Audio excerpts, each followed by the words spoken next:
Good morning, everyone. Am I audible? Good morning, everyone. May I have your attention, please? May I kindly request everyone to please take your seats? We shall begin our program soon.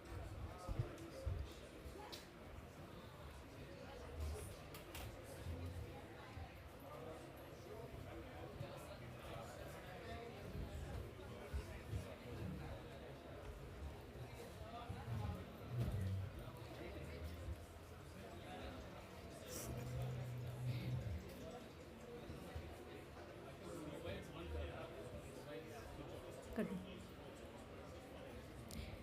So, good morning, everyone. Here we begin our session. Respected Secretary Steel, Shri Sanjay Singh, Srimati Ruchika Govil, Additional Secretary, Ministry of Steel, representatives of Indian steel industry, the experts from various NGOs and civil society, our international partners and respected audience. We begin our session here today. Steel is what we can't live without, and steel is what the emissions of the steel is what we can't live with. Hence, to discuss and deliberate and brainstorm on the ways and means to decarbonize this hard to abate steel sector, Ministry of Steel has been privileged to organize this side event on decarbonization of steel industry in COP27. The 3-hour long session will see the opening address by Secretary Shri Sanjay Singh. Shri Sanjay Singh is an Indian Administrative Service officer with a long career in the civil service and a wide-ranging experience. He has been steering the ministry towards growth and development of the steel sector while leading the decarbonization effort of the steel sector with his visionary and pragmatic approach. I now invite Shri Sanjay Singh to give his opening address for this session.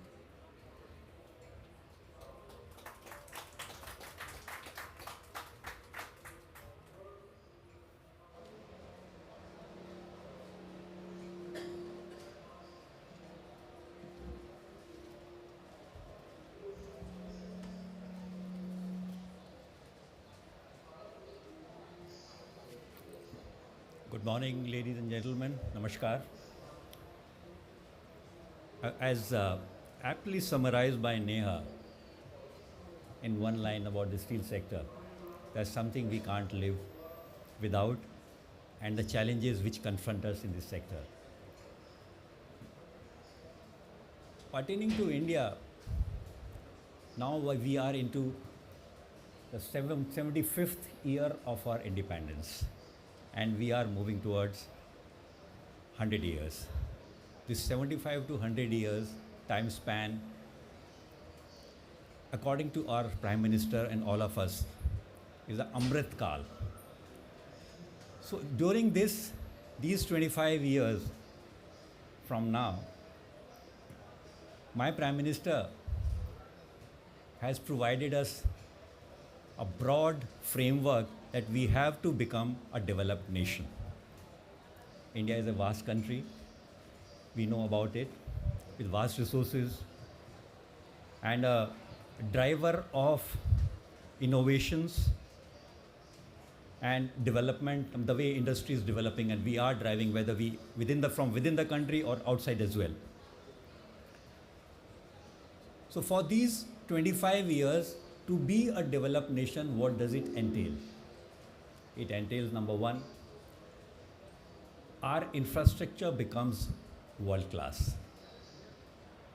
For making an infrastructure, having an infrastructure of that nature, there is need, an imminent need, to consume more of steel. Steel is present everywhere. 60% of it in India is used in construction and housing sector. Then capital goods, a large proportion of steel is used there, automotive. So this 60% which is used in infrastructure and housing, this is the driver of our entire infrastructure plan and whatever we have conceptualized. India is going to spend, and right now spending around $7.5 trillion every year on infrastructure. In a year or so, we will be around $10 trillion a year. So it would mean that what kind of growth we are foreseeing. But this is the immediate run. Short time frame, immediately we require this kind of a framework. To be developed, I mentioned only one dimension of that. I mean, that is the more consume. But along with that, our Prime Minister has also provided us a detailed guidelines. How does industry generally and steel sector particularly should move? One of his statement, as all friends from India would remember, on 28th of October, my friends from ArcelorMittal are there. What he specifically mentioned during his address, we need to develop technologies for carbon reduction and carbon capture and utilization. That's point number one, which was specified. Another point which was highlighted was need to move towards circular economy. So this is the kind of a roadmap we have in front of us. And on this, we are moving ahead. And these initiatives are being driven by our friends from the industry. We are a marginal player in the government. We provided them facilitation and a platform where all of us can collaborate. So that collaborative framework which we have in place, and mixing learning and connecting with with research and development outfits, with industry, with other similar kind of mindsets who are engaged in reducing carbon footprints. Along with that, also have a vision of taking India towards 100 years of our independence, which is the Amrit Kal. So, but how are we going to do it? I mean, that's a challenge in the steel industry. You would recollect what my Prime Minister said at Glasgow. 2070 net zero carbon emission. 500 gigawatt of renewable energy power generation by 2030. 1 billion tons of carbon reduction by 2030. So these are the three big things which we are working on in partnership with the industry. And we are working in a holistic manner, in an ecosystem which everybody is contributing. Rather than only steel industry working towards that, it's an that's why I said holistic ecosystem where R&D is there, R&D institutions are there. Various verticals within the country comprising different sectors, whether it's a renewable energy sector, research and development, industry, Ministry of Environment and Forest, all of them together. I mean, we are working towards that. As a result of what is happening? We are moving towards leadership position in producing electrolyzers in time to come, in a very, very short time frame. I mean, recently, there was a number which caught my imagination, my eyes. That was that 8 gigawatt of electrolyzer that would be available every year within the country from year 2025. Similarly, I mean, there's big investment happening in electrolyzers. When I'm talking about this, I'm talking about something which we thought would be available between medium to long term. I'm talking green steel, but that looks like being available in our country much before that, from 25 to 30. I'm visualizing that this might happen. There's a very, very strong eventuality of this happening. Industry, all the industry players which are here from the Indian steel, they are going to provide us information about what they are doing individually towards decarbonizing. And their efforts are humongous. One of our steelmaker, they are going to present to us how they are going to use 100% renewable energy in steel making. Another steel maker is going to present to us what all they have done, are doing, and what is the medium term and long and short term and medium term plan towards carbon capture utilization, coal gasification, and so on. So these are big activities which we are doing within the country, and towards this, a lot of effort is being made towards research and development. I am a great believer in strength of technology and disruptions. We can't foresee what is going to happen. I'll say 4 to 5 years beyond.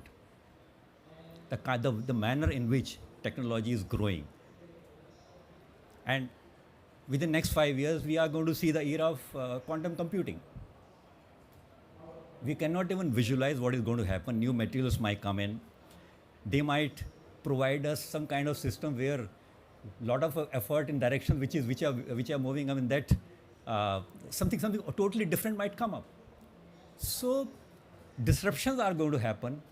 I'm very optimistic about reduction in carbon emission. That growth is going to happen, and it is going to happen with, I'll say, green steel or whatever minimum level of carbon footprint are there in the steel making, but because that's what steel industry is all about. But this is going to be our future, and we are going to move towards this. So these are a couple of things which I just thought that I'll just draw your attention to, because by 2040 India has to be a 40 trillion economy. We are moving towards that. Towards that, we require a lot of steel, a lot of infrastructure, a lot of world-class infrastructure. But along with that, a developed nation, as our Honorable Prime Minister says, has to be a nation where no carbon footprints. So parallelly, all these things have to merge together, and as a whole, we are going to, with industry, research and development institutions, government, all together, we are going to achieve this goal. That's all from me. Thank you very much.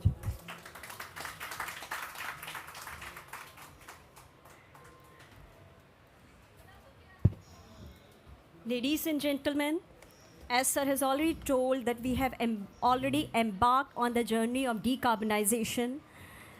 Our industry in India, the steel industry in India, has taken various innovative steps towards the decarbonization, as well as have plans for future. So let's hear from them. I now invite Mr. Ban from Indian Steel Association to conduct this session, where various experts from the industry are going to showcase what they are doing and what they have done in the past. Thank you.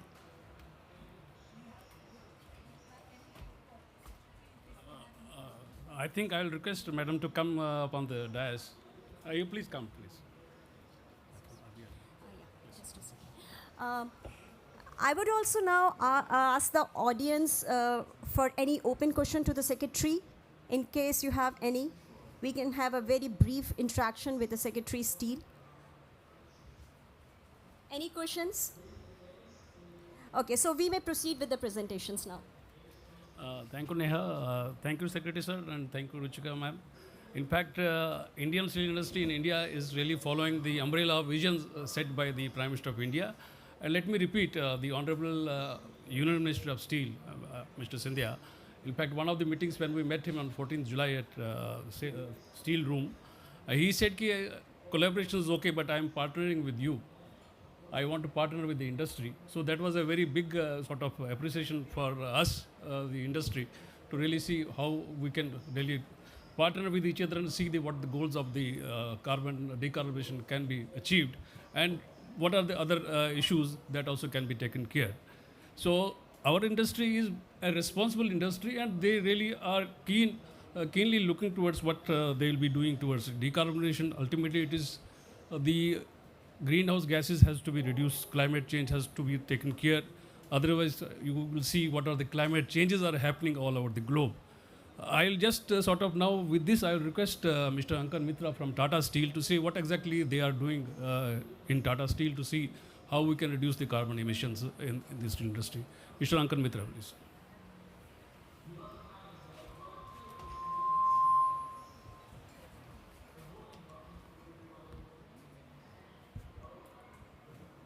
Good morning, everyone. Very good morning to Secretary Sir, Additional Secretary Ma'am, Neha Ma'am, and the August gathering over here. It's my proud privilege to present on behalf of Tata Steel our decarbonization pathway and efforts that we are making on the ground. So to begin with, we as a company have a vision of being the global steel industry benchmark as well as far as value creation and corporate citizenship is concerned. And under this, we had 4 buckets of environment, health and safety of employees, the community around us, and governance much before the parlance of ESG came into being. And we had policies around all these aspects: the environment policy, the climate change policy, biodiversity policy, energy policies. And after the adoption of the ESG framework, we have identified all our material issues and we have embedded them in our short, medium, and long-term strategies, which we call our business objectives and strategies. And we want to assume the leadership in sustainability.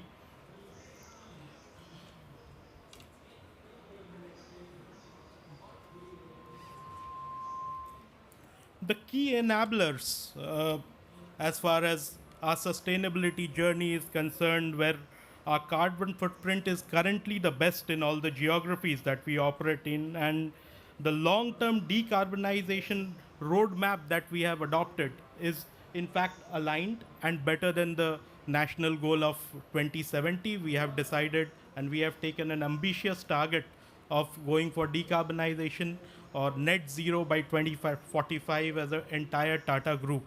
From the Tata Steel perspective, the key enablers that we have identified for this decarbonization drive is adoption of the best available techniques, maximizing scrap use in the conventional blast furnace BOF route currently, use of alternate reducing agents in the blast furnace like natural gas, hydrogen injection, greening of the power mix, of course, and then subsequently trying out new technologies like hydrogen and natural gas-based DRI, high Serna, CCU, and CCS, along with our conventional processes.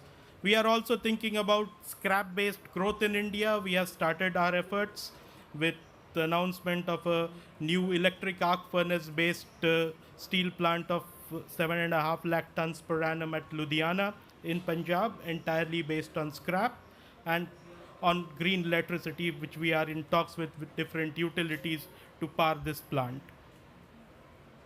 So with all this,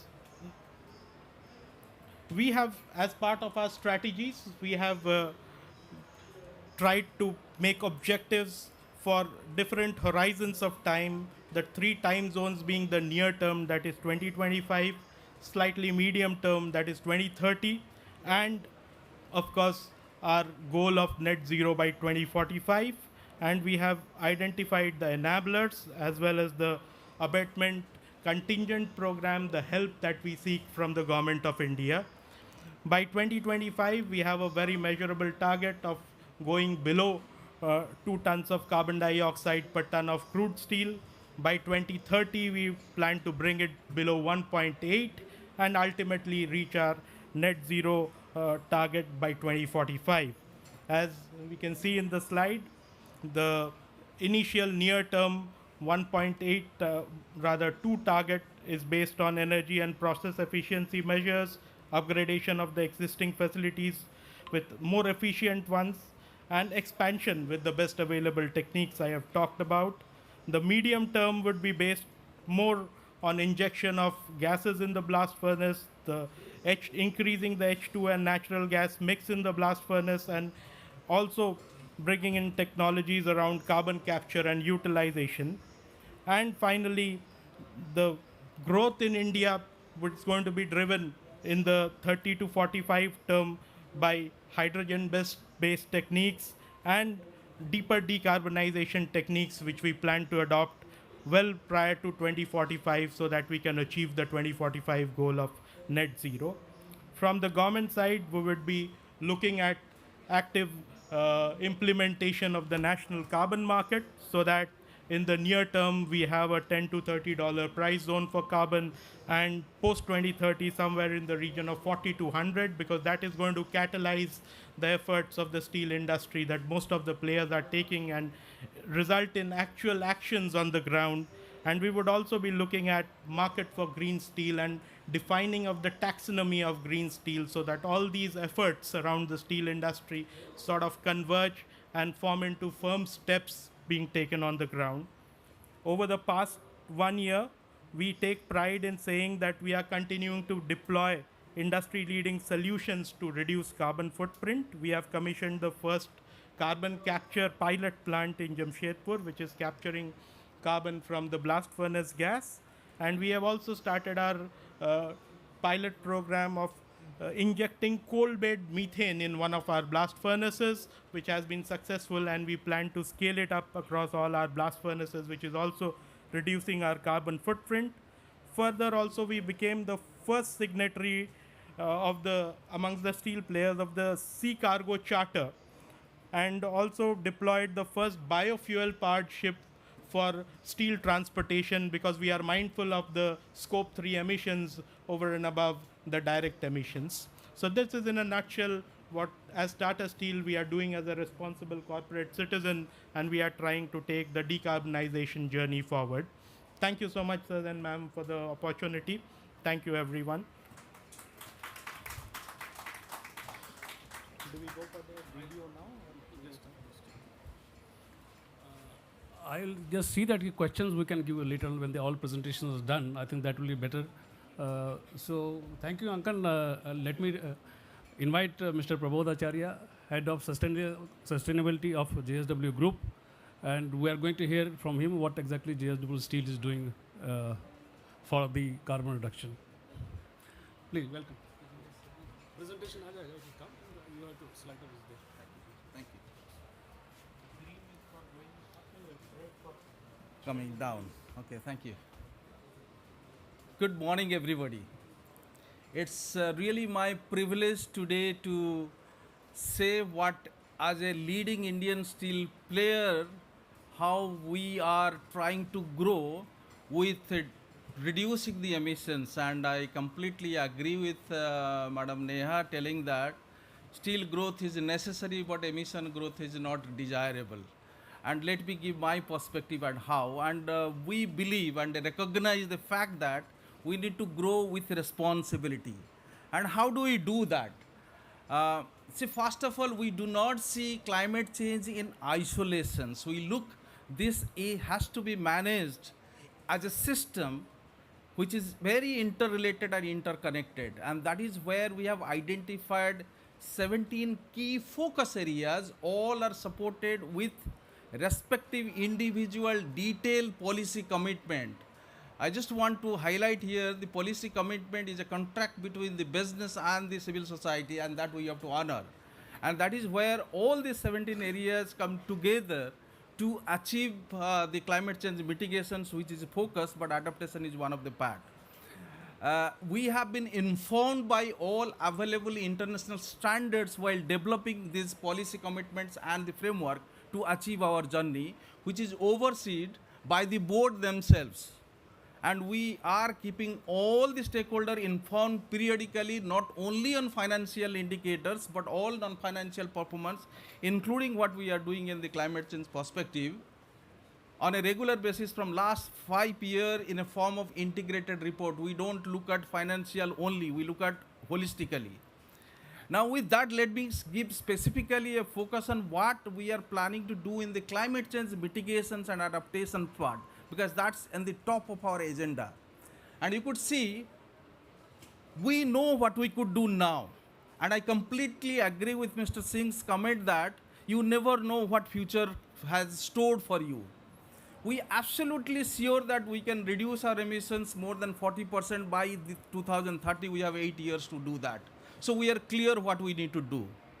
But we anticipate with our current knowledge, sir, that we can possibly reduce another 60% by 2050, but that can change as things progresses.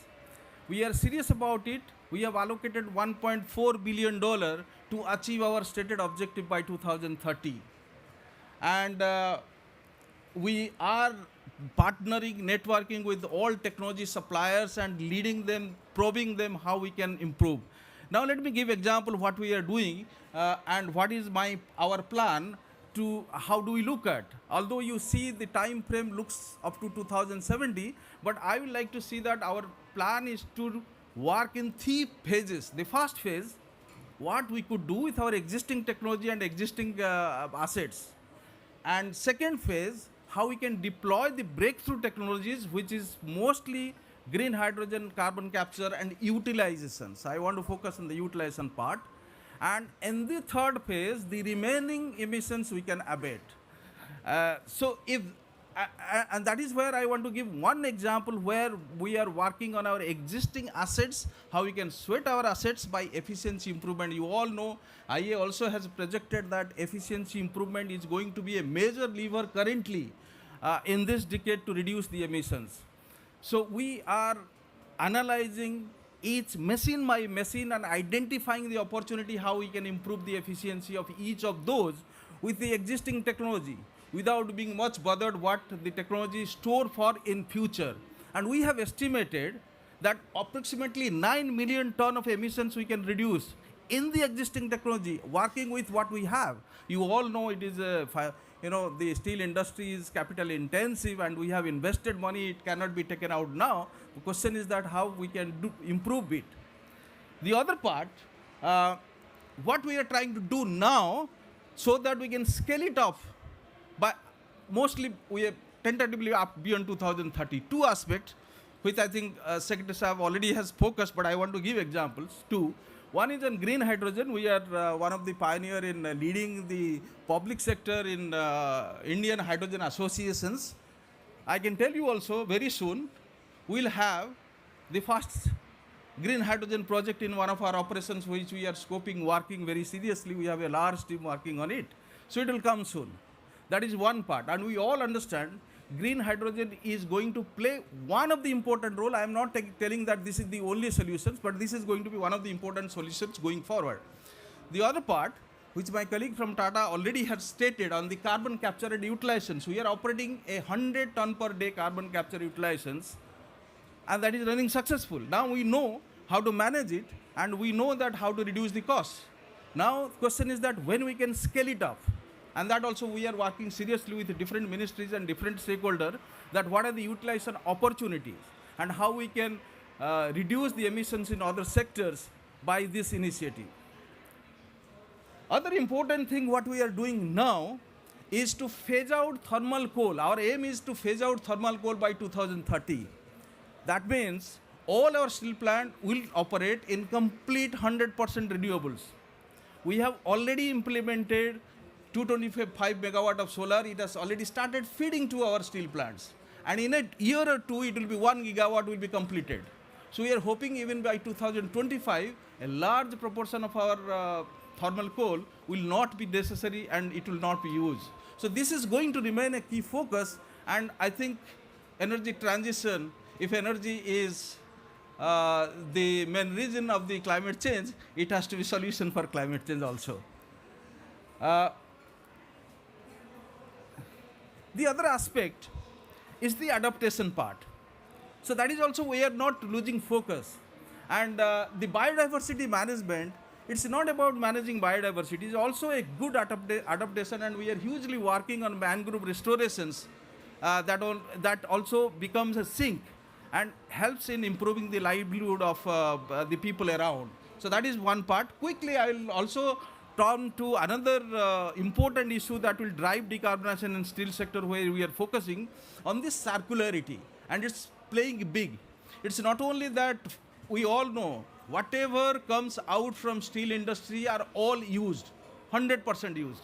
Nothing is a waste, nothing goes waste. And that helps in decarbonizing many other sectors. We have good example, but one of the example which I will showcase, there's a 3-minute video if I get time to run it, is that how we are also managing waste from other sectors. That is plastic, which is such a nuisance, and that we are injecting and using in our steel industry. So we are not only becoming a solutions for the civil society and the problem, we are also reducing carbon emissions by doing that. So I'll run that, but before that, let me quickly take steel industry's decarbonization in the medium term cannot be complete without increasing the material efficiency. And that is where we are seriously working. I know my colleagues from other companies are also working, and these are the examples where we are focusing on producing high-grade steels that can reduce the specific consumptions, and that will drive decarbonizations. So with that, let me just run the video if somebody can afterwards. Okay, right. So I think possibly I'll stop here, and I'll be happy to have interactions for going forward. Thank you. Thank you for the opportunity to ISA and the Ministry of Steel to project what JSW is doing responsibly and planning to grow responsibly. Thank you very much.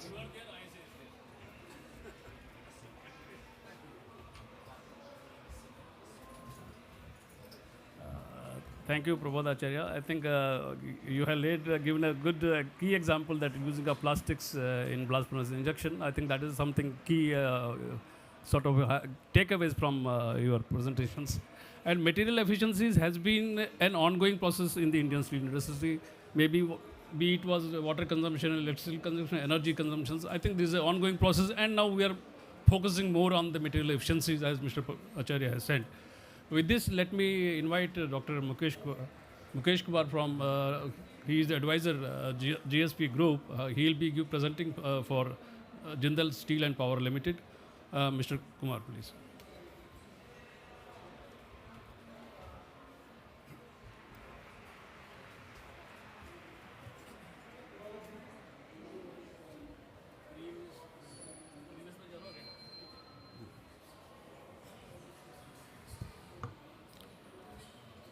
Good morning to all. Actually, Jindal Steel Power Limited, when we started our journey, we started with one principle, that is SDG goal number 12. That is called responsible production and responsible consumption. And when we were looking for SDG 12, we were looking what natural resources we are having in our country so that we can become a responsible producer in the iron and steel industry. And we should plan our processes, our targets as per that only. And in 2014, JSPL has become the first company in the world where they have utilized a different type of technology that is called coal gasification technology. So in coal gasification technology, because we were knowing we are having constraint, we don't have natural gas available in plenty, but coal we are having. But when we are using coal, we should use it in a responsible manner. And that time we planned in 2014, 100%, again I'm repeating, 100% carbon capturing must be there, sir. And that facility has been planned with 100% carbon capturing facilities. And today we are capturing around 2,000 tons per day of carbon dioxide of 98.5% purity carbon dioxide, sir. So this is our footprint in India. We are producing around 9.6 million ton of steel, and we are an integrated producer having own coal mines, own iron ore mines, and other things. So if we see our distinct pillars, we are working basically on 4 pillars. First is carbon CO2 minimization. Second is CO2 avoidance. Third is carbon circularity. This has become our punch point. We feel that carbon dioxide, everybody says, is a bad, but if we can ensure circular economy of carbon by converting carbon dioxide into carbon monoxide or methane, then it can reduce requirement of additional coal and additional fuel in the steel making, and that can continue to grow. And last is carbon capture and utilization. Whatever you cannot do, that you should put it. Whatever, Honorable Secretary Saab has told that our Honorable Prime Minister vision is twofold. Number one, that carbon capture utilization is to be there, and second is the circularity is to be there. So both the things we have put in our punch point, and these are some of the areas where Jindal Steel and Power Limited is working. If we see that GSP, on three things, as I mentioned, we are working. Number one, syngas utilization. So as I mentioned, we are having around 55% hydrogen in syngas, and that syngas is being used. We know that gas route is the transition ultimately for our hydrogen economy also. Tomorrow, if we want to use 100% hydrogen, then it can be easily converted by slightly retrofitting of our existing facilities. Second is natural resources. Our major focus is, this is what we are saying is scope 3 emissions.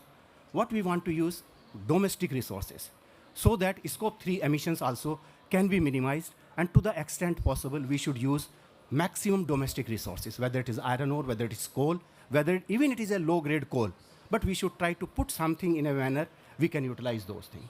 And thirdly is the recovery of byproducts. Because when we are using coal, lot of byproducts comes, and if you can ensure 100% recovery of those, so scope 3 carbon emission can be reduced in other industry also. So this is a video we will present later on. Gasification technology simplified. Sorry. The first This step is a is 1 minute. gasification. So if Coal is first fed into a coal washery unit and then into a gasifier, wherein steam, oxygen and coal react to make raw synthesis gas. The second step is cooling and cleaning of the gas. The syngas is cooled and cleaned to remove other gases and particles, leaving pure syngas and other co-products. The final step is direct reduction of iron. The syngas is used as a reducing gas that gets passed through the turbo expander and heated for its better utilization in the process.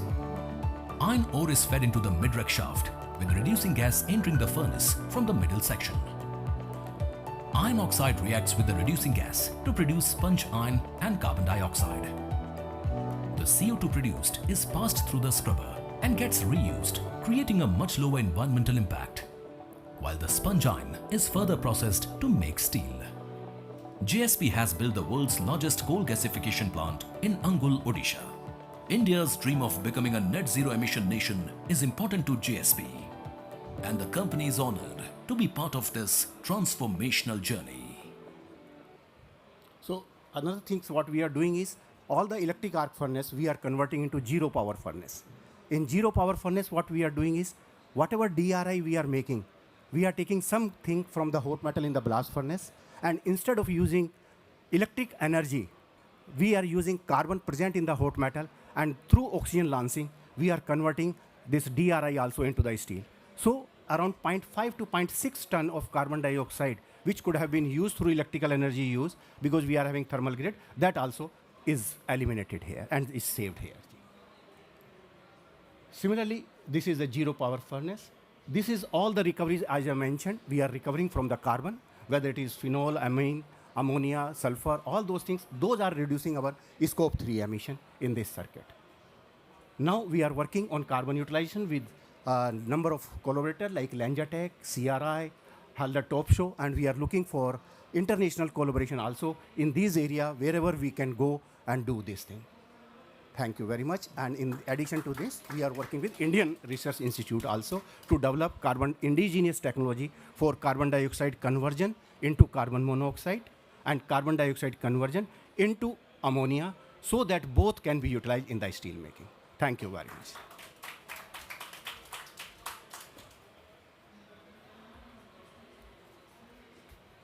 Thank you, Dr. Kumar. In fact, zero discharge from the plants is one of the slogans which is being it's been promoted, propagated by all. In fact, it is in the mining sector also, they believe in zero discharge. So I think utilization of what are the byproducts, I will not call it waste, because it is a waste to wealth story basically. So it is being used by the industry, and that also helps in reducing the carbon footprints, because the material consumptions, material utilization will be proper with that. Let me now invite Mr. Vaibhav Bakarna from AMNS. He is the head of sustainability in AMNS India. Yeah, Mr. Bakarna, please.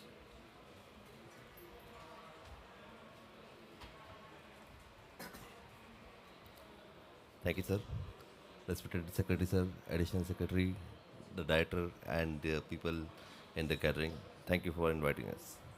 So, without doing further ado, I will quickly run through the presentation. So, AMNS India is the daughter organization of ArcelorMittal and Nippon Steel. It came into being in 2019. So, we are if I give a brief snapshot, the health and safety is our topmost priority. That is the first and foremost thing, and we have been continuously contributing to the economy of the country.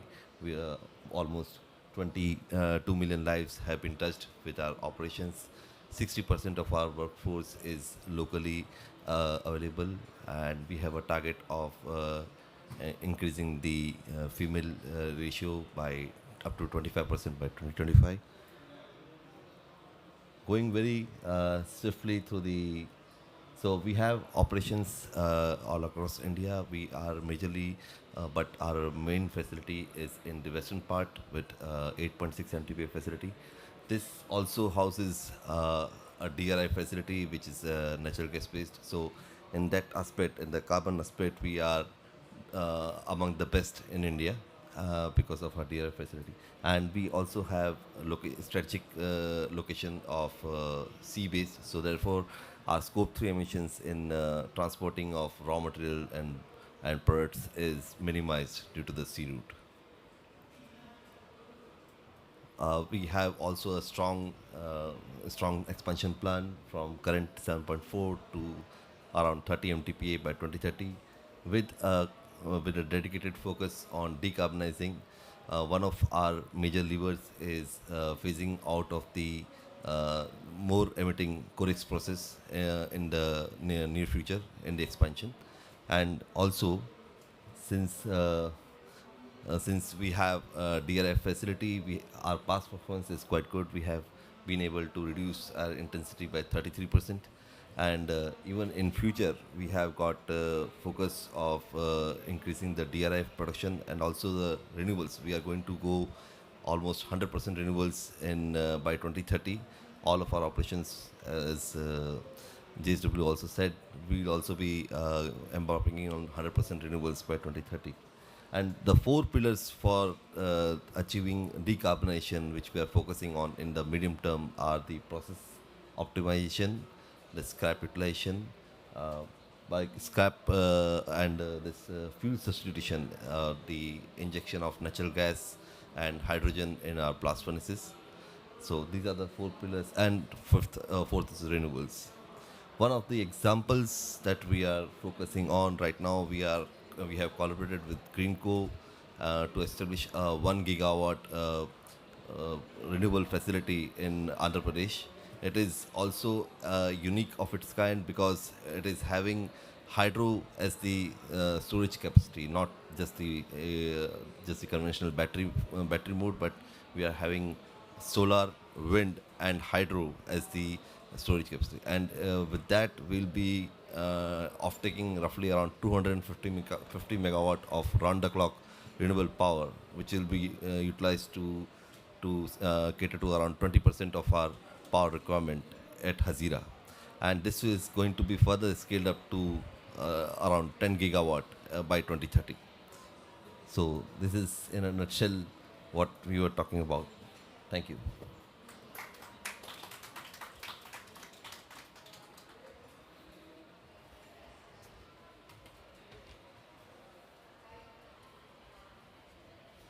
Thank you, Vaibhav. I think yours is basically gas-based DRI facility you have. I think that gives a lot of advantage for the carbon emissions reduction. Let me invite Mr. A.K. Singh, Director Technical from Steel Authority of India Limited, one of the industry under the public sector, that is the government-owned industry. And they are the Maharatna, what we have in the Indian parlance. Yeah.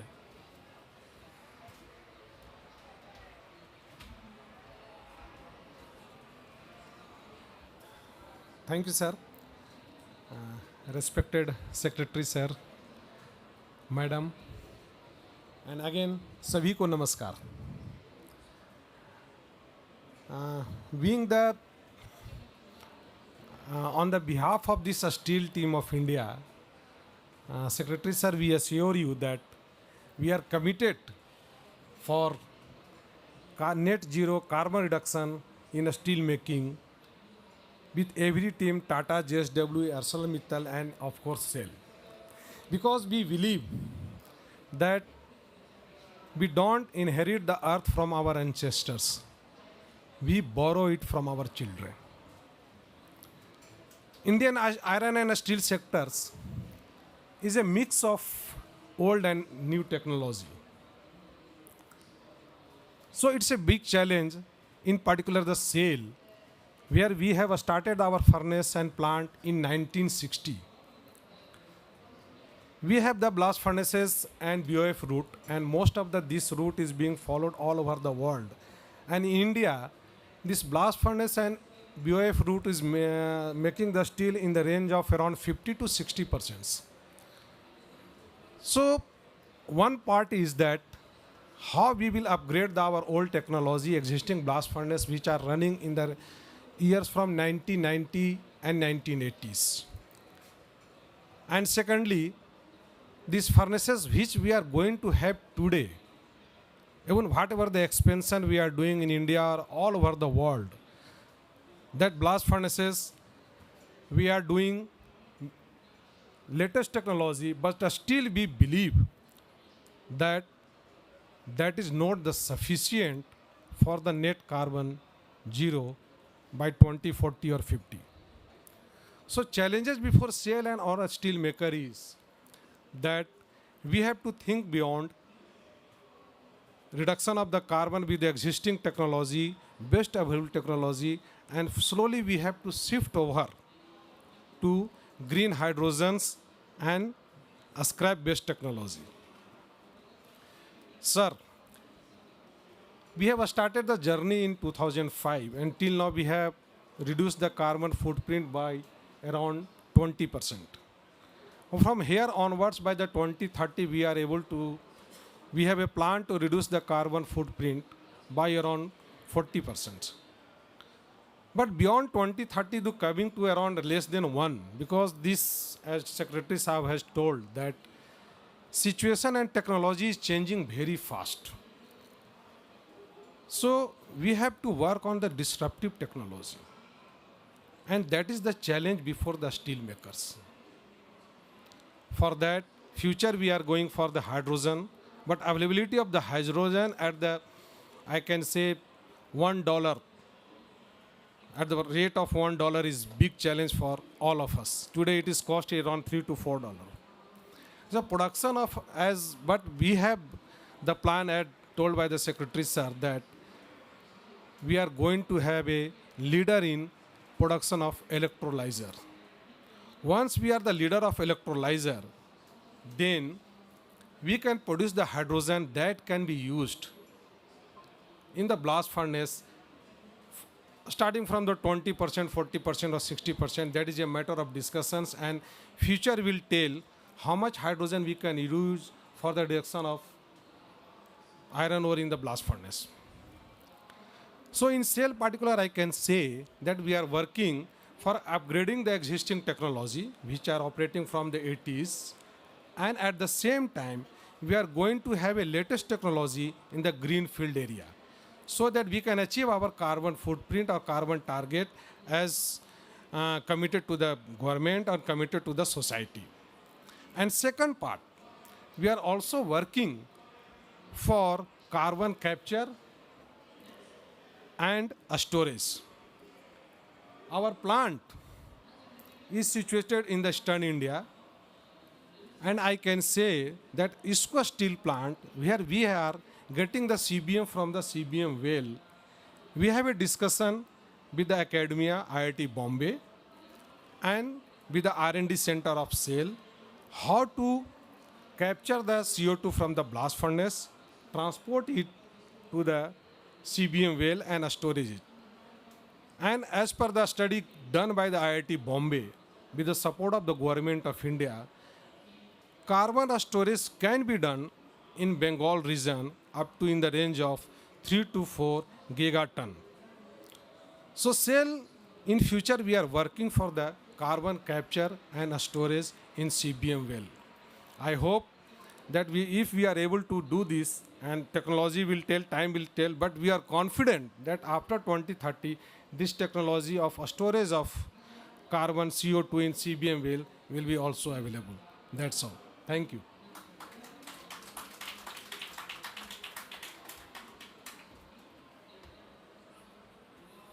Thank you, Mr. Singh.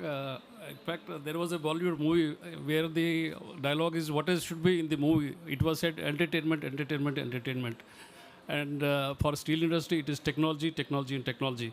And Secretary Sir has also said that technology and its disruptions, they are one of the main which we'll have to look for decarbonization. I thank you, Mr. Singh.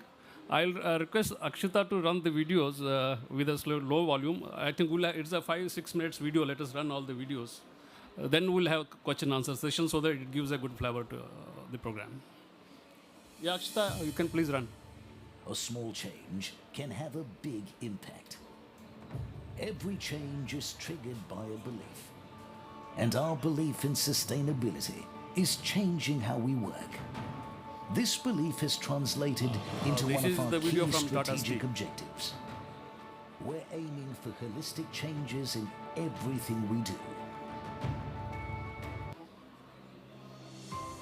The Indian steel industry in recent decades has shown phenomenal growth. JSW Steel Limited is one of the fastest growing steel plants in India and has adopted the best practices and technologies available to mitigate the adverse environmental impact. With the increasing use of plastics, its sustainable reuse and recycling has become a serious environmental challenge. Thus, there was an urgent need for developing novel, cost-effective and environmentally sustainable polymer recycling techniques. The research and development wing at JSW Steel Limited has been working on developing many technologies for sustainable recycling of various steel plant wastes. Their in-house pilot-scale trials confirmed the sustainability of using plastics in electric arc furnace as a partial replacement of coke fines. EAF utilizes coke fines to increase the foaming behavior of its slag for stable arcing and reduced arcing time. A new technology to recycle plastics in electric arc furnace as a foaming agent has been developed and implemented by JSW Steel. In this process, the plastics generated at various departments in steel plants are collected and shifted to the shredder plant, where all the mixed waste plastic is shredded to less than 5 mm in size in 2 steps of shredding process. These shredded plastic is collected in jumbo bags and shifted to steel making shop for injection into electric arc furnace.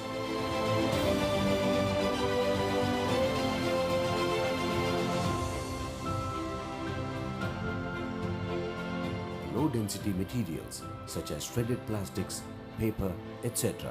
tend to coalesce and form chunks or generate dispersed motion inside the holding vessel, resulting in slowing down or stopping material discharge into the conveying line. JSW Steel has developed a new pneumatic conveying system for low density shredded and powdered materials without the use of large silos or dispensers. The fluidization jets help to swirl and fluidize the material in the vessel, reducing or eliminating bridging across the cone section and providing consistent flow into the line without jamming.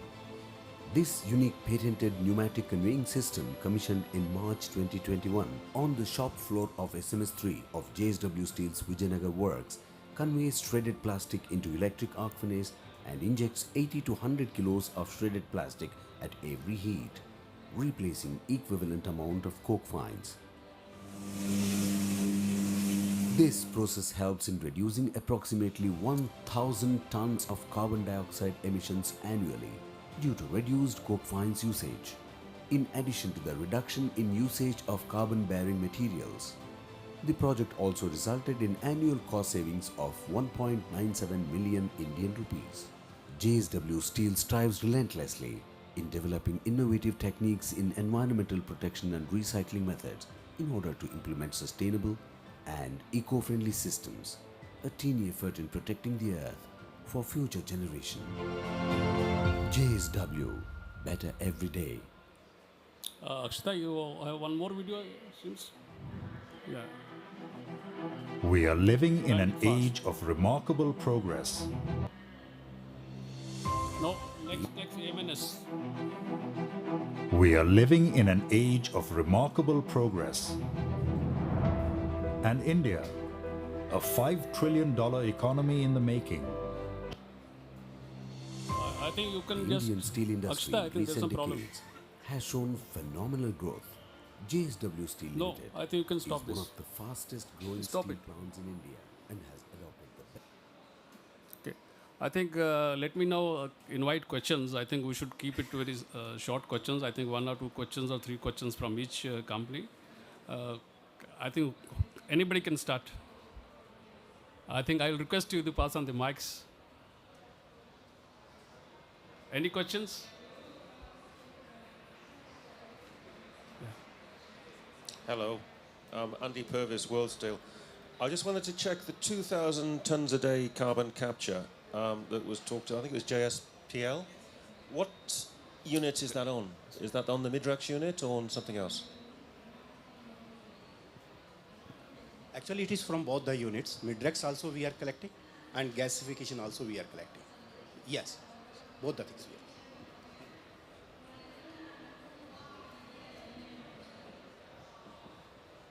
Hi, this is Richa from Climate Catalyst. I wanted to ask Sanjay sir if the government of India has any plans to put in place green public procurement policies that can help the industry to move faster.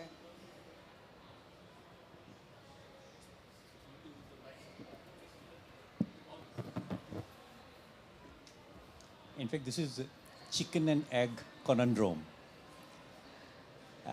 Definitely, green steel requires demand side interventions, and that would happen once we have some sizable amount of green steel available. Right now, we are working on formulating a definition from green steel, because it is going to green steel is one such item which would not have a permanent definition.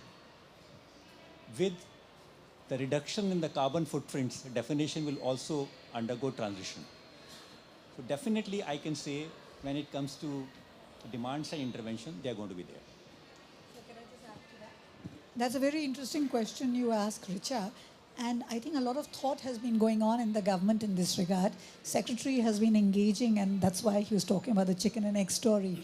But when we talked about India's demand and the kind of growth that we are talking about, the amount of green steel that will come into production raises the question about how soon we can come here.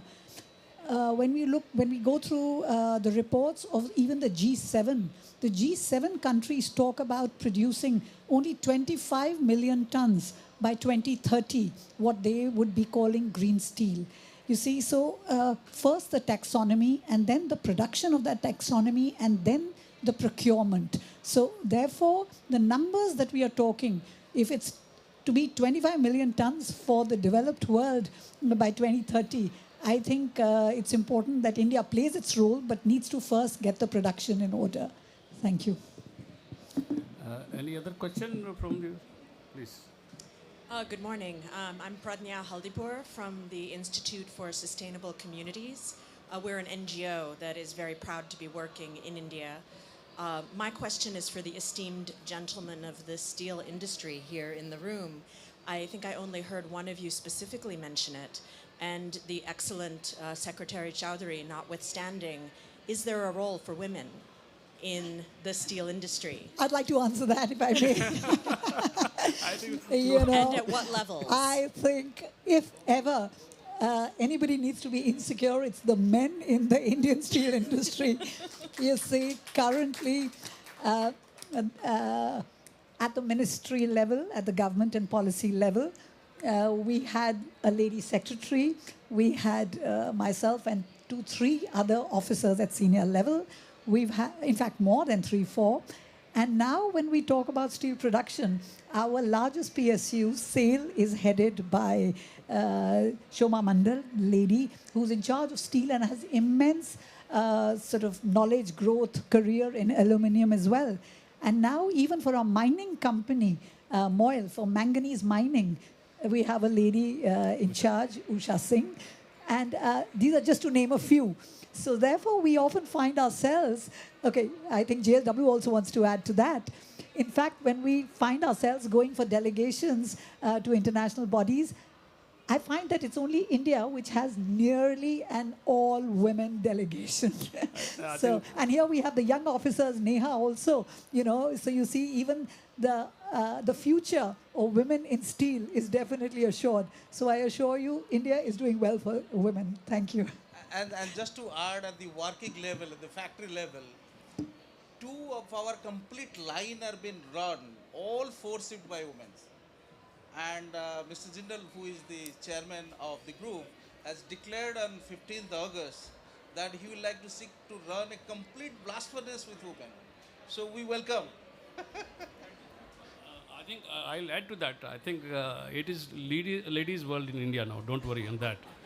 So I think anybody can come. You can come to India and settle down and join. There's no problem. In fact, there is one of the assembly lines is run by ladies only. So don't worry.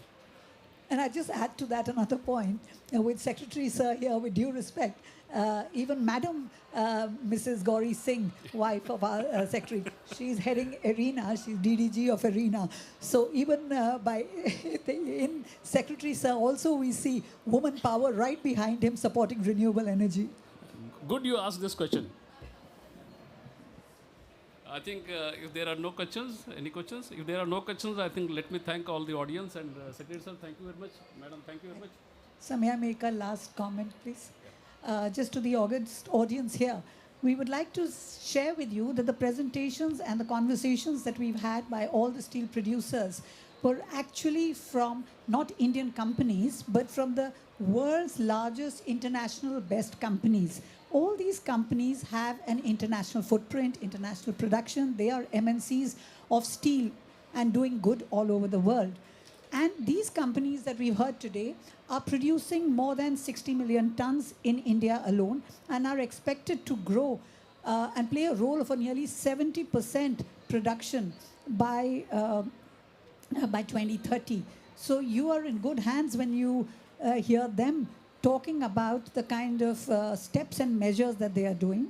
I must confess that I am rather new to this engagement and conversations regarding this whole sustainability and the whole reducing carbon emissions. And a lot of literature that I had read in the past perhaps 6 months, I find that when we go through the presentations and what we heard today, all the narratives that are being talked about in the world are all very much being tick-boxed by our steel producers. When we talk about, I mean, as Secretary Sir mentioned, that we have to decouple growth and emissions, we find that country is well on the path of growth, but fully focused on to reducing carbon emissions. All the measures here are all working towards that.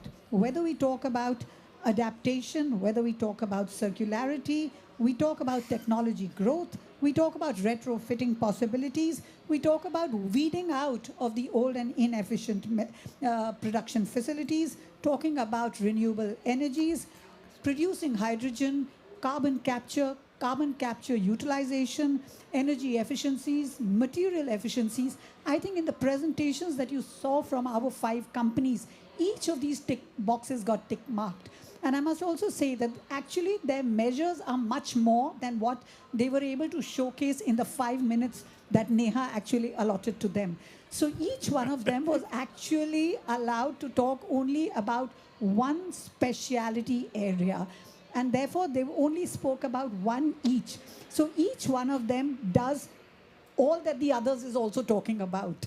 So it is all the others plus this is what I want to talk about. So therefore, I would like to assure the audience here that the Indian steel industry is on the forefront of any technology adaptation, any technology adoption, and any disruptive technology that may come in future, ready to accept it. It's a very mature industry. And in fact, if we can say so, that in the fora that we talk often, there is a lot of apprehension about the kind of growth story that we are talking, but we always assure the audience that it's a very responsible growth. I think Secretary Sir has mentioned that these are our needs of the hours, and this is how we are conscious of what we need to do. And the industry showcased how they are actually sticking to the responsible path. Thank you. Secretary Sir, I think your last word so that we can conclude the first session of this. If any last words from your side, then we can conclude the session and then start the new session. Thank you. I mean, as Ruchika mentioned, 5 of the steel makers who are here today, their installed capacity is in excess of 80 million tons. So that's a large number. And they are, in terms of technology adoption, one of the most evolved and utilizing and using the best of technologies. Efficiency is the buzzword in steel making right now in India. I mean, towards that, industry is getting into a lot of automation, and of course, in the technical parlance, Industry 4.0. And with that itself, the kind of decarbonization which can happen has also been projected to you by ArcelorMittal. So efficiency in the short run, carbon capture and green hydrogen utilization in maybe short to medium run. Initially, it was from medium to long run, but now that is what we are foreseeing, that there is a strong possibility with a kind of investment getting into that, and electrolyzers, production facilities being created. So green hydrogen should be available in short to medium term. In fact, when I discuss and talk to steel industry in India, they say they are in readiness with all aspects to utilize green hydrogen, provided it is available at the right prices. I mean, they have that kind of technology adoption and adaptability which is available to them. So I can assure all the audience here that we are not only the biggest steel producer in the world, but also the most responsible steel producer in the world. Thank you very much. Thank you, sir. I think let me thank the Ministry of Steel for giving the opportunity to Indian Steel Association and its members to showcase their whatever they have done in the decarbonization. Of course, Madam has said it is only part of this key they have said. Otherwise, everybody is doing what all others are doing. Thanks a lot. Thank you very much, sir. Thank you, Neha.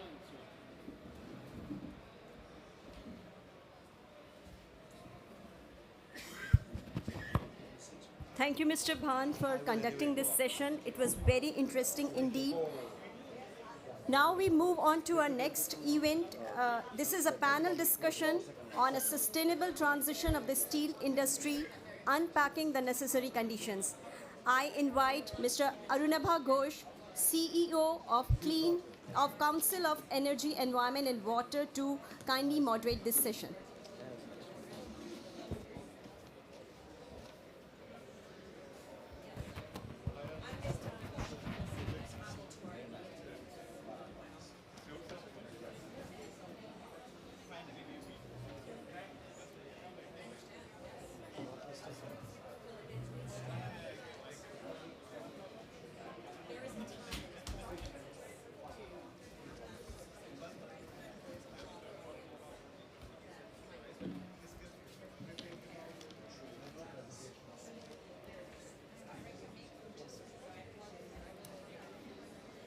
If I, in the interest of time, if I could request Mr. James Streeter, Mr. Prabhudacharya, and Mr. Path Kumar to please come up.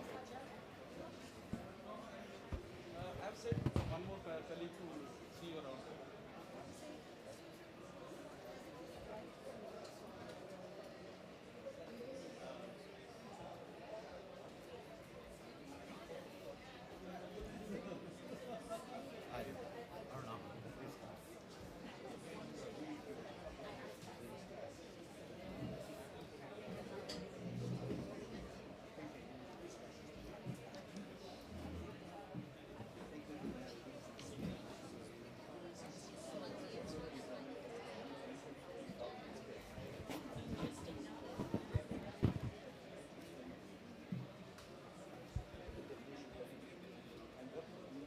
Right, good morning. We've already... Could we please settle down? Yes. Good morning. We've already had an excellent opening session outlining the presentations from the steel companies, but also, of course, the vision outlined by Secretary Mr. Singh, as well as Additional Secretary.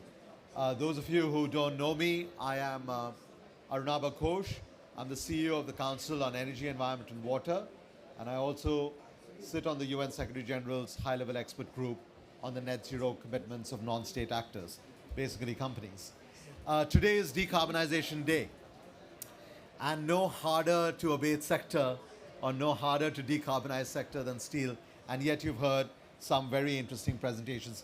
As we kick off the next round of conversations, and we'll just split it into two halves, I wanted to reflect on some of the things we've heard so far.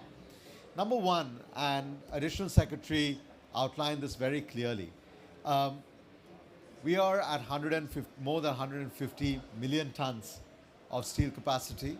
By 2030, India's looking at 300 million tons of steel capacity, and of course this will keep growing. We've got to still build our bridges, our roads, our buildings, our factories. This is the fastest growing emerging economy. Steel is a strategic industry, and steel is a backbone of any emerging economy. And yet, we also have to look at the fact that, as Neha ji said right at the outset, it's something we can't live without, but emissions is something that we can't live with. So we need to have an aggressive pathway towards decarbonization.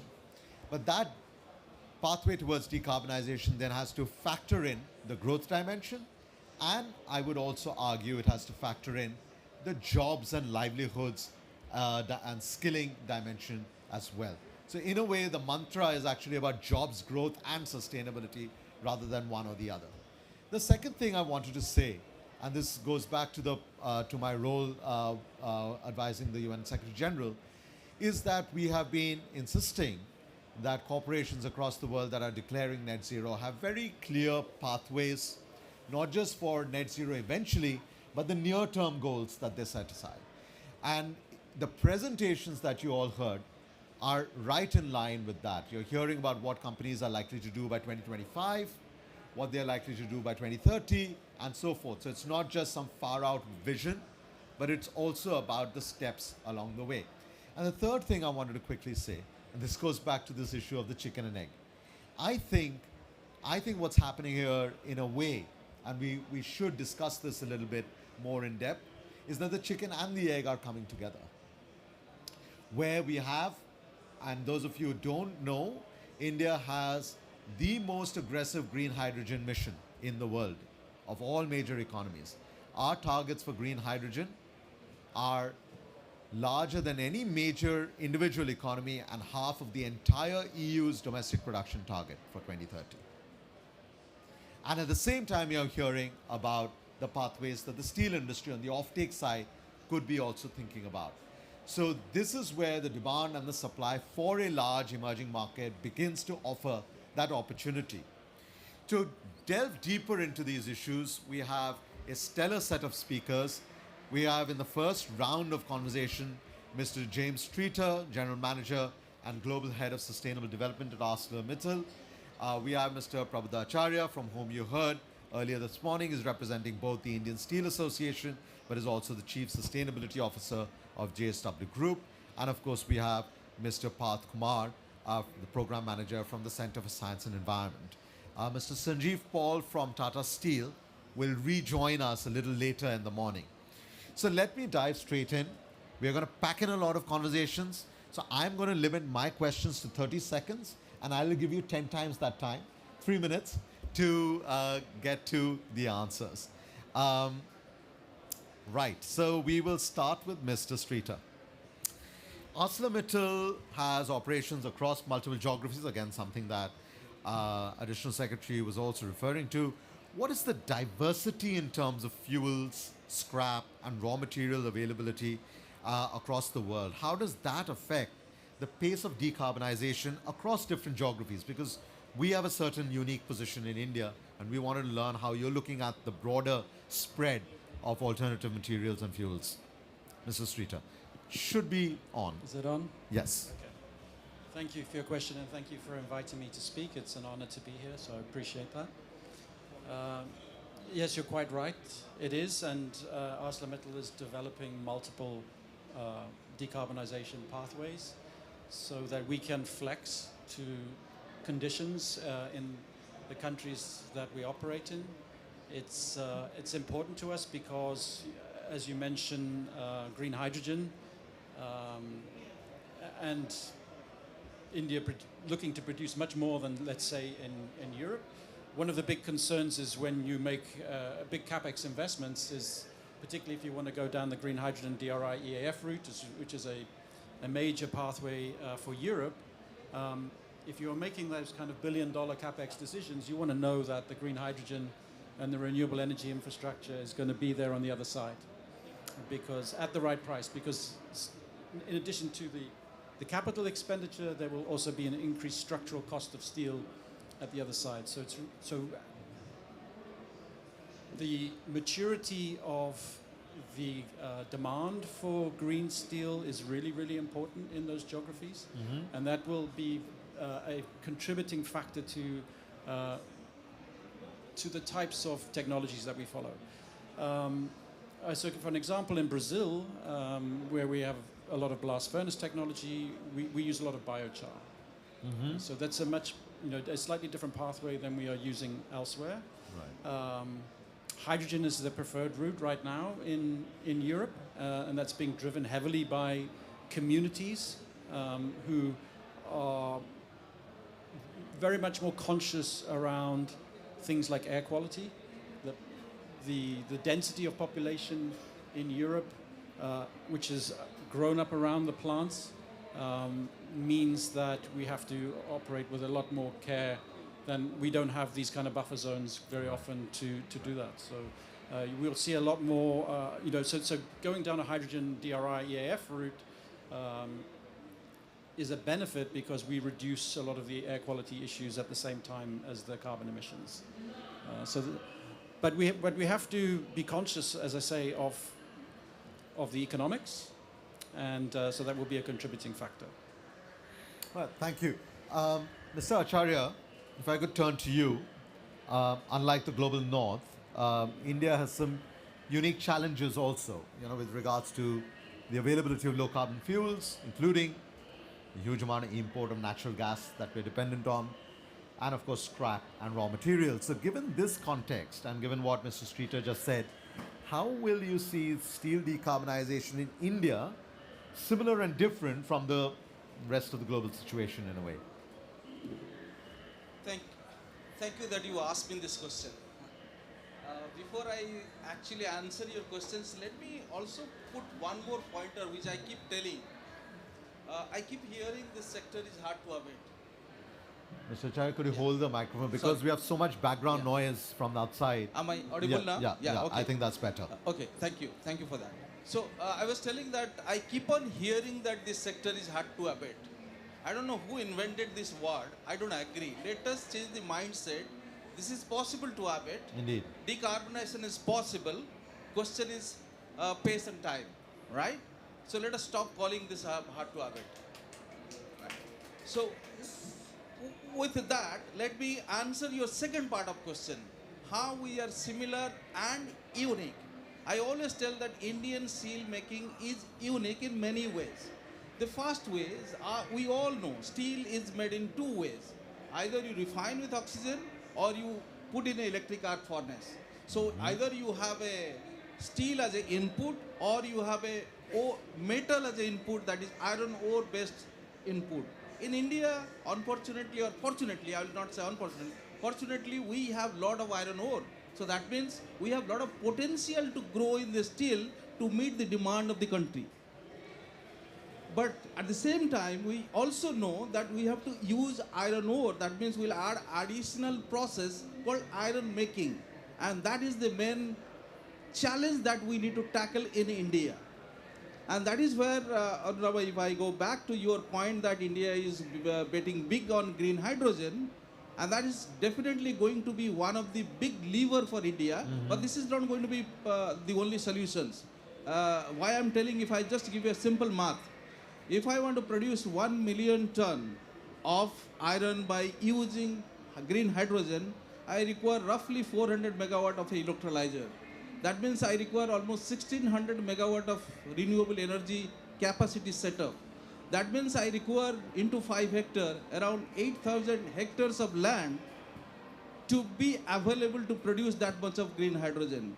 And if I have to produce at least 50% of my projected steel, 150 million ton, you do the math and see whether we will have enough green hydrogen. But I agree with your optimism that let us push for more green hydrogen uptake by steel sector, so that at least we can decarbonize that with the iron making.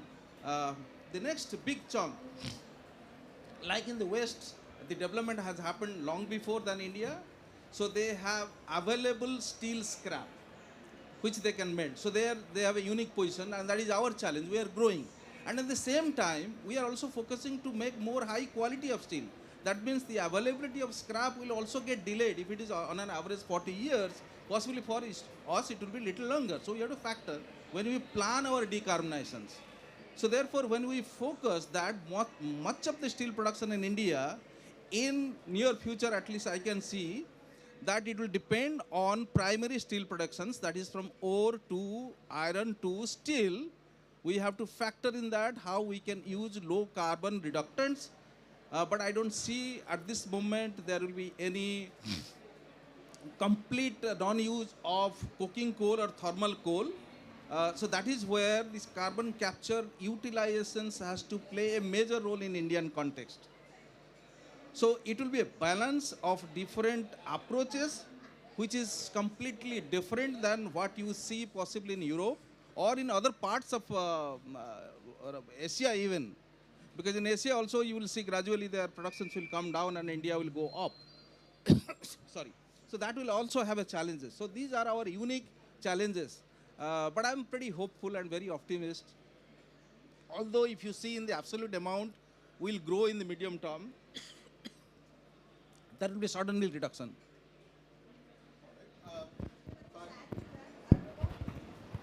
Of course, please. I'd just like to add to what Mr. Acharya just mentioned. The scrap availability in the world as a whole today is about 850 to 900 million tons. And if we were to talk about a one-to-one mapping also, though it's 0.9 to 1, even if we were to talk about a one-to-one mapping, that would result in only about 850 million tons of steel being produced through the scrap route.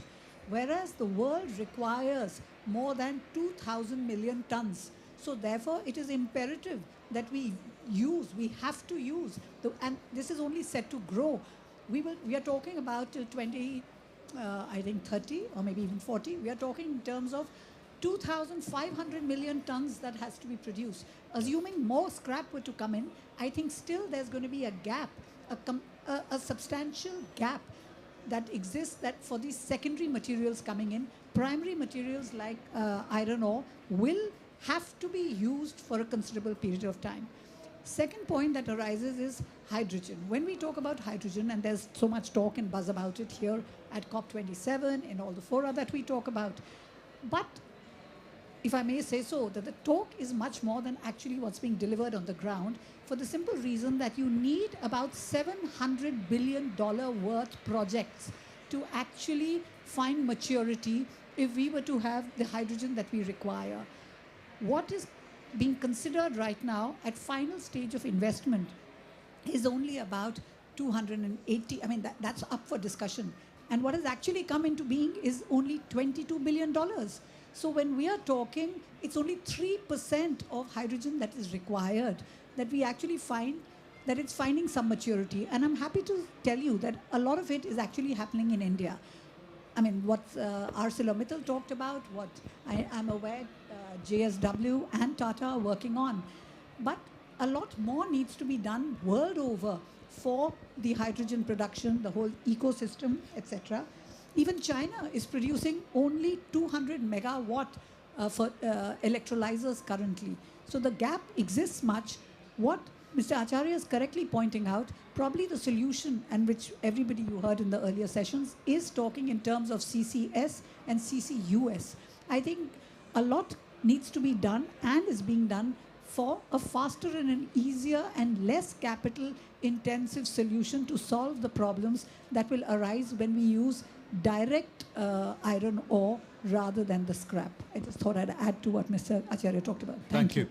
Thank you for adding those. And I think that both these points illustrate that on the ground, things are very different from what is announced at a COP or initiatives that are announced. And that's why we've got to look at, and for I think the 5 presentations that we saw, there's a portfolio of approaches that companies are attempting. And certain approaches will be used in the near term as technology is mature. Of course, on both the issue of the technology supply and the financial supply are things that are holding back not just the steel sector, but several other sectors. And the $800 billion of climate investment overall is nowhere near what is needed globally. So we all recognize those constraints, and yet we've got to look at this portfolio approach. Mr. Parth Kumar, let me turn to you. Last year, in my organization, CW, produced a report on greening steel. Now your organization, CSC, has produced a report. We've looked at the use of potentially natural gas-based blending so as a precursor sort of to preparing the industry towards hydrogen, again in that context of a portfolio of approaches. And at the same time, just like with scrap, there's a limitation with regards to the supply of natural gas as well. So since you've done this research more recently, why don't you weigh in? How do you go about making this happen? So I would want to say that the future, of course, definitely is going to go is as a mix. It cannot be just a scrap because the demand is very high, and almost we are planning 65% of our production through blast furnaces, and the rest of it from the electric arc furnaces. So definitely it has to be a mix. And I think there are 3 major things. I think scrap will be a part of the process, but of course it cannot be the entire process, as ma'am rightly said. And we must look how we can build on scrap. I think a very timely policy of the vehicle scrappage policy which has been there. There has been implementation issues with the policy, but there might be generation of scrap through that policy when the implementation improves. There is definitely the shipbreaking industry in India. India and Bangladesh are the biggest shipbreaking centers of the world. The industry was doing quite good at one point, but has gone down. We can work on that. And definitely that we can just beat our maximum capacity for scrap on that. That is one, and it will go hand in hand with all the other processes which we have. I think the blast furnace route will be on our line. Definitely all our future plants are planned on blast furnaces. And when we talk about blast furnaces, as everybody has mentioned, carbon capture and storage and utilization plays a big role. Carbon capture, utilization, and storage, we need to talk about its economic feasibility. Any project which is carbon capture, utilization, storage works on the payback and the economic feasibility of it.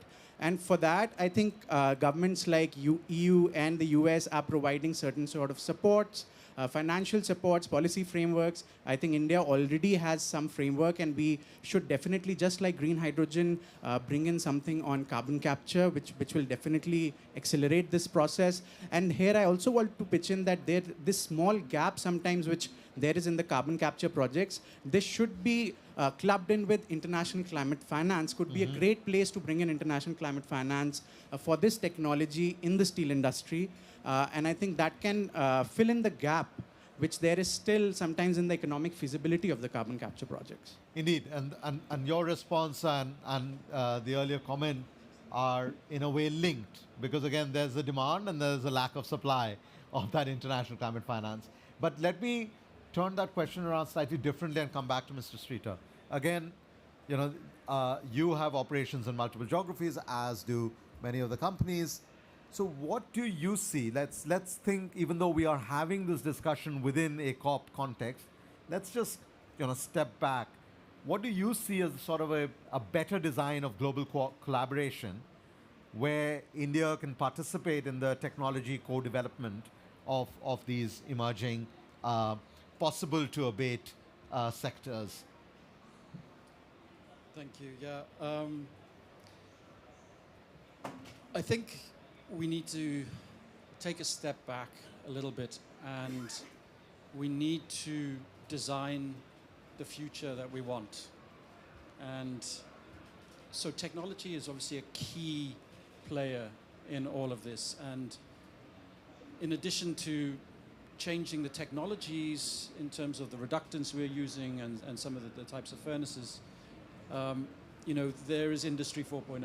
So we will seeing much more in terms of automation, autonomous production, etc. And so there's a skills question, which I think you've already raised. And one thing I'm certain of, though, India will certainly rise to the challenge around skills. And ArcelorMittal is actually investing heavily in Industry 4.0 skills and sustainability skills in the country. So, but there's a key question, I think, which is going to drive everything, and this is around the taxonomy of green steel. There's a lot of work, a lot of thinking that's been done over the last probably 2.5 years to start developing these kind of taxonomies. In the IEA produced the paper for the G7. Responsible Steel has done a lot of work, of which ArcelorMittal is one of the founding members. But there's a challenge right now, globally, in the two competing, if you like, in a way, competing pathways of electric arc furnaces compared to blast furnaces. And I see a slight disintegration at the moment in terms of focus on how we develop the taxonomy. As many of you may know, ArcelorMittal actually, we are probably the second largest producer outside of China of steel. And within that, actually, we are the #1 installed capacity in electric arc furnace production, #1 in DRI production. So we have a vested interest and a foot in both camps, both on the primary side and on the secondary side. So we are very keen to make sure that there's a bridge, that we bring the industry together as a whole, and that we can develop a taxonomy that allows, that drives decarbonization across all pathways, that it doesn't over-incentivize scrap, that scrap needs to be a lever, but not the primary lever. It needs to be technology switches. And that we don't consider just the decarbonization side, but we must also consider the social impact of everything that we do, because this will have supply chain impacts. As we move to different types of reduction, there will be less coal required. This will have impacts on people. And also the new plants will require a lot less people than they do now. So we're very much focused on the just transition at ArcelorMittal Group and developing methodologies in order to help our assets transition that in a responsible way. Yes, please. Just to add to what is just being discussed on two different points. When you talk about the social impact, that's a very interesting observation that was made, because I had an opportunity at the Steel Committee at OECD to hear about how the impact of a plant closure or a mine closure, the social impact of that. And it said that 2 generations actually get affected every time you talk in terms of closures and disruptions. Disruptions not in the positive way we talk about today, but in the conventional way when it has a negative impact. So when we talk about actually discontinuation, stoppage, change, societies get affected. While we talk about environment, it's very important, but also in the near future, 2 generations affected has a huge social impact. That is just to add to, sir, what you were mentioning. Secondly, to add to what Parth talked about in terms of financing. Parth, when we look at the figures of the kind of finances that are being offered very much by the developed world, I would just like to bring to the notice of the August House that you actually need $500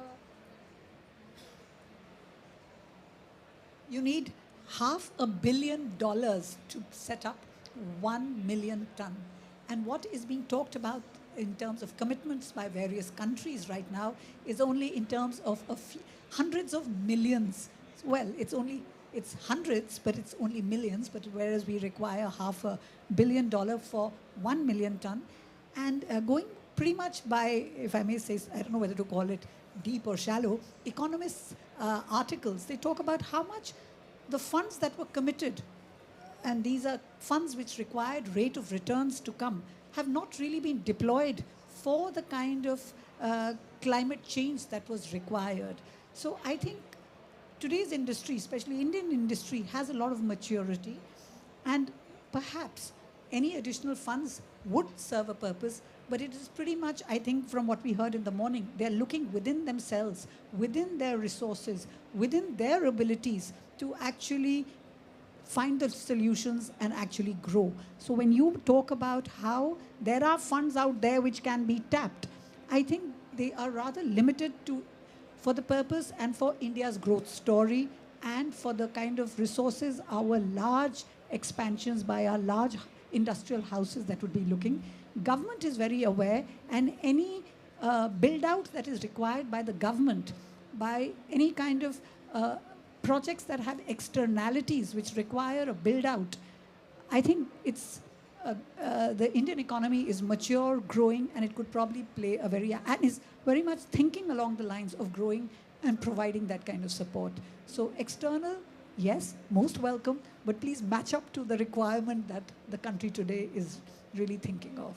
Thank you. Indeed, and Path, we'll come back to you in a second, but just on the issues raised here, it's important to then recognize or internalize the role of industry and again industry collaborations, because these are high capital cost endeavors. So again, you know, what kind of, it's not about direct funding, but it's actually what kind of technology de-risking is needed that gives that first loss support for industry then to form the consortia. But the other point I wanted to make, in fact, just this week, I mean, Honorable Finance Minister talked about it earlier in the budget speech, but this week India has come forward very clearly about its plans for sovereign green bonds. So I think there's innovations happening, again, on the taxonomy side, in the financial sector, and how India is preparing itself for different ways to raise money. But we'll hear more about that from Sean Kidney. Let me turn to Path again. In this context, and as we've established that we need a portfolio approach, the supply of alternative fuels might not all be there immediately, and yet the capacity has to be built out to respond to the demand for steel. So, Mr. Acharya, as India builds out even blast furnace-based capacity in the near future, some might then ask, well, then what's the plan for decarbonizing or reducing the emissions from those assets, because those assets will also hang around for a while. So if you could reflect a little bit on that, that might give some confidence on the overall pathway that we are embarking on. No, thank you for that question. One thing I believe that the problem of steel industry in India is different than the problem of steel industry decarbonizations in other part of the world. So that let us recognize. So once we recognize that our problem in India is little different than the problem what is being faced in other areas, therefore, our solution has to be different. It cannot be the same solution what world is going to follow, right? So then comes to your questions that I also stated that we have to build more ore-based steel making process. I don't really sway away with the term BF, BOF everybody talking about. So when I tell ore-based, it could be blast furnace in a better form, which we call green blast furnaces, which will consume minimum amount of coke to maintain the health, and they will recycle all kind of low carbon, no carbon, less carbon reduction elements. They will build green hydrogen, as I told, it is one of the solutions. So there will be multiple suite of solutions. And therefore, why I'm telling, the technological solutions for India has to be different, and therefore we need to we have to be independent of those technology development itself.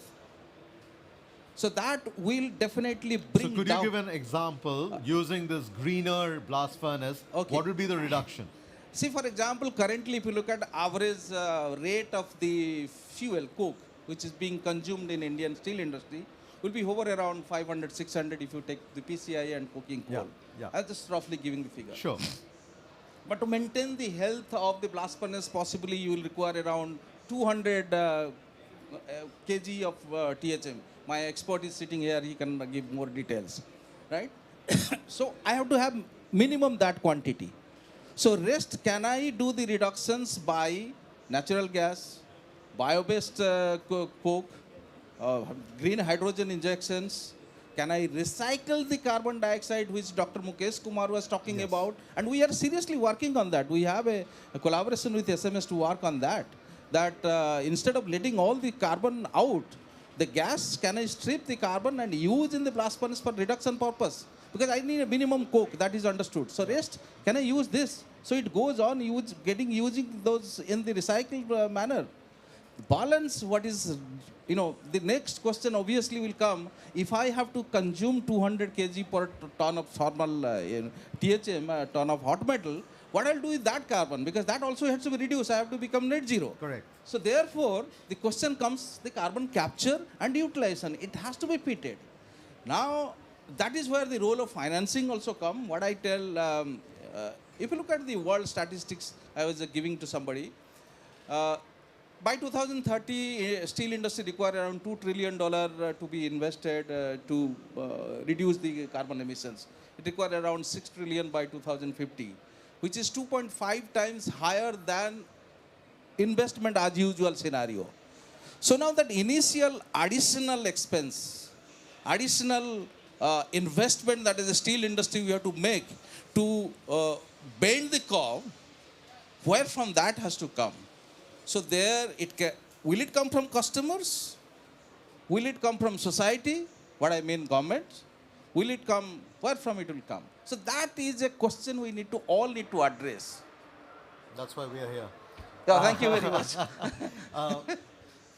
Parth, let me turn to you. We are just nearly at time for this part of the discussion, but you did want to come in on the financing issue, so please come in. But the other part, right in front, those of you who are coming into this pavilion for the first time, the theme of the India Pavilion is Lifestyle for Environment. And this is a national mission, but in the Prime Minister's words, a global movement that was launched in India by Prime Minister Modi in the presence of UN Secretary General last month. This is not just, and since CEW has been quite intimately involved in this issue, this is not just about turning off the lights and the fans. It's also about enabling the markets that respond to that changing consumer demand, whether it's in the global south or the global north. Therefore, in the context of the steel industry, one issue will be the circularity of materials that can then fit in with this whole theme of lifestyle for environment. You talked a little bit about scrappage policy. Weigh in a little bit more. Where else can this circularity come in? So I think it's not just scrap. I think there are a lot of resources being used by the steel industry. There is coke, which is another problem for the steel industry, which is being imported quite a lot. I think if we increase pelletization in the blast furnaces, we can definitely bring down the coke consumption. There can be pulverized coal injections in that. And of course, scrap makes the biggest arc of it, because definitely the amount of steel that can be circulated. Of course, India is a young economy and it will take time to reach that amount of scrap generation. But I think scrap holds the center of circularity. Of course, consumption of steel holds the center, but that is not to say that there is any line on India's consumption, because India needs to grow. There's a lot to build. But definitely we can use steel in an intelligent way, in a smarter way, where it is used efficiently, and how we can carry the whole life cycle of steel and capture the whole supply chain of steel, actually, rather than just focusing on just one part of the whole circle, like maybe it's manufacturing or just making the vehicle or just. So I think we should capture that whole cycle of steel. I think that will be a big contribution to the life movement that the government says. Thanks, Parth. We have 1 minute before I request these esteemed panelists to step down and the next round to come up. But if there's a burning question in the room, I'll take it. Rob Watts, go ahead. Could someone pass the microphone to him there, please?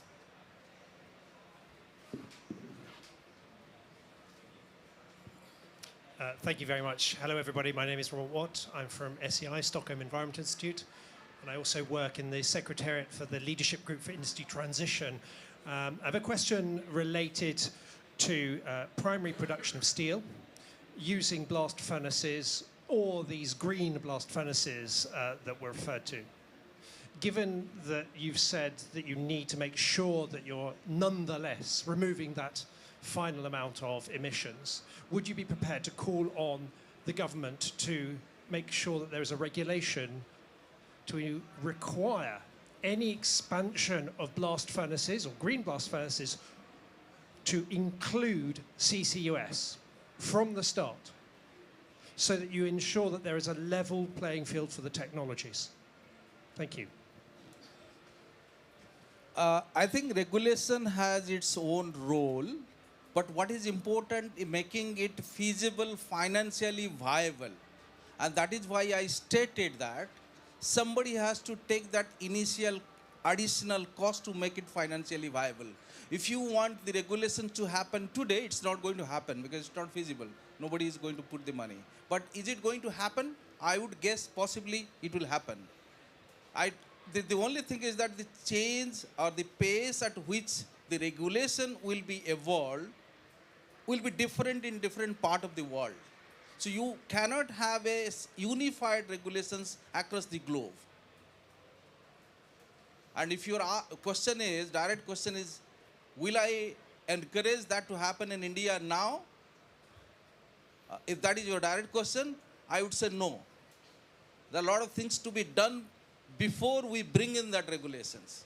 So the enabling factor and infrastructure has to be built before this regulations comes in. We are going to discuss those enabling conditions in the next round. So let me thank James Streeter, Prabhuda Acharya, and Parth Kumar for talking to us about technical options. Now it's up to the rest of us to solve all the problems that you've raised. So may I request Neha? Thank you so much. May I request Neha Kumar, I'm sorry, Neha Verma from the Ministry of Steel. I'm so sorry. Mr. R.R. Rashmi from the Energy and Resources Institute, Mr. Sean Kidney of Climate Bonds Initiative, and Mr. Prasoon Agarwal from the Clean Energy Ministerial Secretariat.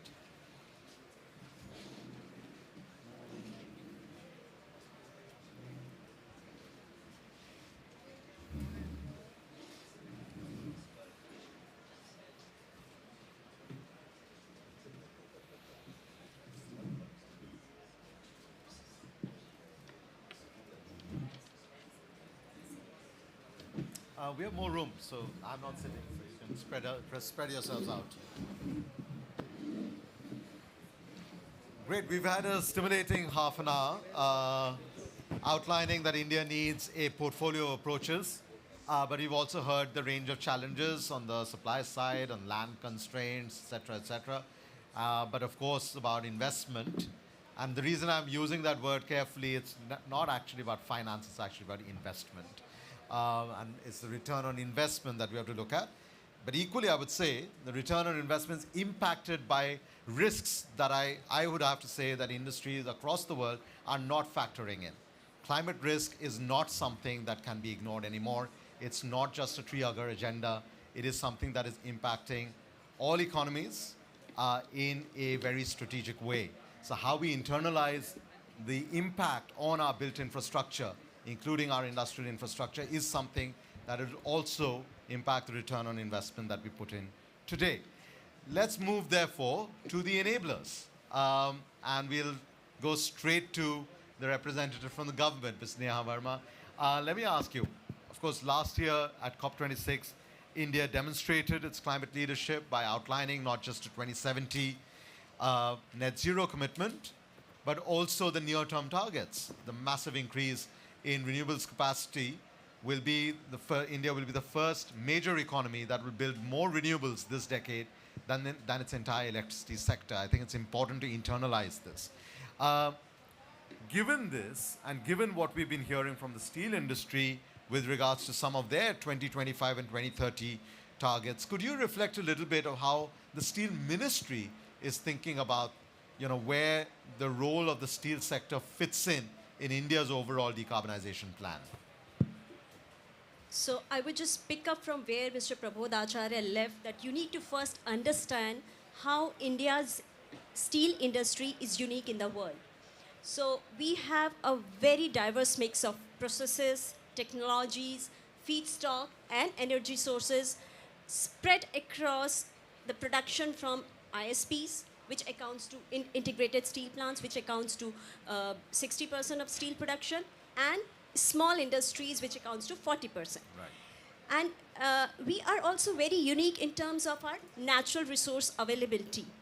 India lacks natural gas at the cost and the amount India steel industry needs. India lacks scrap availability, and India has a low grade iron ore available within the country. So definitely decarbonizing Indian steel industry, where the world is right now hinging on natural gas and scrap, is a very challenging task, and there is no silver bullet for that. But still, aligned with our net zero targets, Ministry of Steel is all set to pull the levers for pioneering a model of growth without carbonization. We at the ministry are working on a policy document which is giving a framework for the strategy, roadmap, and action plan for the decarbonization, as well as trying to set up incremental targets for emission reduction for the industry. We are looking at the whole range of solutions, and we have identified 5 pillars in which carbon abatement could happen. First and foremost important thing is energy efficiency. We have already talked about in that room. We have a good penetration of energy efficiency among the steel plants, but we still need to move ahead. By 2030, we have estimated if we have 100% penetration of these best available technologies, we can reduce our carbon emission by as much as 15%. We are very focused on renewable energy, as you have already seen. And if we go to the renewable energy pathway, again, including energy efficiency and renewable energy, we would be able to reduce our emission intensity by almost like more than 20% to 25% range if we can do that. We are also looking towards circular economy, already discussed. We are working on increasing the use of pellets, which improves the resource efficiency. And then, of course, green hydrogen, CCUS, all are on the horizon. But more important than these, we are definitely aware of the fact that we need to create demand drivers. And so, as has been much discussed in this room, Ministry of Steel is definitely working on the taxonomy of the steel, defining steel, certifying steel, scoping the emissions of the steel is also very important. We are also looking towards MRV, what are the emissions, and thus there is a holistic approach right now Ministry of Steel is working towards, and the steel industry is definitely working hand in hand with the ministry. Thank you, Ms. Verma. One issue that had not come up earlier, which you have rightly brought forward, is the role of the smaller companies in our sort of steel sector. So, Mr. Rashmi, you've of course heard what is being done, but you've also had a long history of engaging in climate negotiations. When you think about the greening of the steel sector in India, especially from the perspective of these smaller players,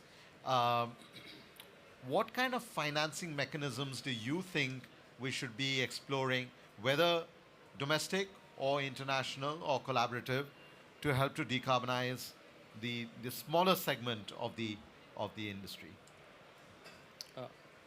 Thank you, Haruna, and very good morning to all of you.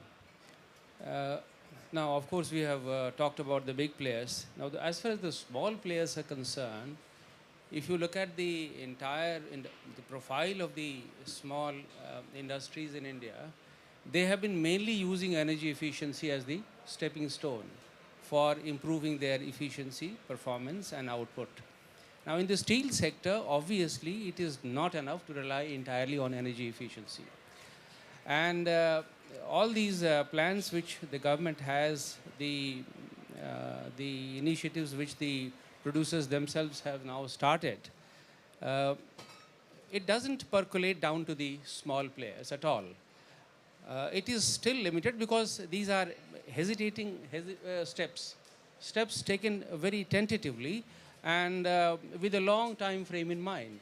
But we don't have any more time at all.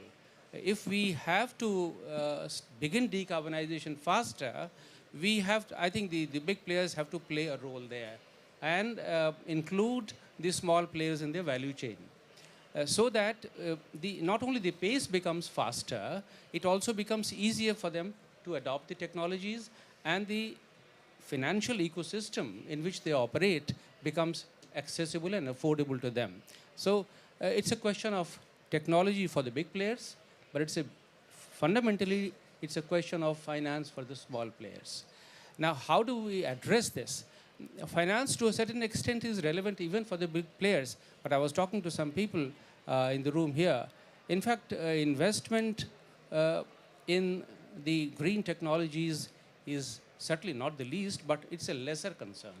What is fundamentally and more important is the issue of competition, both nationally and globally. Now, if they are exposed to competitive forces in European Union, for example, or somewhere else, where there is a cap and trade system, they are subject to carbon regulations. Now, Indian industry is not subject to carbon regulations, but it is exposed to the same forces of competition which operates for everyone else.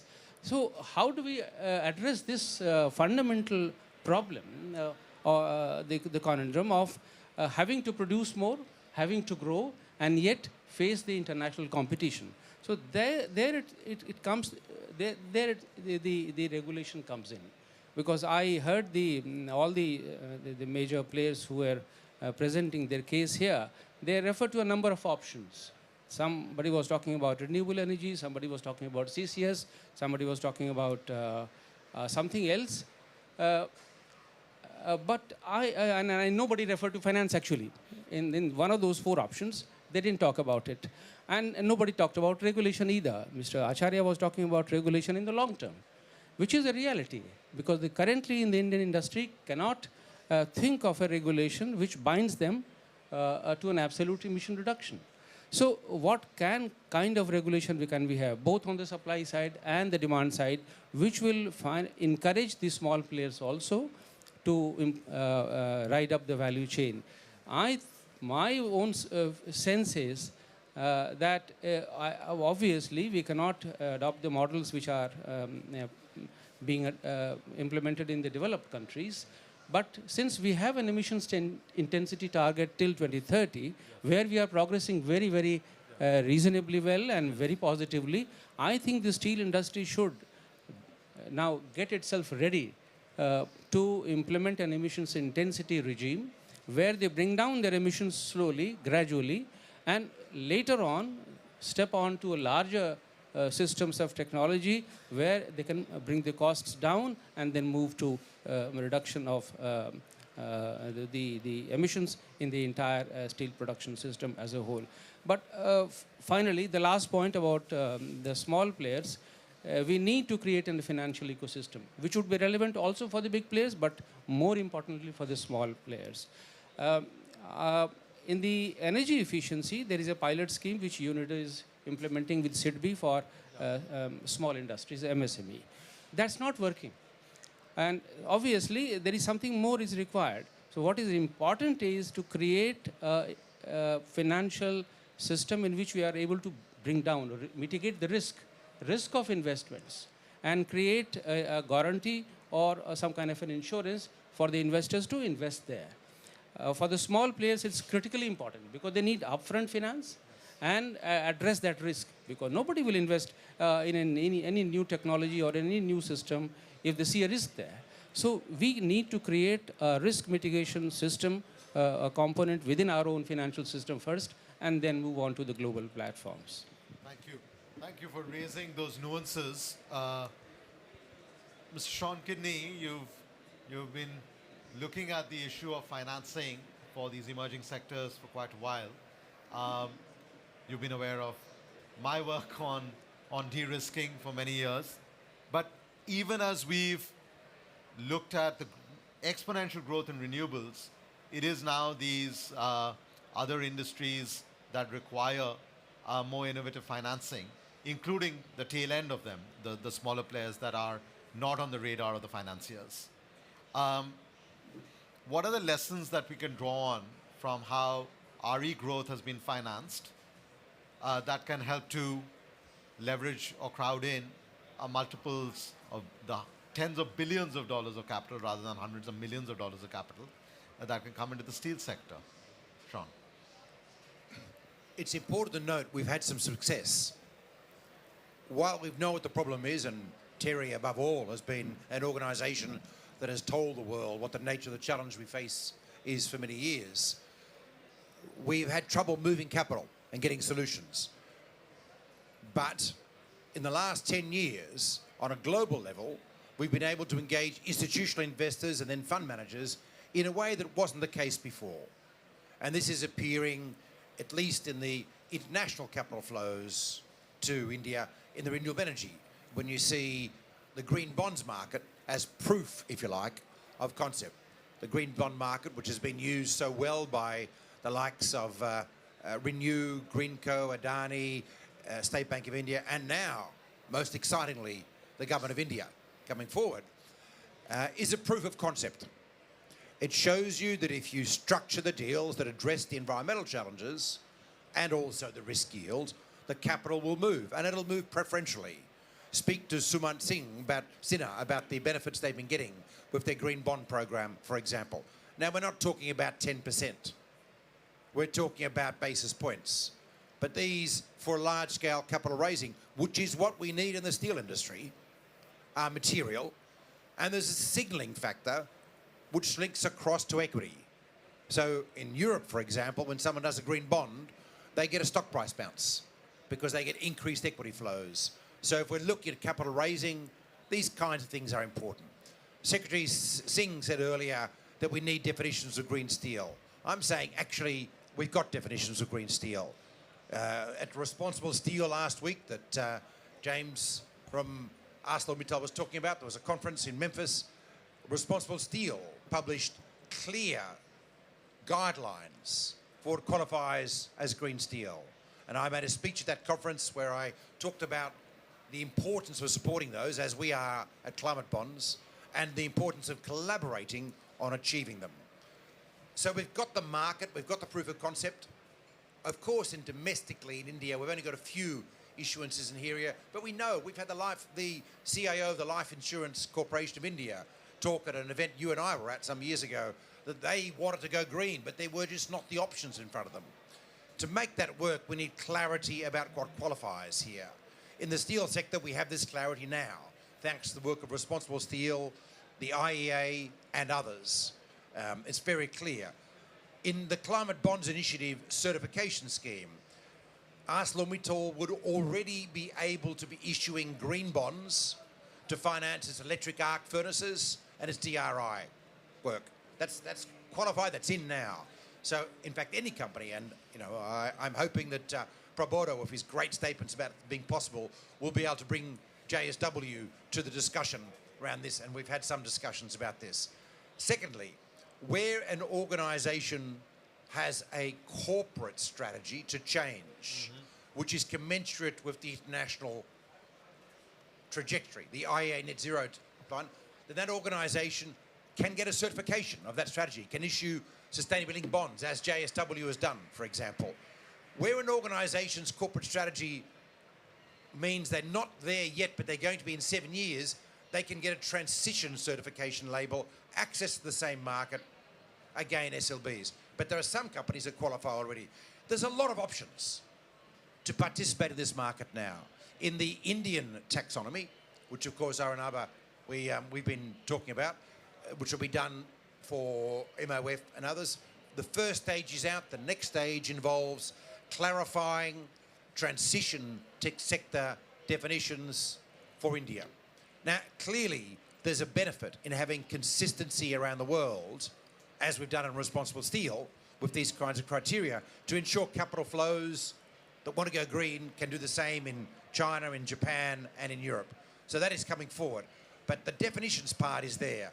Next, we do need to look at some incentives.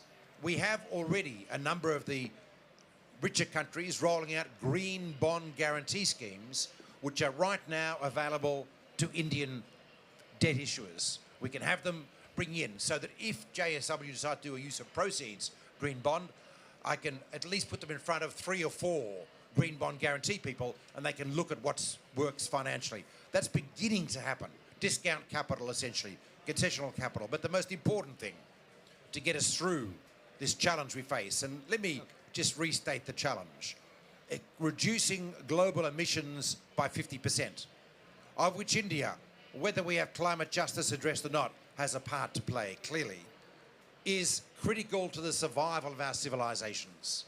It's not a matter of a choice. It's not desirable. It is essential, according to the IPCC, to ensure that we avoid catastrophic impacts on our societies. Do understand we've lost the fight against climate change. We now need to start addressing resilience. There will be a large agenda in the next year or two about how we move forward in India, especially, possibly the most exposed economy of the world to climate change. Water infrastructure. Look what happened when we didn't build water infrastructure in time in Pakistan and the floods that ravaged the country because of a failure to anticipate these kinds of challenges. All of that's on the agenda. In the meantime, we have an opportunity to get emissions down fast. We must embrace ambition in the collaboration that we can have between government, the ministry, between the industry, and between capital who want to see changes. I believe we can achieve the necessary ambition and avoid pathways that are inadequately ambitious and serve to be counterproductive. Okay, If so we Sean, lock in, one last thing, sorry, 30% of plants in India are coming up for refurbishment. If we make the wrong decisions, we lock in emissions for 30 years. That's So what I let's- meant. Yeah, so you use the word collaboration. So, I want to so come to- Arunabha, just let me just come into your responsible steel definition. That is very much hinged on steel scrap, and we don't have. So we need to adapt our own. We need to come out with our own definition. Perhaps find an equivalence in the world, but which is not hinged on the scrap availability. Which goes back to the nuances we introduced in the earlier round of the uniqueness, the similarities and the uniqueness of the Indian steel sector. The points definitely are well taken with regards to, and which is why the aggressive move towards not just 2070 net zero, but the near-term story. But Sean used the word collaboration. So Prasoon Agarwal from the Clean Energy Ministerial Secretariat, way back in 2015, Prime Minister Modi, in fact, he coined that phrase about what was eventually a global initiative. Mission Innovation came about. Last year, India and the UK jointly announced the Industrial Deep Decarbonization Initiative. We've also heard about Lead IT. When you look at all of these industry-level collaboration, the technology-level collaboration, what are we actually achieving? Because unless we are achieving things, we can't actually get industry to start deploying those technologies while the demand continues to rise. Thanks, Arunabha. Very good afternoon, everyone. First of all, thanks for inviting SEM, Clean Energy Ministerial, to this panel. Honorable Secretary, Ministry of Steel. I'll come to your question, but let me wear my Indian hat first and congratulate the Ministry of Steel. So there are a few things which I always knew about this steel industry. They are very good at making steel. They are very international. They are very responsible. But what we learned today is they are also very good at telling stories. I think that this is a real compliment. I'm not speaking sarcastically. I think it's great to see this presentation and the videos, because I think the story has to be told. So I think that's some congratulations to the industry. On your question, Arunabha, I think in fact, international cooperation is good, but I think there is sometimes over cooperation and basically a crowding of these and underperformance. Basically, a lot of initiatives coming in, not talking, not collaborating, not stepping on the toes, synergizing. No, I think those are real challenges, and I think your question is very relevant there. From our side, from the SEM, so we have the Industrial Deep Decarbonization Initiative, and what we've realized is there are a few aspects on this issue which are being addressed by this initiative. For example, Lead IT. They're doing a lot of work on road mapping. Rob was here. Very similarly, in fact, I'm sure you had it in mind, but didn't mention, is the First Movers Coalition, which again works a lot on the private sector side. So I think this assessment of who's doing what is very important to design and to basically move ahead with any new initiative, which is what we did extensively, to talk to them, to understand what they've done. And we realized there are a few areas where we could contribute. And those are three essentially. Number one is on data and statistics. I think, I think it's important for me to also step back and basically tell you about the approach we take.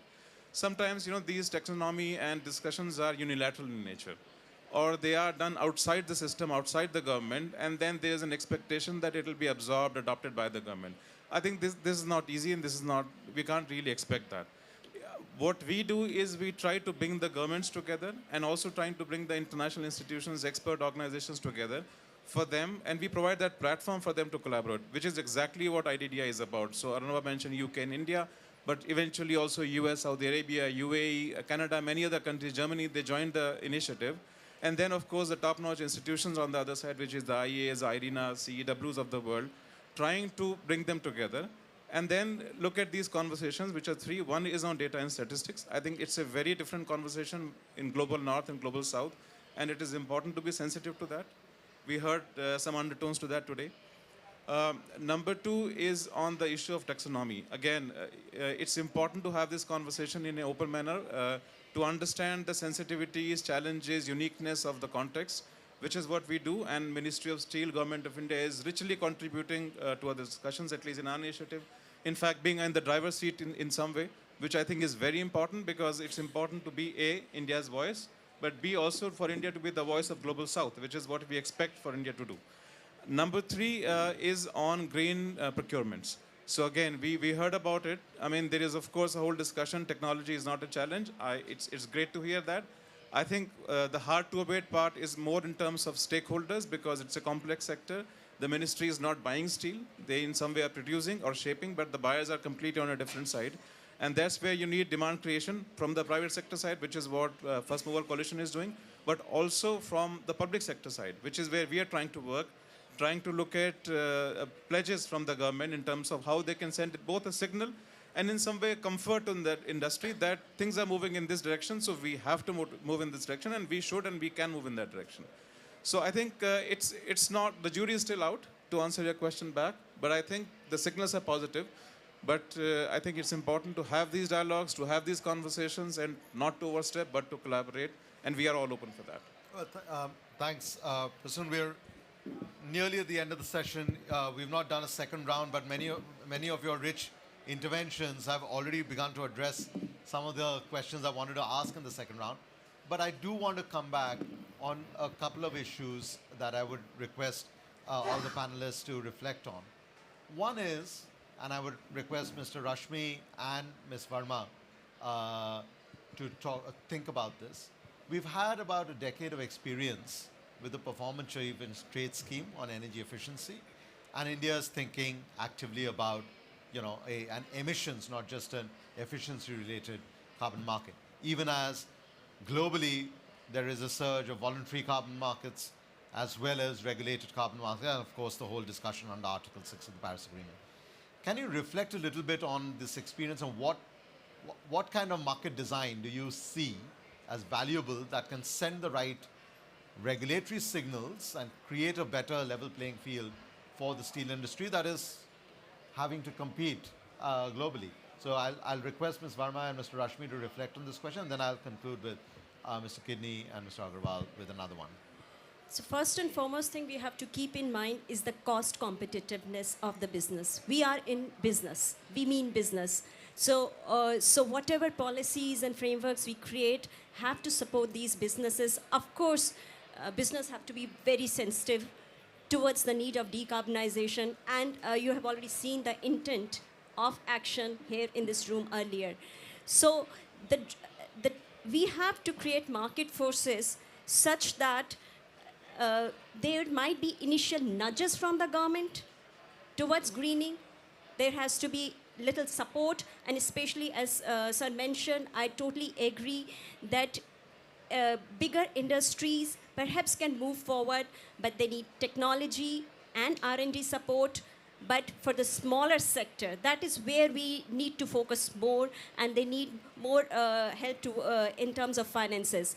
So as far as the market structure is concerned, it will happen automatically once we define the steel, what is green steel, and once we create initial demand through our procurement policies. I totally strongly believe that initial nudge is necessary, and then the market forces will take over themselves, because green steel is the need of the hour. It's not only our mandate to produce green steel, it's the mandate of all other industries which are looking towards scope 3 emission reduction, which needs green steel. The automobile industry especially is moving ahead in this. So there is demand, it will be created. We just need to create that initial support, initial nudge. That's what I think. Mr. Rashmi, on the evolving carbon markets? Thank you. Arunabh, that was an important question which I think earlier panel also missed. In PAT, our experience is very good. But we must remember, PAT is not a cap and trade scheme. It's basically energy efficiency improvement scheme. We can try a similar thing perhaps for the steel sector as well. And now this new renewable energy obligations which will come, in fact, they will be binding even on the steel sector. The steel industries, large number of large steel units are already covered by the PAT scheme. That's right. So they have specific energy consumption norm already. They will also now have renewable energy consumption norm. So to that extent, renewable energy market will get a fillip. But how will that contribute to emission reductions or technology shift in the steel sector? That's something else. For that, I would suggest that we need to look at the design of the carbon market, which you have referred to. Now, nobody mentioned everybody talked of CCS as the possible solution to, burying the emissions under the ground. But nobody talked of forestry or nature-based solutions, which are a much less expensive solutions to addressing the climate problem of particularly hard to abate sectors. Now, CCS costs per ton of CCS is almost 50 to 60 to sometimes 80 to 100 dollars a ton. But on the other hand, if you make similar efforts, similar investments in the forestry sector or nature-based solutions, the cost is not more than $10 a ton. So why can't we design a carbon market domestically which takes care of the needs of the steel sector, takes care of their residual emissions? And which is technology neutral. Technology neutral. And of course, they will have to bring down their emissions in the core emissions, but the residual emissions, which cannot be abated within the industry, they can be traded or they can be offset by somebody else. And in fact, our modeling studies, give me 10 seconds more, Arunabh. Sure. Our modeling studies show that even in 2050, even if we take all the policy measures, the current policy measures, we'll still have 3 billion tons of emissions in the energy system. So how does this 3 billion tons of emission, how is it neutralized? We will have to have a carbon market where it can be offset, or it can be, somehow completely abated. So we need active carbon market, domestic carbon market first. Let's not talk of the international one. That is a story far away. The domestic carbon market, strong one, which relies on promoting forestry. And that will increase the carbon sink in the country, also do well for our industry, increase green sink, and help the steel industry eventually. And just to add a little more, one approach is carbon market. Other approach which I was talking about is self-driving market. So what I'm saying that green premium to the steel production is 30%. But when we translate this to construction premium, if using green steel, it's less than 5%. Correct. If we translate this to green premium in automobiles, it's less than 1%. Yeah. So that is the numbers we are looking towards. And so this is one of the very important driving forces. Absolutely. And in fact, again, with regards to the offset market, what we've recommended to the Secretary General is that we strongly nudge industries that are trying to abate is to focus or put the money towards these. I will continue to use harder to abate because, unless you do it, you've not done it. Towards these underserved geographies, underserved sectors that have not got the financing. But as we conclude, let me turn to Mr. Sean Kidney and Mr. Prasoon Agarwal on this translating these pathways into action, right? Because you've seen the uniqueness of the Indian market. The Indian market is not a marginal market. So in a way, the solution has to be developed here rather than standardized somewhere else and then expecting this market to respond, right? This is the world's second largest steel producing market. So I want you to reflect from the finance side on the technology side, what can be done, cook up a solution that can actually provide the technology guarantee and the investment guarantee for pilot projects to come up in India within the next 2 to 3 years by 2025 as demonstrations, not as moving the entire sector. You're right about the next 2 years, because if we are to plan for adequate transition given our challenges, we have to do it in the next 2 years. The time is very short. You made a wonderful point about the relative pricing, Marshall, yes. And that's what gives me hope. The fact that the extra cost for a car is 1%. Yes. It's a marketing cost. There'll be a lot of people who will buy a car because of the green steel. Yes. So the 30% wholesale cost becomes mildly irrelevant. And that's before we start tackling scale production. Because one of the things we know about all technologies, and it applies to steel, is the larger the volume, the lower the unit cost. If we can get some large-scale offtake agreements, the price will drop like a stone, exactly as is happening in hydrogen. The reason why we have Adani out there saying on our webinars that the cost of hydrogen is going to be $1.50 a kilo this year and 97 cents a kilo in 2026, which is earth-shattering for the steel industry, is because of the volume contracts the government is facilitating. And that's our opportunity. But look, I'm just going to say it's really exciting being in this room. I'm filled with enthusiasm for the kinds of changes and conversations that are happening in India about change. It's really good. I'm very keen to bring this market into what is already a very successful global capital market for green finance. We just need some issuers. So JSW, ArcelorMittal, Tata Steel is doing great work. Very keen on local conversations afterwards. We have the capital. It looks like a capital lump, but the capital is there. It's just in German bunds that are getting a negative interest rate now. It needs to go somewhere where it'll earn money, which is in places like steel production in India. But we do need to ensure, as we talk to investors, and the ministry for that matter, that we have credible transition pathways. There is still work to be done, in my view, there. I'm not going to get into the detail because I think that's part of the discussion we're in the middle of. I agree with you about Recycle India, but there's opportunities around DRI and hydrogen that are much greater in India than most countries, so it balances out the stuff we can do. This coming year will be very exciting in that, but I think Arunaba's point, the next 2 years is what counts, is absolutely right. We need, within 24 months, to know what our CapEx plans are, because otherwise we're toast. Masood?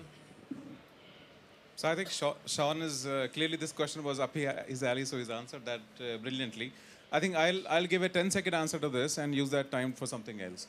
And I guess, Arunabha, in your own remarks earlier, you did mention something which is very interesting, often undervalued, which is the importance of risk mitigation mechanism, first clause. I know you've done a lot of work on that. Even Nehaji mentioned this briefly in her intervention. I think that's something, innovation challenge. I think these are the creative ideas which perhaps where the government can play a role to be an enabler for the industry to go ahead and take some risks. So I think that's something I would really lay importance to. But more broadly on the question of international cooperation, multilateralism, I think there is a very unique opportunity we have in the next 7, 8, 9 months where India takes up the G20 presidency. And for the first time, we'll have the troika of Indonesia, India, and South Africa being from the global south. I think some of the discussions we had today, and this is a broader conversation, it goes beyond steel, but I think it's a unique opportunity to bring some of these sensitivities, discussions, challenges into that discussion. And I'm sure there'll be opportunities over the course of next year to do this. We very much look forward to do that, working with CEW and other colleagues. So I really hope that we continue this conversation onwards to the next year. Thank you. Thank you, Prasoon. On the issue of G20, today is the 11th of November. In 20 days' time, India will assume the presidency. The president's notes will be issued soon, and you will see very clearly the kind of leadership India will be taking on many other matters we've been discussing, and more broadly at COP27. But I just want to thank Ms. Neha Verma, Director in the Ministry of Steel, Mr. R.R. Rashmi, Distinguished Fellow at the Energy and Resources Institute, Sean Kidney, CEO of the Climate Bonds Initiative, and Prasoon Agarwal, Deputy Head of the Clean Energy Ministerial Secretariat. And I want to conclude with simply one phrase. The age of binaries is over. And I think what we've heard throughout the morning is that it is not whether India is acting or not acting, it is whether we do hydrogen or we do blast furnace. We have to have a portfolio of solutions. We have to have a portfolio of collaborations. We need a portfolio of financial options. But the one binary that we must stick with is climate action and climate leadership versus lack of climate leadership. India has demonstrated it can be a climate leader, so I'm hoping that you all are taking away some more messages along that line. Thank you very much.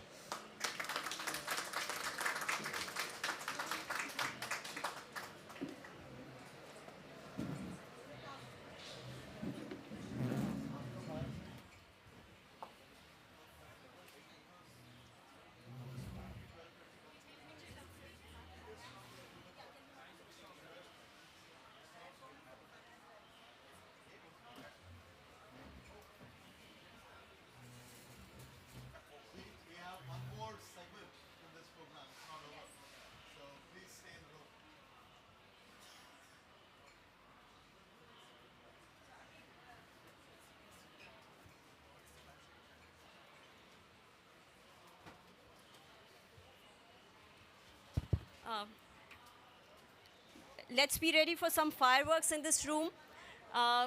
That's going to be a very interesting session. Thank you, Arunabha, for the wonderful panel discussion. But now, in line, we have fireside chat with Ms. Ruchika Chaudhary Govil, who is Additional Secretary, Ministry of Steel. May I request, please, everyone to kindly settle down. Ma'am, kindly take your seat on the stage. We have Mr. Sanjeev Paul, who is Vice President, Safety, Health and Sustainability at Tata Steel Limited. Mr. Vivek Pathak is also on the panel, who is Global Head and Director of Climate Business at International Finance Corporation.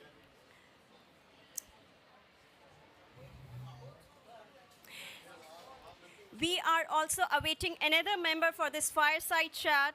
It is Mr. Tariq and Taria from UNIDO. He's yet to join this. Oh, you are here?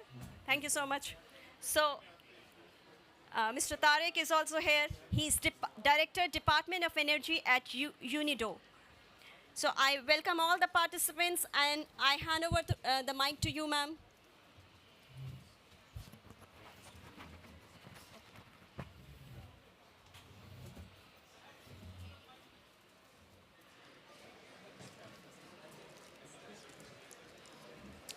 Good afternoon to everybody. It's been a very interesting morning. A host of issues have got discussed. Welcome. I think you've just joined in, and I think you've just joined in. But we've had a very meaningful morning where the tone and tenor of what India is set out to do in terms of growth and then in terms of its measures taken for the climate, for the environment, what is to be done, has been pointed out by the industry. A lot of measures that were discussed raised a lot of optimism. I think across the room, the mood was a lot has been done and a lot more needs to be done. After that, we've had the sessions where we delve deeper into the issues of roots, finances, technology, etc. So now I just initiate a discussion, and as Neha calls it, a fireside chat. I don't see the fireside other than, I think, in the belly of everybody in the room. Other than that, we are here to discuss what now, what further, how do we take the discussions to actual actions, what could be the impediments, what could be the solutions. So we, as four panelists here, are here more for a chit-chat to discuss how we can solve problems, how we identify the problems that probably the industry, the policymakers, the academia could be focused on, and then how do we take it forward? I'm aware that you're on a bit of a time constraint, and UNIDO is just so important to us because we look at you as a neutral party, no, no north, no south. Otherwise, most of these discussions and engagements get constrained by, you've done it in the past, now why not me? I mean, in India, we are very fond of saying that. So we look at UNIDO as a UN organization to actually steer it favorably for everybody, keeping in mind the responsibility that each producer has, recognizing the need of every country having its own challenges, its own ambitions, and UNIDO has always played that role for industrial development. We look forward to hearing from how you feel you could steer it for us, identify for us, and guide us. Thank you. Thank you very much, and thank you for inviting me to the India Pavilion and to be here with you. The time was tight, but I made sure that I come here because I think this is a very important conversation. Talking about decarbonizing the hard-to-abate sector without India taking the lead globally is not going to happen. Honestly, this is one of the fundamental things. India and a few other countries in Asia, without being at the center of the leading the transformation of industry, we will not get to net zero. I think that's important to recognize. So I think in UNIDO, we do recognize that, and we're advocating for a level playing field in driving the agenda of decarbonization at 3 pillars. One is, of course, we need also governments in both the North and the South to take a lead role in creating the incentives for industry. So we've been trying to work also on this initiative where can government give the signals to industry that we will, if you produce it, if you make it, we will buy it through public procurement. And different countries, based on different circumstances, can actually adjust the ambitions level. So India can create that signal for, let's say, 2030. We want 50% of public work projects to be made with green steel and green cement. Indonesia can do it for 2027.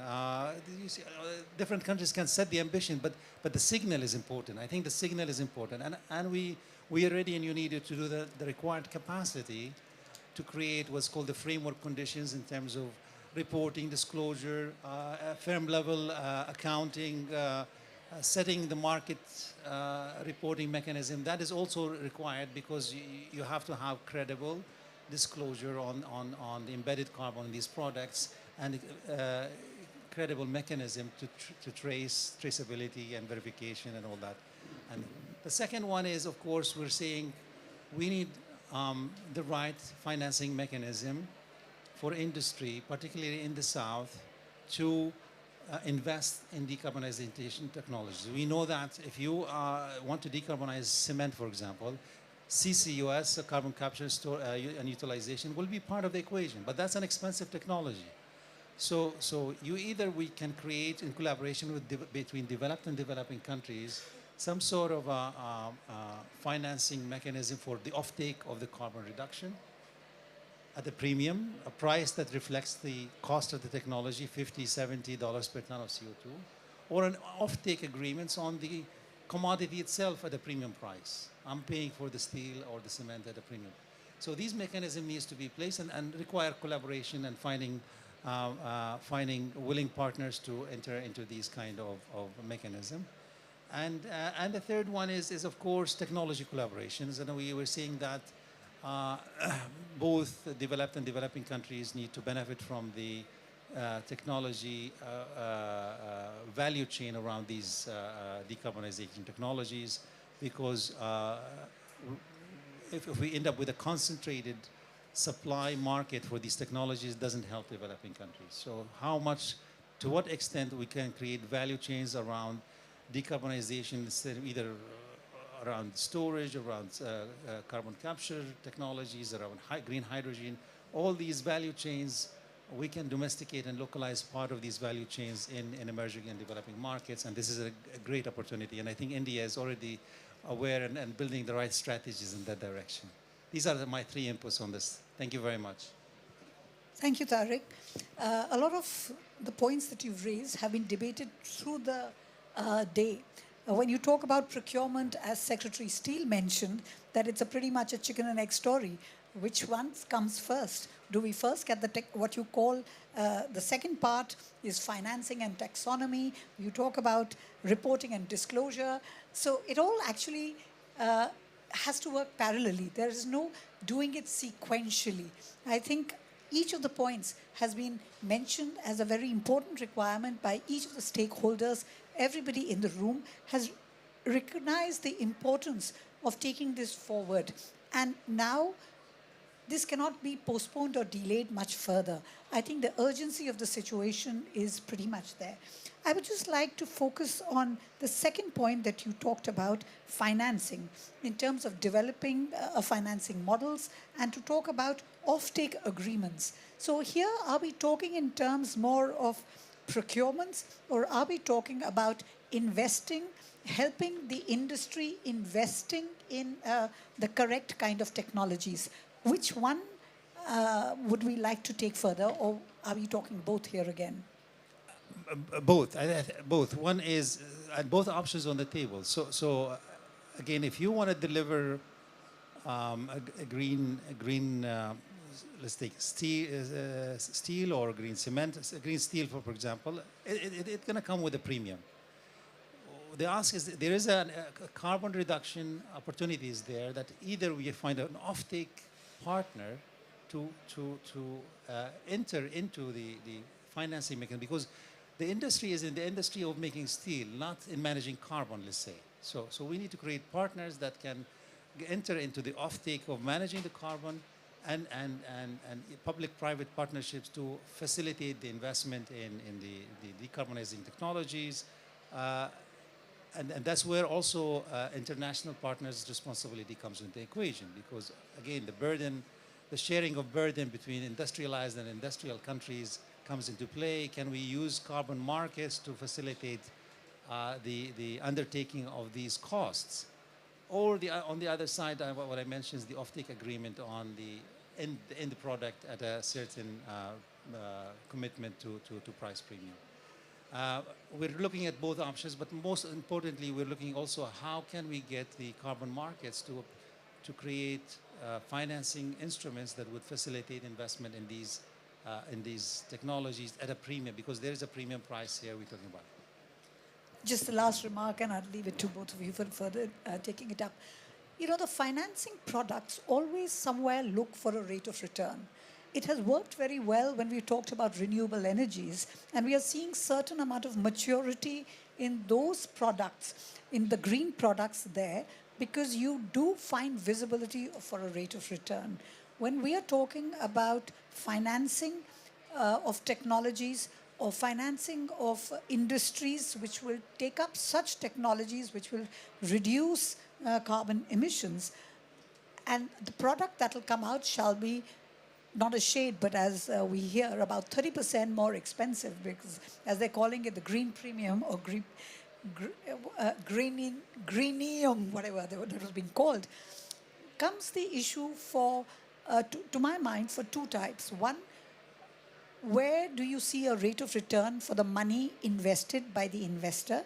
And secondly, while the larger industrial houses would have a possibility of being funded through such green finance, what about the smaller ones? And this I would like to raise in the context of the Indian smaller producers, because they have very peculiar corporate structures. They could be pretty much owned by family, proprietary concerns.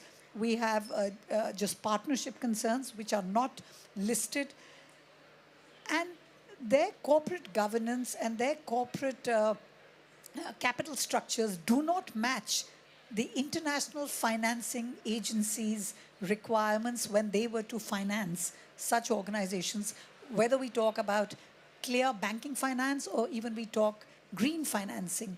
That will be a challenge which I feel might come in the way of such green. And the big houses, as we'd heard in the morning, have already made huge strides in actually adopting technologies, adopting measures, and having a strategy and a plan to decarbonize, whereas the smaller ones need to be nudged and pushed.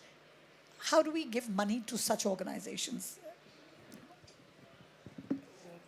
I absolutely agree with you that the SMEs, small and medium enterprises, will be the cornerstone, especially particularly in certain supply chains and value chains. And that was also discussed in the morning in one of the sessions I was attending.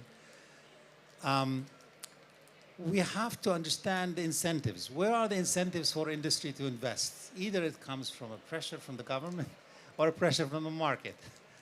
But of course, we also have to take into consideration the circumstances in which the burden of getting to the right level of emissions and where support from the government or from the international community or through the climate finance can be channeled to the small and medium enterprises. One area where we're thinking is, can we create at least dedicated funds that can support some sort of a blended finance mechanism to be channeled directly to the SMEs. But the incentive has to be there where the SMEs find themselves that if they don't change their processes, they're not going to be part of the market. And we have seen this as happening where even if the big players demand green steel, it will cascade down to upstream or downstream where the supply chain is. So it will reach to second-tier suppliers and third-tier suppliers across value chains. So we have seen this cascade effect. And I think we need to get the SMEs ready. And that's where also part of the international cooperation comes into place to create the kind of programs that to handhold and support small and medium enterprises, not to leave them behind. And fundamentally, we don't see enough support in that space. And I think this is where I need any government to lobby internationally. We need more international finance for support mechanism for small and medium enterprises. Thank you. And we start that lobby straight away. We hand over to you, sir, from the IFC. Your reaction on the same question. So this is going to be quite a fiery chat because I would actually not entirely agree with Tariq, and I'll tell you why. So one is, I think, let's understand when we're talking about incentives. You know, IFC did the first 2 megawatts of commercial solar in India with Azure Power, and tariffs were really high at that time. And we forget that effectively there was a subsidy. When you buy at 28 cents and you're selling at 14 cents, you are subsidizing 10 cents or, you know, whatever the number in between. But what happened with solar was it scaled up. There was effectively blended finance and subsidies, and technologies came in. And I'm really hoping the same thing happens with steel. And I think Arunabha may remember, but I've been talking about decarbonizing hard-to-abate sectors for the 2 years I've been in this job. And it's now taking importance, which I think is fantastic. So I think this has been done. It's not anything new. It's not undoable. It will happen. It's a matter of time. But the crux of the matter is, I think what you've talked about is financing. And here I'm a big believer in, global capital comes in a currency, which is called the US dollar or a hard currency. And that hard currency, if you're going to use it to green SMEs, who's going to bear the currency risk of that? Yeah. So if you're going to tell the SMEs, so I say the same thing on solar, by the way, and that's where India's done a remarkable job in having tariffs in Indian rupees. And it's Indian banks that have financed the Indian solar revolution, as I call it. Global capital is coming in now. Yes, we also financed it with dollars a long time ago and a lot with rupees. We had to actually change our strategy to be able to finance solar because we had to have a rupee product through the Masala bond. Otherwise, we couldn't. And I think that's what, so steel, you know, Tata Steel is a client of IFC since 1962, well over before I was born. And those days you could borrow dollars and manage currency risk. But currency risk is a huge thing when it comes to SMEs. SMEs, let's be clear, is you ask an SME what's their first priority. They say, when I wake up in the morning, I want to know if my receivable is going to be delayed by 2 or 3 days. 3 days of a delay in receivables, the SME can't operate. You know, let alone talking about decarbonization. So therefore, what I'm coming to is, how do you green the domestic financial sector at scale that you've never seen before? Every bank has to be doing its bit. How do you connect? You know, we keep talking about where is global capital. But my question, I would turn it back to my countries, is have you mandated your pension funds to invest in climate? Have you mandated your sovereign wealth fund to invest in climate? And I think that's where it's going to start. Global capital is not coming. As you said, Ruchika, they want a rate of return. If you go and, you know, I've talked to pensioners out of Canada and I say, would you want your money going into a solar farm in Vietnam?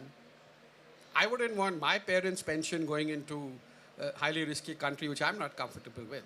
So I think what I'm getting to is global capital can come for the bigger companies like Tata Steel. They know how to manage FX risk. They know how to manage capital at scale.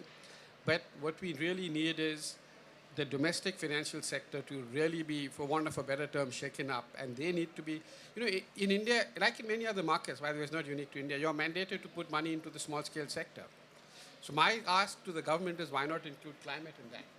Can I just pause you here just to point out, India's steel sector does not qualify in our definition of SME because it is such a capital-intensive industry that the benchmark of 500 crores gets, or 50 crores for investment and 500 crores for turnover gets crossed. So what we in steel call small, for the definition of SME is actually crossed, and that does not get met.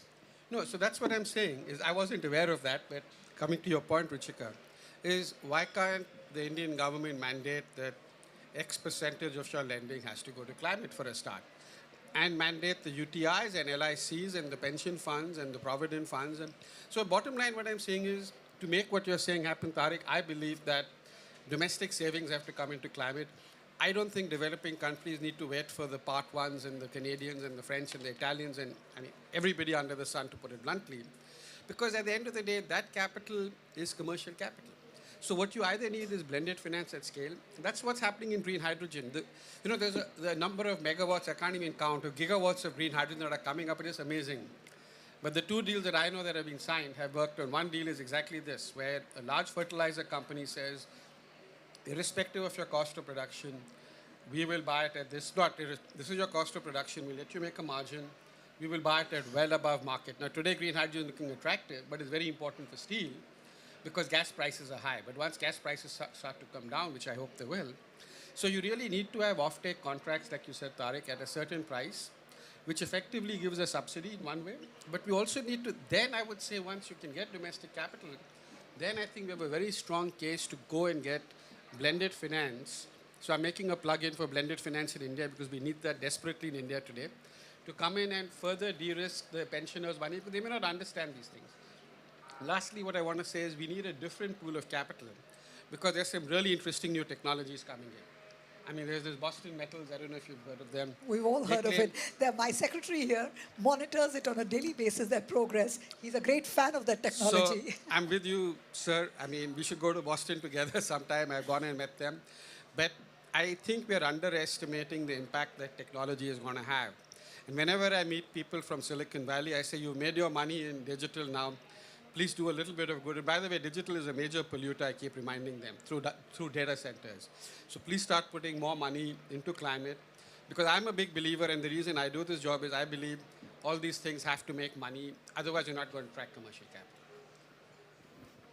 Let me jump in. I cannot but 100% agree with you. Actually, my point was definitely in terms of the financing, you need to get the domestic finance market engaged in this. And this is the challenge we face. We do a lot of these technical assistance projects. We want to get the SMEs to invest in technology replacement, upgrade, without doing it with local currency. It's too risky. It's too costly as well. What I'm lobbying for is technical assistance to build the capacity in the SMEs to transform. You need the pipeline. And we don't have enough support to bring the pipeline of projects from the SMEs in terms of getting them to sensitize, knowing what do they need to replace, what technology to bring on board, the value chains in the local market. You don't want also to import all these retrofits from outside. You need to create local value chains. That needs capacity building. And I think that can be shared part of the global commitments to get everyone on board. That's what I wanted. Yeah, Tariq, I think we all agree to that. I'd just like to touch on one word which you used, which is sort of a taboo word where steel is concerned, and that is the word subsidy. We've had, as a product of G20, a body called GFSEC, Global Forum for Steel Excess Capacity. And the whole analysis that was undertaken was that steel capacity has expanded to a particular extent because of the subsidies to the inverted commas, zombie companies. They said zombie companies, thank you for being here, Tariq, thank you so much. Bye. So the zombie companies, which were probably not profit-making, and if they were kept alive by some sort of a subsidy that was given. Now, if we were to go down this path, and which I actually support, that if for adopting the correct green technologies, the products that were to come up, if they were to carry a premium, pay that subsidy and let that company adopt that technology. But in that, if the word is subsidy, and I'm just sort of carrying it for the sake of argument a little further, if the production inefficiencies are also rolled in, and that results in the exit not happening of companies which would have otherwise not survived, would it not draw international flack to say, here is a country which is expanding its production, here is a country which is keeping alive its zombie companies in the context of supporting green steel, here they are subsidizing the existence of a sector which needs to be closed down. My question number one. And question number two, because you're a finance man, and what I talked about earlier, though it was not really meant for Tariq, probably Vinay, you could answer it, about the structure of the company, the capital structure. When you talk about proprietary concerns, partnership concerns, they are financiers' least favorite organizations to be given financing to. Large Tatas, you are happy to give them because they have certain transparency, visibilities. There, he's already handing him a check. Yes.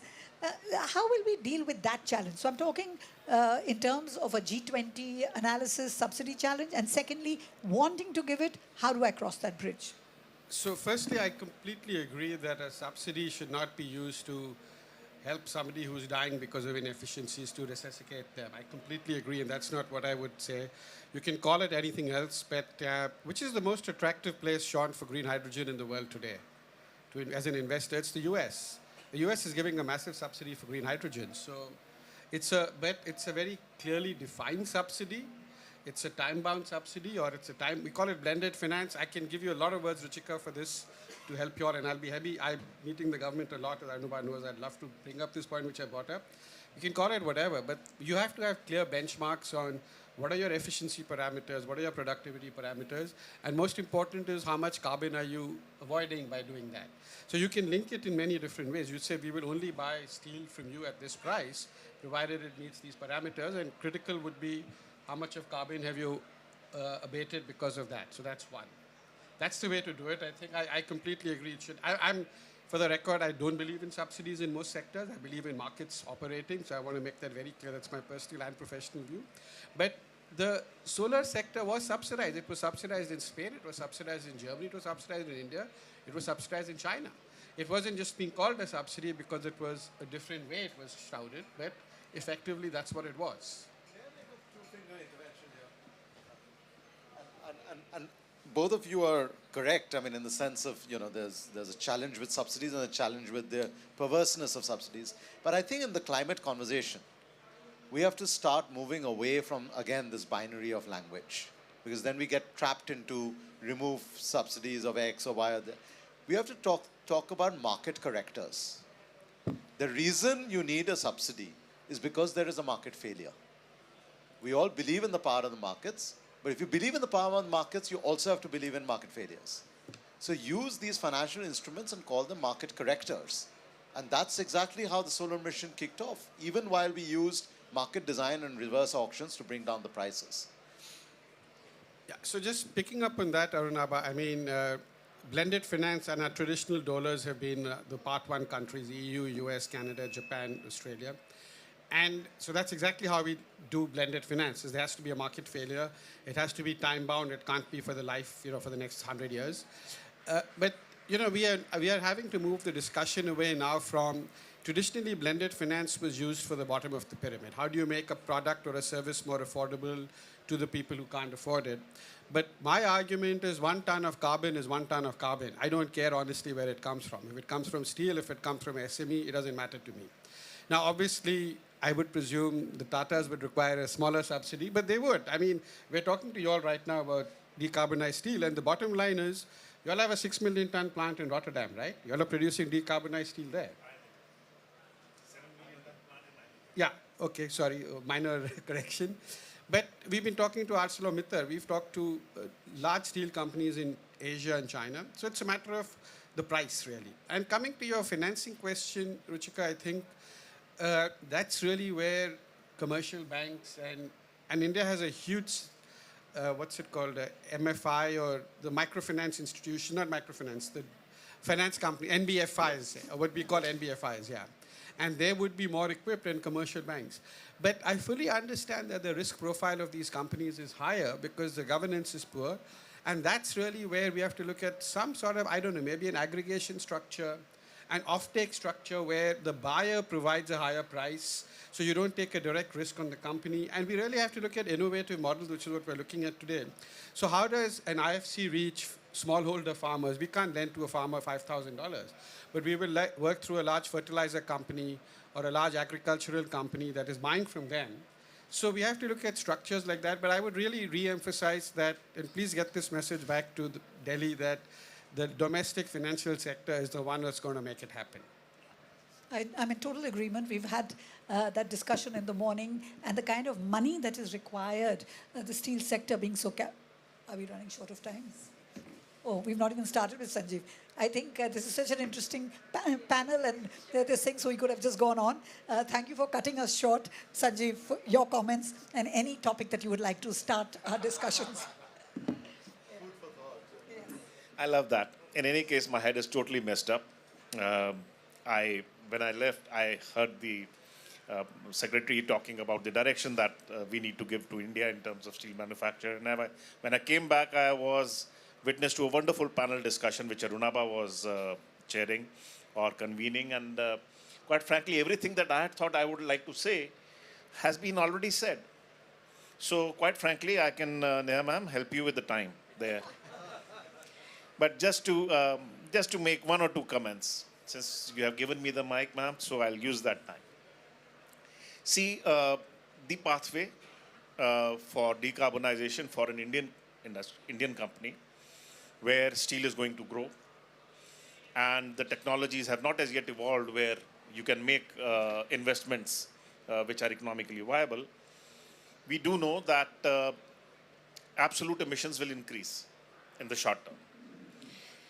However, we need to implement best available technology, and if you saw the presentation from Ankan, it said that till 2030, we have a pathway going forward, which is very clear to us. We know what investments we need to make. We'll work on efficiencies. We'll work on best available technologies, and we'll bring down our emissions from an intensity of 2.5 tons to 1.8 by 2030 at 40 million tons. But going beyond that will depend upon two factors: the ambition around regulation and the speed at which technology moves. So whilst technology we can talk about, hydrogen, green hydrogen, I heard Mr. Kidney talk about less than $1 by 2026 in India. That would really be path-breaking. Quite frankly, Mr. Kidney, I have not heard this. I'm just coming back from an arena conclave, and the number there also is 1.5 by 2030. If it also, this would be really path-breaking for me.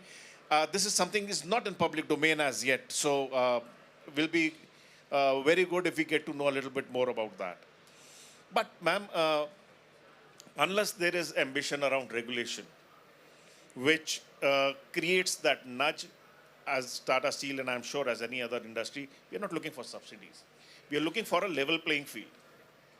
Create a level playing field for us, because if we invest, it costs $1 billion to set up 1 million ton of capacity. We are going to invest in 300 million tons or 400 million tons in the next 30 years. This is huge capital. Now, if we have to invest, we must get a return. After all, we are a business, big or small, we'll work on returns. How do we ensure that these returns are equitable and we are able to pass through our costs? I'm not going to call them premium, ma'am. Green. These are green costs. These costs need to pass through to the end consumer. The guy who will pay only 1% more for a car or 3% more for a house. What will be the mechanism to take that forward? That, to me, ma'am, is the piece on regulation. And I think if we are looking for an ambition to net zero by whatever time going forward in the future, the regulatory mechanism and the ambition around it is going to be the key. Technology may or may not follow, may actually precede. For example, if Mr. Kidney is saying that hydrogen will come down to $1, then we have done it. Then we really don't need any regulation around steel. That's... I think the points that you've raised have been very much appreciated by a lot of the reports that are now we see are coming out. IEA's reports, Neha is just sort of had it with my talking too much, I think. Give me 1 minute to wind up. Okay. So I think what's right and what's important is that all the investments that we are seeing coming in this decade is going to be around for 30 years. And we cannot have a case for stranded investments. We'll have to have a case of best case technology invested in today so that we see it panning out for 30 years. We see all the developed world, the North, actually having past investments, which are going to start phasing out in the next decade. So they have the time and indulgence of waiting to see further developments coming in the 30s, which they can thereafter deploy. But I think Indian industry is on an expansion path in this decade as well as next decade. So I think what you're talking about, the here and now today, is in terms of policy interventions, which I think Secretary and I have heard. This is going to be our takeaway when we go away. And what everybody's talking about, and there does not seem to be any uniformity as yet reached in taxonomy. We protect our interests, our production processes when we define our taxonomy, but that has to sit well, read well with what the world develops. And that will only play a role when financing will come from the likes of UNIDOs and IFCs. Because if we were to have something which is not which reads well with them, we will not see the finance flow in. Thank you so much. It's been a very, very interesting and meaningful day. I love the fireside chat, a little backing and forthing. I wish we did not have a time constraint, but we look forward to having more discussions in the same context, perhaps in Delhi, under the leadership of Secretary, perhaps in the next month. Thank you so much, Mr. Sanjeev. Thank you, Vinay.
Check, check, check.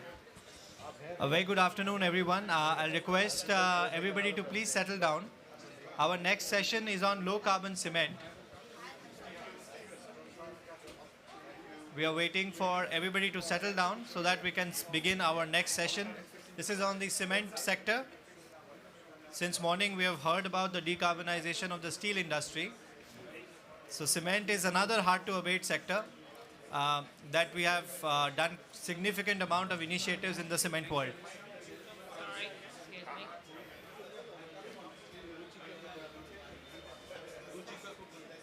I request respected speakers to kindly take their place on the dais.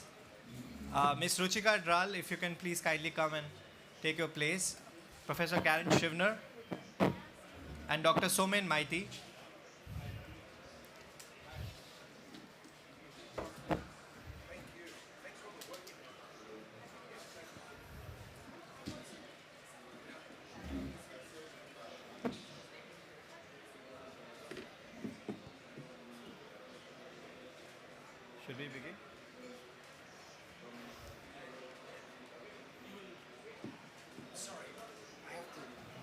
introduce myself in person to Karen, who I've never met in person. Sean Kidner. We've spoken on the phone so much. On the screen. I'll get out of your way. Yeah. No. Thanks, Sean. Please stay back for the inciting questions you might have at the end of the event. A very good afternoon to one and all, respected speakers on the dais and the audience who has gathered here despite lunchtime on UNFCCC Decarbonization Day. I'm Debojyoti, representing the Development Alternatives Group from India. I welcome you to today's side event on low carbon cement, showcasing Indian cement sector initiatives towards sustainability and net zero. Cement and concrete are not only the world's most used building material, it is the world's most used material in general after water. For a reason, it is abundant, affordable, locally available, and can be used in innumerable ways. I will not explain about cement any further because I find myself fortunate to have the opportunity to not only moderate this session about low carbon cement, but to find myself in the company of the most eminent speakers in this topic. I have on my side from your right, Professor Karen Shivner, Director EPFL. LC3 or low carbon cement technology was born out of her lab. Ms. Ruchika Dral, Deputy Secretary MOEFCC, one of the strongest advocates we have in the government for the decarbonization of the cement sector in India. And Dr. Somen Maiti, Chief Technology Officer Tara. He is instrumental to have disseminated the LC3 technology in the global south, from Africa, Southeast Asia, and now to the Pacific Islands. Without much delay, I would invite the first speaker, Professor Karen Shivner, to kindly share her presentation with us. Thank you. So thank you very much. Whoops. Thank you very much for the kind introduction. So I'm here to introduce the topic of LC3 and explain how we came to this technology. So to start with, it's really important to realize that there's no viable replacement for cement. We see here the annual consumption of common materials and cement-based materials, that's to say concrete and mortar. This makes up more than all other materials put together. People talk a lot about bio-based materials, but we see here that the amount of timber used worldwide is only about 8%. And this is, this is already on the limits of sustainability. Any timber we are going to use in the next 30 years to 2050 is already in the forest. And it's been estimated that to replace just 1/4 of cementitious materials, we would need to plant new forest 1.5 times the size of India. Now, cement does make this quite significant contribution to world CO2 at about 8%, but it's really only because of this very large amount. And if we look at an intrinsic amount of CO2 per kilo, as you see in the graph in the top right, it's actually one of the lowest CO2 intensive materials there is. So this is the context. The second aspect of the context, which is extremely important, is the shift we have seen in the last 60 or 70 years from the global north to the global south.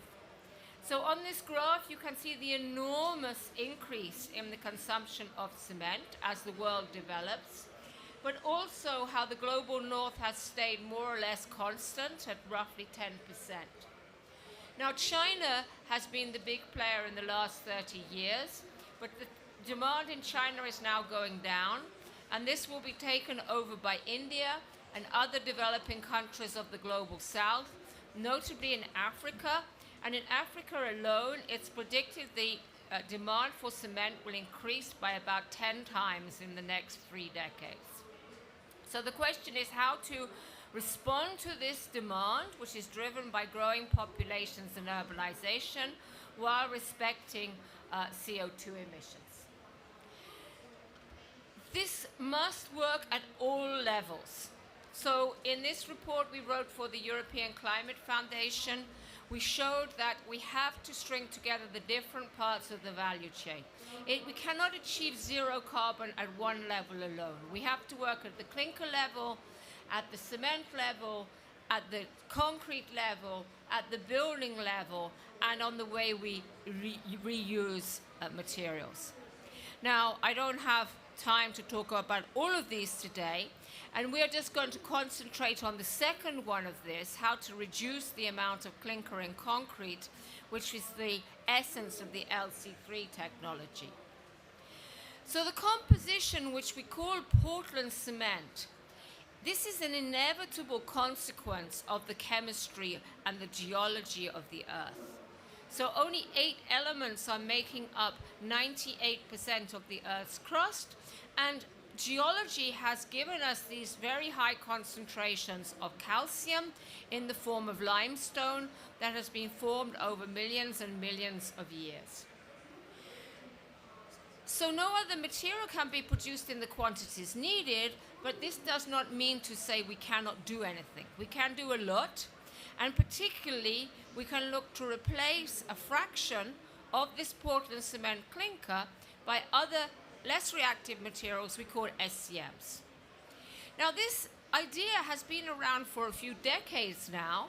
The problem is that the materials we use most as substitutes, which are slag and fly ash, the quantities available are quite limited to the amount of cement demand. So fly ash is a byproduct coming from burning coal to produce electricity. This is probably the most used substitute material in India, but we hope that people will stop burning coal. This means fly ash will disappear. And even today, even in India, in many parts of the country, it's not possible to find good sources of fly ash. Slag, even though we've been speaking about the steel industry before this session, the amount of byproduct slag produced is really very small, only about 8% of CO2 of cement demand. So where else can we go? Well, we have immense quantities of limestone, which is actually widely used as a substitute, but we can't go beyond substitution of much more than 10-15% without simply having a dilution of performance. So I think the real contribution we have made was to realize the potential contribution of clay, which when it's calcined, that's to say heated to about 800 degrees, can be a very reactive material. In fact, more reactive than either fly ash or slag. So there's no magic solution. This solution of blended cements with supplementary cementitious materials is the only viable option to reduce CO2 at the cement level. And the only material available in the quantities to make a difference is clay, which can be calcined. And what we realized at EPFL about 12 or 13 years ago was that if we put calcined to clay together with limestone, we could come to very high levels of substitution, and this is the essence of the LC3 technology. And the QR code here takes you to a brochure which gives you a lot more detail on our project. So why does LC3 save CO2?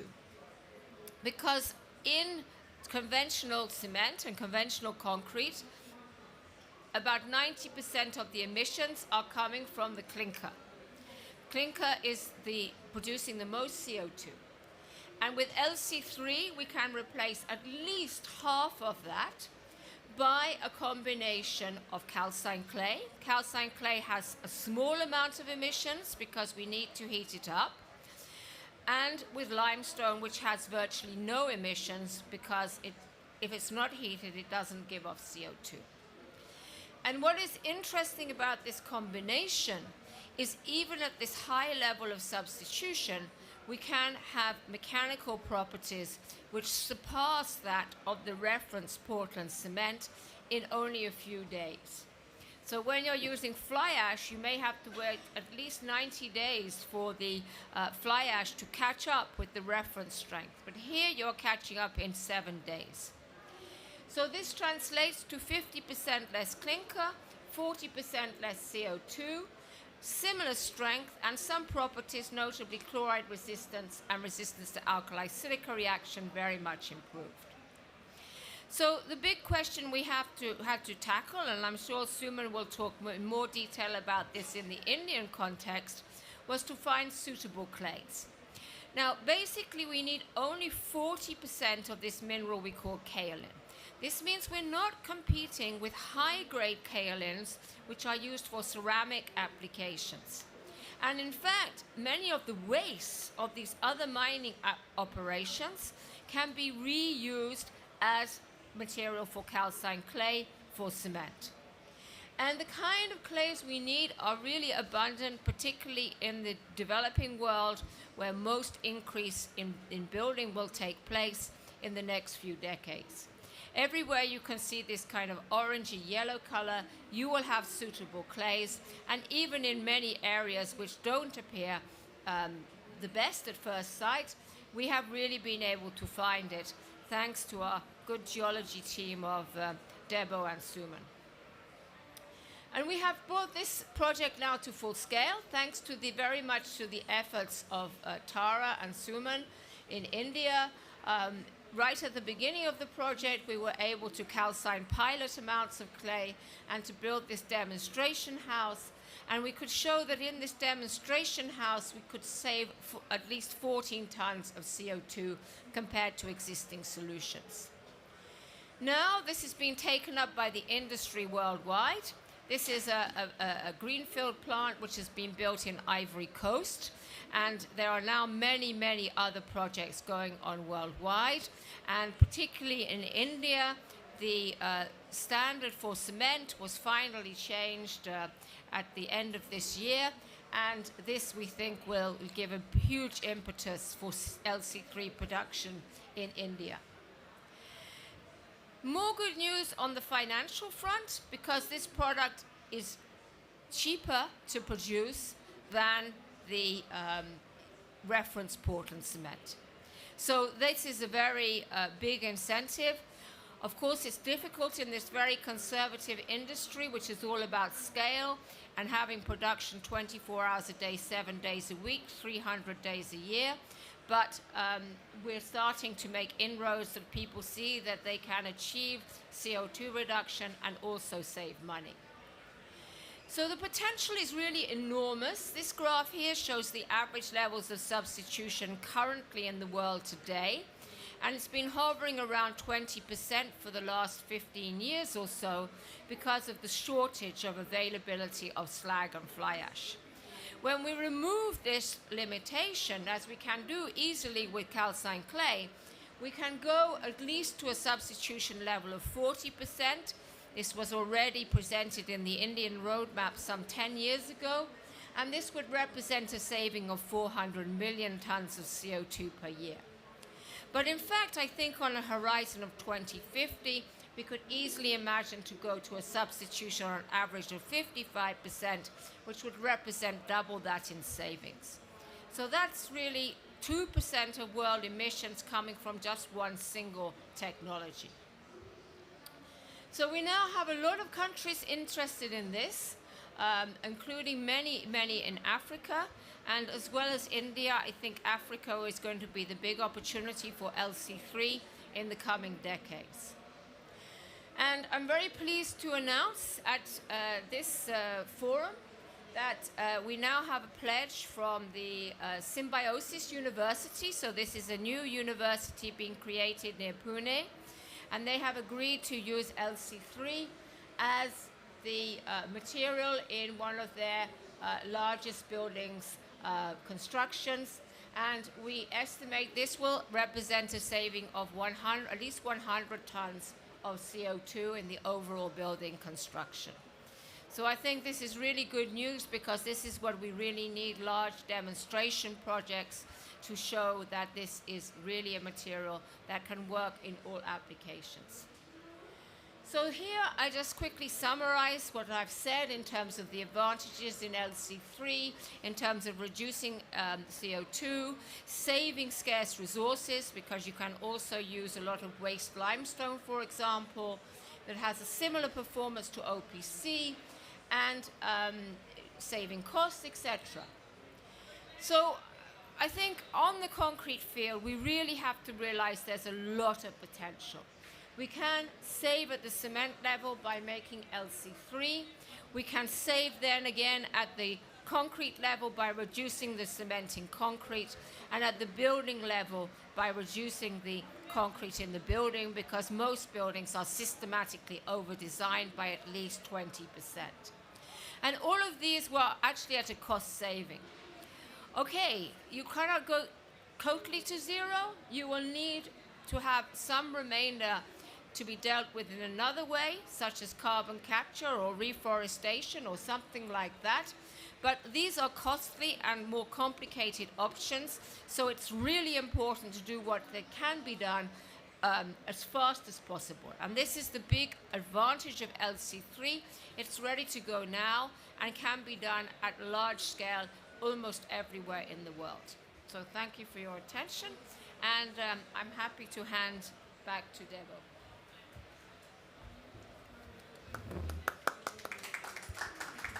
Thank you, Karan. So what is the technology is very clear to us. Now we move on to its implementation and its relevance in the Indian context. I would now invite Dr. Somen Maiti to kindly share his presentation with us.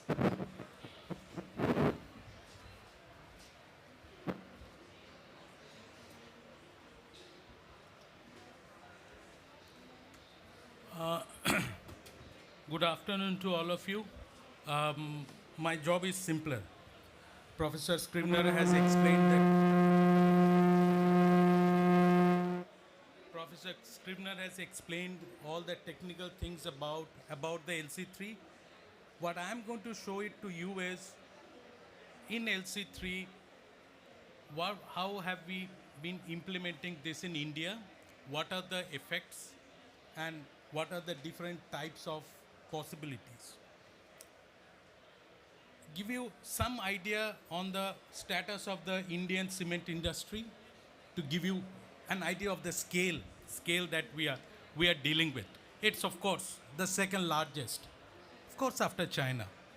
We roughly produced around 400 million tons of cement last year, and we are poised for around 12% of growth year on year. Apart from that, what we are proud to say that we have one of the least clinker factor, lowest clinker factor in the world. That has been possible due to the use of fly ash or due to the use of slag. But still, we contributed to roughly around 7% of the CO2 emissions. If you see this, well, there is a dip in the emissions. That is mainly due to the COVID. But even with the greenest cement production in India, we produced roughly around 150 million tons of CO2 last year, which is, I think, quite a substantial amount. And with the kind of growth that is coming up, it is going to increase. The reason for our low carbon or emission is, compared to other countries, that we have a lot of fly ash. But things are changing right now. Things are changing right now with the increased emphasis of the government of India on moving towards renewable energy. We have a target of Honorable Prime Minister of going into 500 gigawatt by the 2030. And if we have to go towards that, then we have to reduce our fossil fuels also. But the scenario right now is, if you see here, the red states which are there you have 100% utilization of fly ash. Fly ash is not anymore available. Even in the orange part, it is more or less 80% is already utilized. So all of there you see, the red part, in the coming years there will be no fly ash. And if I plot the cement plants on top of that, if you see, most of the cement plants are in and around those areas only. Integrated cement plants or the grinding units which use fly ash.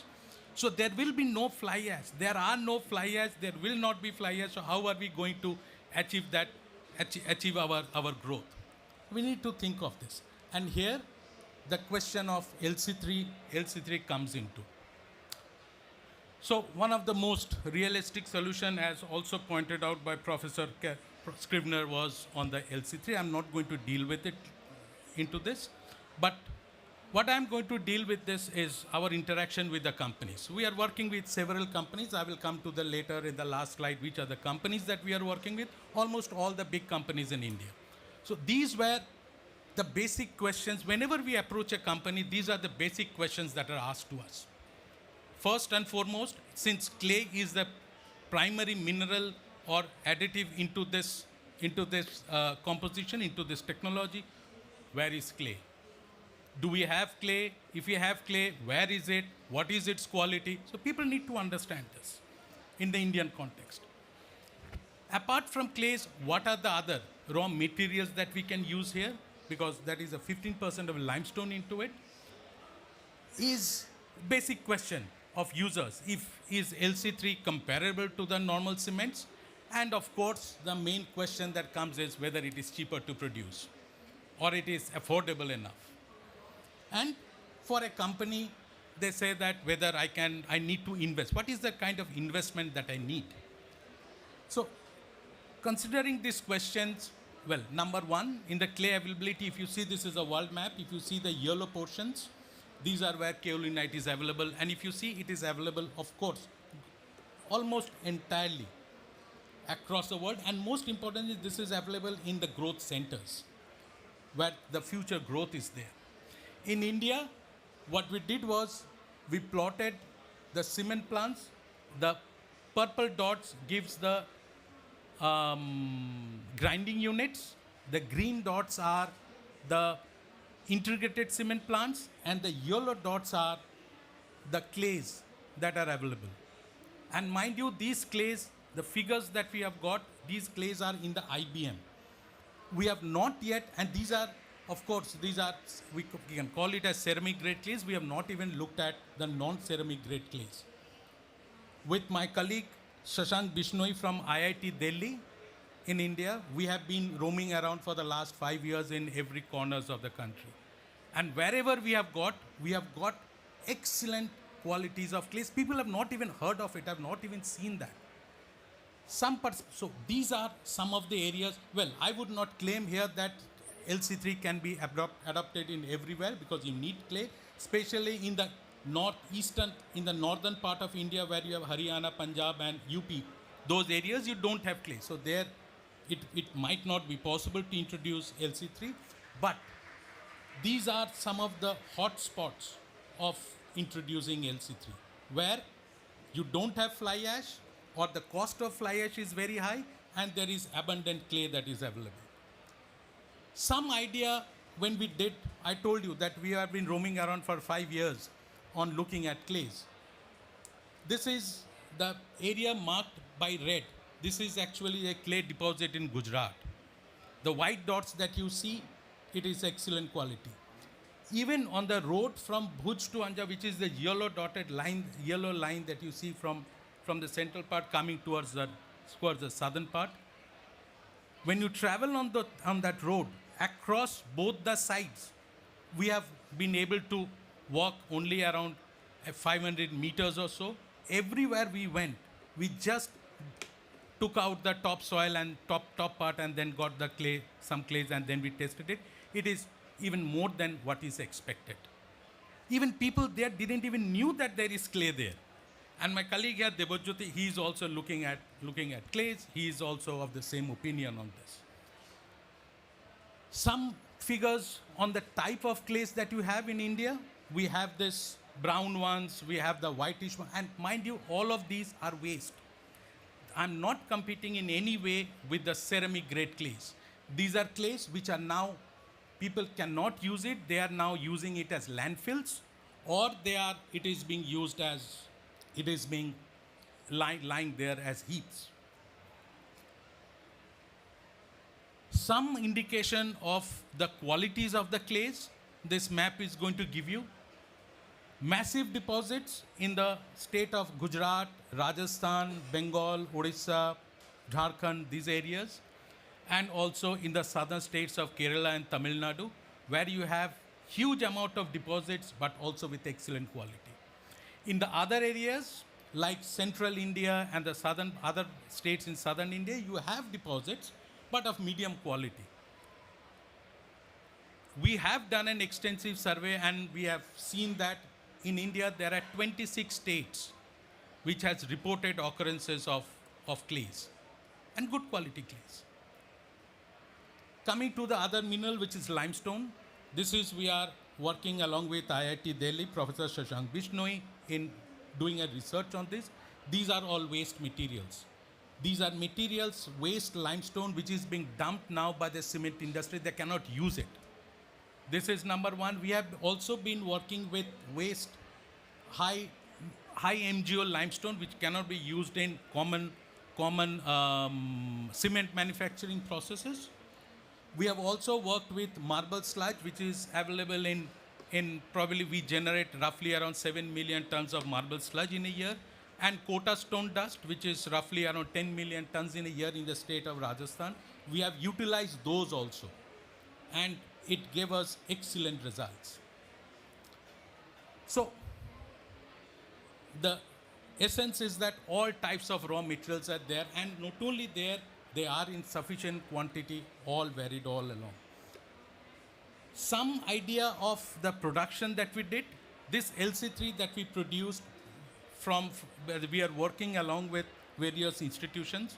We produced it in very small scale, almost a preliminary, a very small micro scale cement plant to one of the largest cement plants in India of Ultratech Cements. Even we did an production of LC3 at a grinding unit of JK Lakshmi Cements in Sirohi, Rajasthan. In all of these, it gave excellent results, which means that, of course, the technology is quite robust into this, and it can be replicable. So we applied this in various criteria scales of production, in very small scale production to very large scale automated productions also. I'm going to show you some pictures of that. Everywhere it gave good results. We didn't even tell a mason, a small scale building material manufacturer situated in a place in Bundelkhand. It's small, where we said that, well, we took an ACC cement bag, put our LC3, stitched it and gave it back to him, and they said, please, can you make the building materials out of it? And he didn't say anything of. So which means that, yes, it can be replicable, it can be used just like a general cement. You don't need to devise any other processes for that. We made roads, various types of concrete, prefabricated elements, and the various houses. Apart from that, what we did was we used this in pre-stressed hollow core concrete slabs in a factory in Noida, in Delhi, near Delhi, where we had very strict requirements. It has to be zero slump. You cannot add any other materials or admixtures. Within 22 hours or 24 hours, you have to have a strength of around 20 MPa, and ultimate in 28 days, it has to be 52. So IIT Madras, Professor Manu Santanam helped us in finalizing the compositions and the results that you can see here. We produced it, we are used it in building materials. This is the house Professor Scrivener was talking about, built in September 2014. A lot of people predicted that it is going to fall down, but it is still standing. We are using it. It is practically used in the upper first floor. It is used as a training center, and on the ground floor it houses the ITC. This is an house that we had built in, used LC3 based building materials in the Swiss Agency for Development and Cooperation building at the Swiss Embassy in New Delhi. And this is still there. It is working. It is along with IIT Madras. We wanted to study what is its effect in marine environment. So we built a structure in a place called Muttukadu, which is near the sea. It is half of the time it is in the high tide, water enters this building near the buildings, and during the low tide it is not there. So it is alternate drying and wetting, and still we have got quite excellent results. Along with L&T, we had made these, and IIT Madras, we had made these tetrapods, and happy to announce that right now this performance was so good. This will be used in a coastal, this is being used in a coastal areas where we have nuclear, where there will be a nuclear power plant that will be installed. And L&T is so happy with the quality of it, they said that we will have to order you another 2,000 tons of this. New initiatives, Professor Scrivener already talked about the Symbiosis University. We are already in talking with, along with IIT Delhi.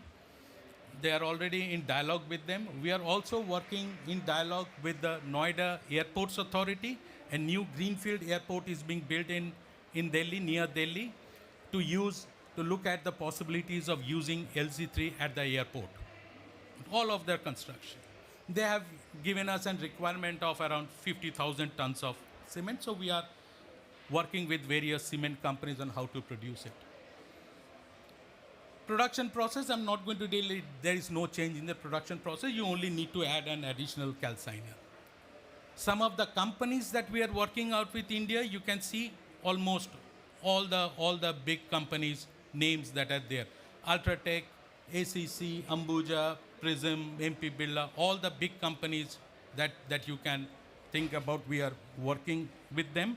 Even we have an MOU, a long-term MOU with JK Lakshmi Cements in implementing, helping in reducing the CO2 emissions. These are some of the areas that we are working, helping certain countries, taking the lessons that we have learned in India into the other areas. In conclusion, well, these are some of the conclusions that we are making. People do from the morning, and when I'm here for the last couple of days, I'm in most of the stalls that I was going around, we are hearing about carbon capture and storage. But we need to do a study in India whether it is applicable in India or not. To me, frankly speaking, that technology is not at all applicable in India. You cannot do that. Yesterday we were at a stall in Oman, in the Sultanate of Oman, where it is very, very clear, very, very clearly stated by international experts that the risk of doing it in a popular country in India is immense. You have to do it either in oil rigs or in desertic areas in other regions. But certainly speaking, there are huge number of unanswered questions here.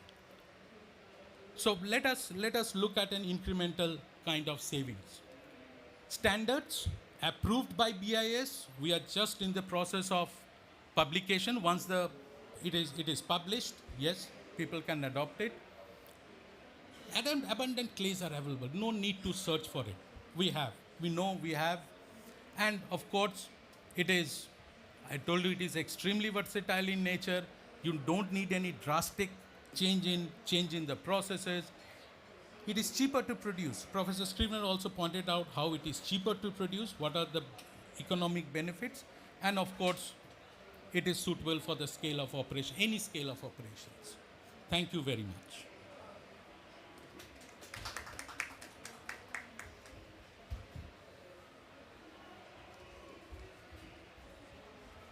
Thank you, Dr. Mehti. Our next speaker is a Deputy Secretary in the Climate Change Division of Ministry of Environment, Forest and Climate Change. She is not only a Deputy Secretary, but she is an expert in climate change as well as in the environmental affairs, where we are talking about, in this COP, about climate finance, green finance, and multilateral cooperation on climate change. So may I request Ms. Ruchika Dral to come and shed some light from the perspective of the government, from the perspective of the policy makers on this technology and its scope in India. Thank you. Thank you, Debo, for those kind words. And thank you all the audience for your time and patience in attending this particular important event on decarbonization of the cement sector.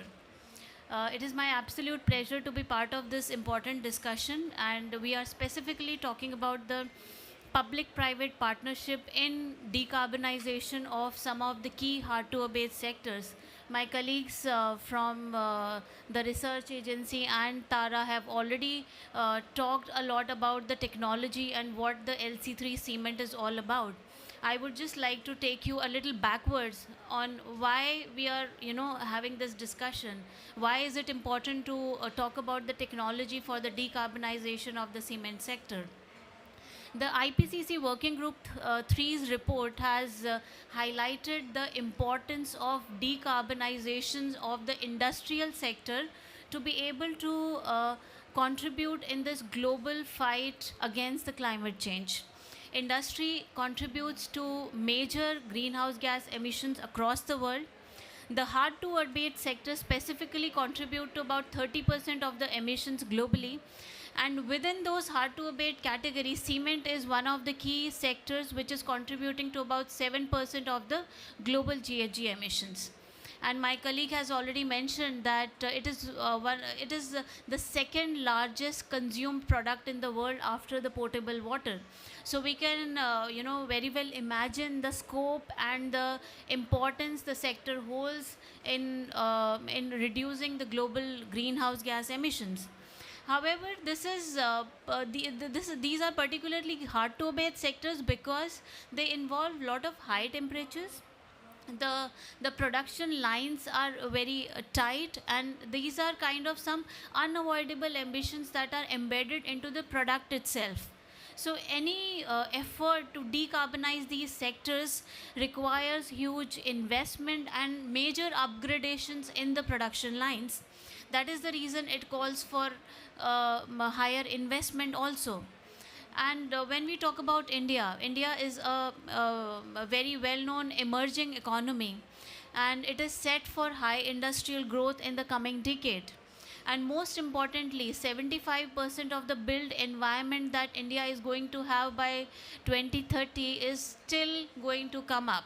So we see a lot of challenge as well as opportunity that lies ahead in India in reducing GHG emissions from these particular sectors. And India is definitely the second largest producer of the cement. So we have some very good and at scale cement production facilities. But parallelly, we have also taken very ambitious challenges for the GHG reduction of our of the intensity, the emission intensity of our GDP at Paris, and India has targeted to achieve a net zero by 2070. So the Indian cement industry is going to be the great contributor in helping the country achieve the net zero target, and they have already been exhibiting some pioneering measures that they have taken up, and I'm really proud to share that Indian cement industry is one of the lowest carbon industries across the world. The per ton emissions from the industry is almost half as that of the global average. So we can see that Indian industry has already been at the front, has been the front runner in developing the low carbon technology and also adopting the measures. And in the global cement sector ranking of CDP, we have had 6 of our Indian companies among the top 9 cement companies across the world. And the companies across the Indian cement sector have taken individual targets to achieve net zero by the mid of this century. The Global Cement and Concrete Association has published the Cement and Concrete Roadmap 2050 for achieving net zero concrete by 2050. And the sector has taken their own ambitious targets, and they have joined some of the very key initiatives for the decarbonization or the low carbon transition of the sector. You talk about RE100, where the companies have agreed or committed to become 100% renewable energy consuming companies. Then we have EP100, where the companies are trying to double their energy productivity by 2030. And the cement industry has not, despite their contribution in the global greenhouse gas emissions, they have never shied away from taking the commitments and owning the efforts that are required at a particular scale. On the same lines, I'm happy to share on this forum that India and Sweden have co-launched the Lead It initiative, that is the Leadership Group for Industry Transition. It was launched in 2019 under the UNSG Climate Action Summit, and we have had made considerable progress under that initiative, and today we have around 37 countries and companies as member of this Lead It initiative. That includes 18 countries and 19 companies. So under this initiative, we have taken up the road mapping exercise for the Indian cement sector, and this road mapping has actually led us to realize what kind of policy interventions and technological transformations are expected and required from the Indian cement sector. So with these words, I would just want to, and I would wish to encourage the industry to go ahead with their path of low carbon transition and continue on the low emission pathway, taking into account specifically the domestic priorities and circumstances. The countries or the sectors are going to have their individual roadmaps or the pathways for the low carbon transition. So I believe that these roadmaps and the pathways need to be developed by the industry, and they need to be owned by the industry to be able to see results on the ground. And technology innovations, the way we have seen in the last two presentations, is going to play a very important role in the low carbon transition of the cement sector, because without the technology, any amount of financing and policy push will be meaningless. So I would say the technology comes first, and I'm sure the governments will play their own required role in pushing ahead the implementation of these technologies, and those responsible for financing of such initiatives should also come forward and show show what is available for the industry to take up for the transition. So thank you very much for this opportunity, and I wish all the best to the technology developers and the Indian and the global cement industry for their net zero journey. Thank you very much. Thank you, Ms. Dral. As a token of appreciation and the acknowledgement of the Indian government taking such concrete steps for the decarbonization of the Indian cement sector, the LC3, on behalf of the LC3, may I request Professor Karen to kindly hand over a symbolic LC3 cube to Ms. Ruchika Dral.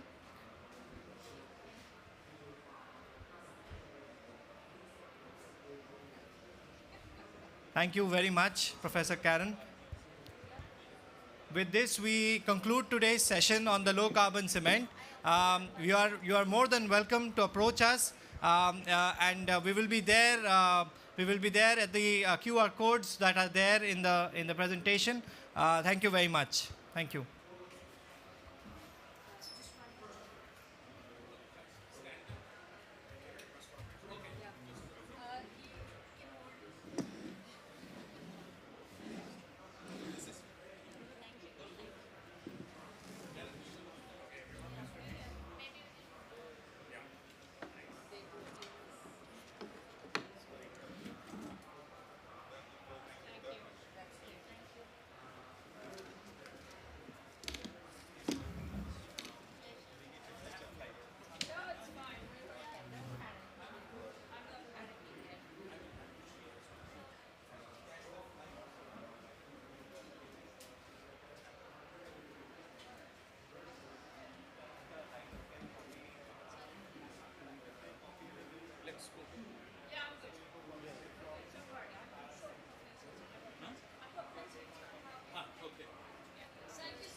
Just.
यहाँ से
So good afternoon, ladies and gentlemen.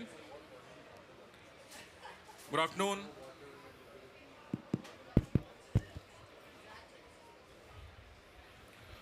Good afternoon, ladies and gentlemen. So I think we should start our session for the day. So friends, I am Neeraj Arora. I am Assistant Secretary General at SOCHM and look after 4 or 5 verticals at SOCHM. SOCHM is the 102 years old organization, and we have around 80 plus councils, sectors, whether it is food and agri, mining, paper, plastic, sustainability, environment, climate change, water, and so on. And related industries are associated with us in these various sectors and councils. So friends, our today's session is on inclusive growth pathways and solutions to integrate life principles in net zero urban development. And for the discussion, we have a galaxy of speakers, including Arnab Ghosh from CEW, U. Rajshekhar, NIUA, Jennifer from WRI, Nishant Arya from JBM, Raghunath from KAIS, Deepak Agarwala from Avada, Manoj Rastagi from JSW Cement, Anurag Tiwari from Himadri International, and Ram Babu from Greenco. So friends, before starting, I would like to invite Arnaba Ghosh, U. Rajshekhar, Jennifer, and Nishant Arya to please join us on the stage, on the dais. Welcome.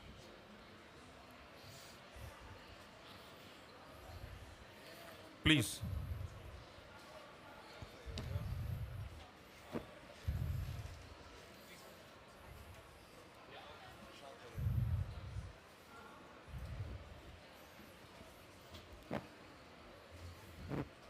I think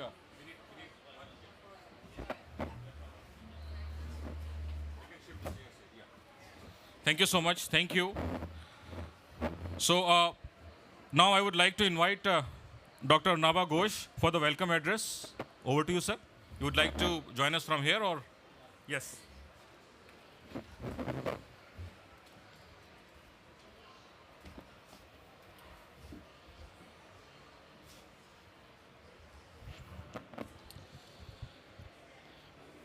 Thank you, Neeraj. And on behalf of the Council on Energy, Environment and Water, but also our partner organizations for this session, ASSOCHAM and the National Institution for Urban Affairs, NIUA, let me extend, as I've been often saying in many of the events here, both a sustainably warm and a sustainably cool welcome. We have to ensure that whatever we talk about, we actually implement. If urban India were a country, it would be the 3rd largest country by population already. So having one session in one afternoon of 1 week in COP is clearly not going to be sufficient to talk about the range of issues that we could be discussing when we think about inclusive growth pathways and solutions to integrate life principles in net zero urban development. That's a mouthful. Let's put it more simply. If I had to describe this panel, because I was talking to my daughter outside the room, and I had to say bye-bye, I have to go speak at a session. She said, what are you doing?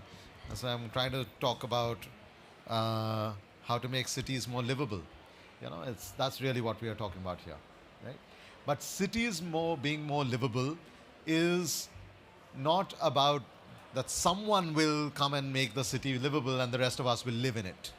And the whole point about lifestyle for environment, an issue, a concept that Prime Minister Modi first introduced in Glasgow at COP26 last year, and which was formalized as a national mission and a global movement and launched in October of this year by Prime Minister Modi and UN Secretary General Antonio Guterres, is that it starts with the individual action.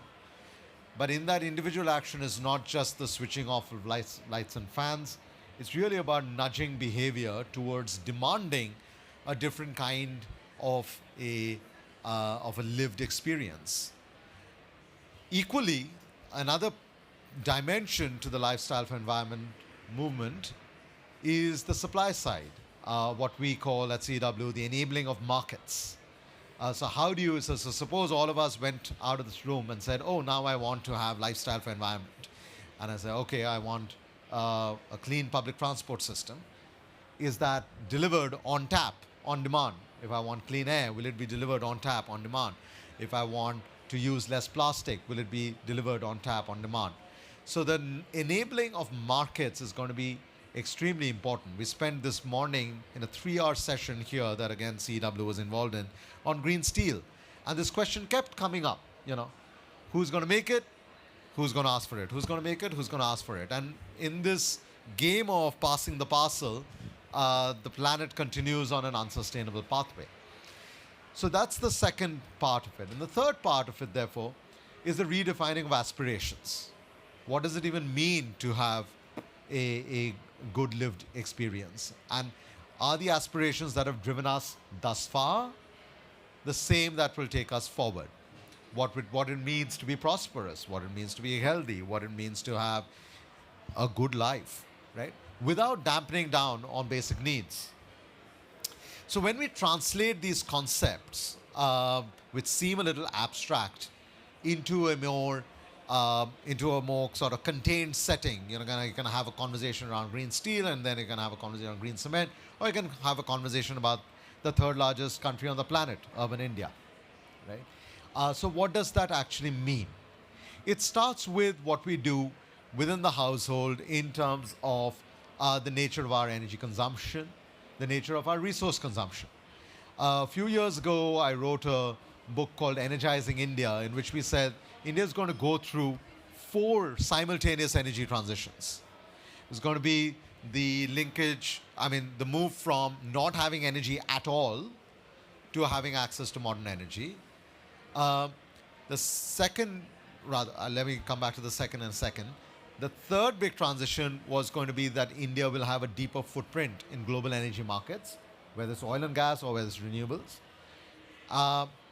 The fourth transition was going to be about building out this energy sector, which will grow between 2 to 3 times over the next 2 to 3 decades within a shrinking carbon constraint. But it was that second energy transition that often does not get sufficient attention, which is that it is going to be the fastest urbanizing country on the planet.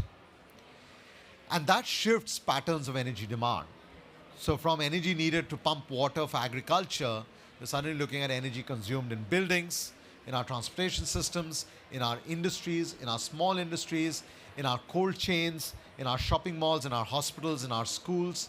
And that is an energy transition that requires energy efficiency right at the core of it, starting with the household. Related to this, and I think I was just talking to someone who, you're there in the room, an architect who's working on housing design in urban slums in Bangalore. If you then incorporate a just transition, again a phrase that is often loosely thrown about, into this dimension of energy efficiency, what does that even mean for a low-income household that perhaps does not even have formal housing? Right? So incorporating these ideas of equity of access to housing, equity of access to energy, equity of access to water and sanitation, and to transportation systems, but at the same time bringing in efficiency of resource use on a consistent basis, sounds nice in a COP, very hard to deliver on the ground. And I would urge all of us to get into the meat of some of these conversations during this session. Another dimension when it comes to the enabling of markets is actually how do we supply some of this new demand that is arising. Let's take a circular economy. Last year I wrote a column called building a circular economy unicorn in India. Now, India is the third largest number of unicorns.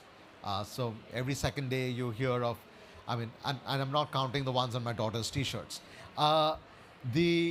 The startup boom that's happening in India is nowhere near approaching actually the big sustainability push. Only about 9% of investment is still going to climate tech startups. How do we get it to 90% of investment? And that's not going to happen by just doing one climate conference. It has to be that every company has to be thinking about its net zero transition, its energy efficiency transition. So you then create that circularity, whether it is the 40% of urban waste that gets processed, but the 60% that does not get processed. How does that become a source of critical minerals? Suddenly, this whole brouhaha around critical mineral security seems to be less of a brouhaha if we can start resourcing those minerals from our e-waste. Or the water recycling and the water treatment then provides the fertilizer for urban farming. Or the cold chain that we create, or the district cooling and heating systems that we create help to create cold chains at a more decentralized level, but also help to balance the intermittency in the renewables provision. Same story applies to urban mobility infrastructure. India right now is in the process of procuring thousands of e-buses, not on a product basis, but on a service basis. So you're bidding on the cost of kilometer for the e-mobility service that is being delivered. So all of this is great as individual examples, and yet it is in that urban setting. It is that the cities become the cauldrons of experimentation, business model development, deployment, finance, investment, and, let me say, job creation. Rooftop solar, we count at CW along with our colleagues at NRDC, creates 7 times more jobs than large-scale solar, which creates more jobs than coal or gas. So if you have to think about the 3.5 million full-time equivalent jobs that will be created in India over the course of this decade in renewable energy, bulk of that is going to come from the distributed energy sector. So what am I trying to say? That, lifestyle for environment sounds nice, but it only begins to make sense if we start thinking about this in a system dynamic way, in a holistic way, that how the challenges of individual sectors begin to get mitigated when we look at the intersections and lean in and lean on each other at a sectoral level, but within that urban setting to move things forward. I want to say one last thing, and you're like, okay, he keeps saying last thing, but I do want to, this is my last thing, which is city administration. Cities globally, we champion mayors. One of the challenges we have in India is the mayors are perhaps not as, institutionally as powerful as many other political representatives. So how do we bolster the capacity at a political level of city mayors and at the administrative level of city administrators? Today, a district administrator in India will be, it will be an officer of the Indian Administrative Service, but is going to assume that role at a very early stage of their career. As soon as they finish their probation, they become a district collector, running a district town, right? That means your late 20s, early 30s at best, suddenly managing a city for, millions of people. So you have to think, are we thinking about the software of all the hardware that we are creating in bolstering the capacity of city administrators so that they are not in a constant firefighting mode, which includes fighting fires, the real ones, but also, dealing with, a drain breakage somewhere and water supply running out somewhere and electricity. So what is that human ecosystem that is needed to deliver all of this that we're dealing with, especially in the context of a changing climate, when we see that 3/4 of our districts have already become hotspots for extreme climate events, that the frequency of cyclones has increased 3-fold between the 1980s and the 2010s, that 40% of our districts have started switching from being traditionally flood-prone to becoming drought-prone, or vice versa. So if you were a city district collector being trained in flood management because you're in a traditionally flood-prone district, what if the water runs out? And how do you deal with that? So it is this entirety that then starts delivering lifestyle for environment, or, as I told my daughter, trying to talk about how to make cities a little bit more livable. So over to you. Thank you very much for joining this conversation. And I mean that. I hope the rest of you in the hall here do join the conversation and we can have a more of an interactive dialogue than a Politburo style, messaging from one end to the other. Thank you very much. Thank you, sir. Thank you so much. Now I would request Nishant Arya ji, please moderate the session.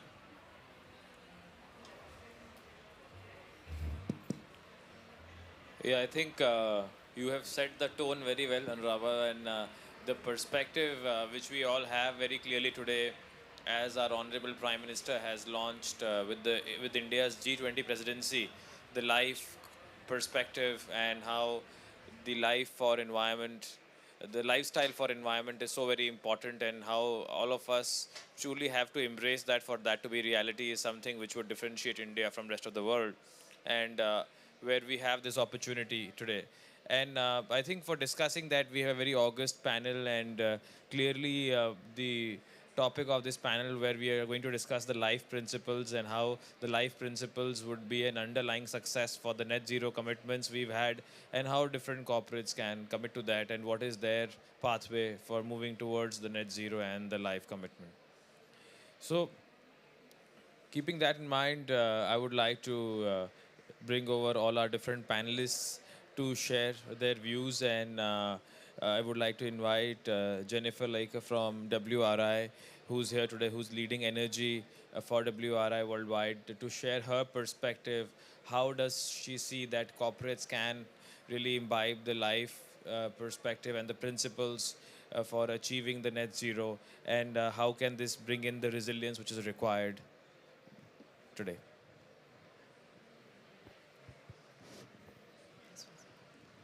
Thank you very much.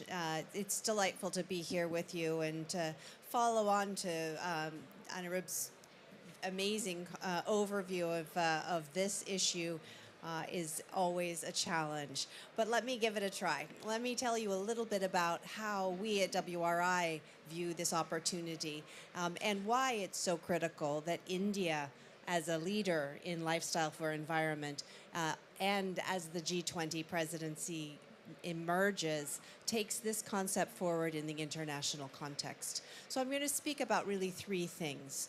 The first is around growing our economies to be fit for purpose in a decarbonized way. The second thing is around living up to people's aspiration and putting people in the heart of the solutions that we're ascribing to. And then the final thing I wanted to note is that the idea of a connected world is perhaps a bit challenged right now with the level of fragmentation we see in the global community. But it is not fragmented when it comes to business relationships. Many of the global supply chains are outside of the scope of these geopolitical issues, because we recognize how important we are in terms of delivering value to people in communities wherever we live. So the questions associated with these three factors bring me to a few reflections, and I'll try to do this quickly. I know we have a large panel. But first of all, in thinking specifically about global competitiveness and the issues around building the economy, I'm struck by a couple of experiences that we've had at WRI. First has been in trying to support the renewable energy purchasing efforts of companies. And the largest companies in the world started this movement, but many companies are looking for ways to avoid diesel fuel. And if you avoid diesel fuel and you look at this from the perspective of your own economic interest, not only because you think about whether or not you could use energy that is cheaper to run, cheaper to operate, but also because there is a recognition that people don't want to live with diesel fumes. So this kind of lifestyle for environment, it applies at the very personal level and it applies at the business level.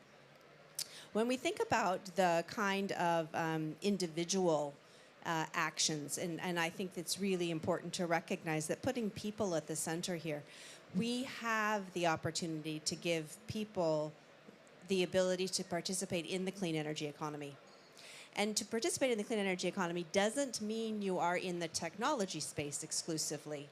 But we have to give people the ability to be aware of the options for technological improvement. We have to give them the ability to finance or to have grants and incentives that give them the opportunity to utilize that technology. And we have to give them information about what the performance attributes are of the technologies that they choose. So we in the business community more broadly have to make those attributes clear to the consumer. And that's in a business-to-business engagement. If we only, in a business-to-business conversation, talk about cost, first cost, we're simply missing the opportunity to have a broader engagement around the variety of outcomes and attributes, energy security being one, local air quality being another. And the piece of this that's true when you think about it from a state level, in looking at the private side, there is an analogous opportunity within the public space.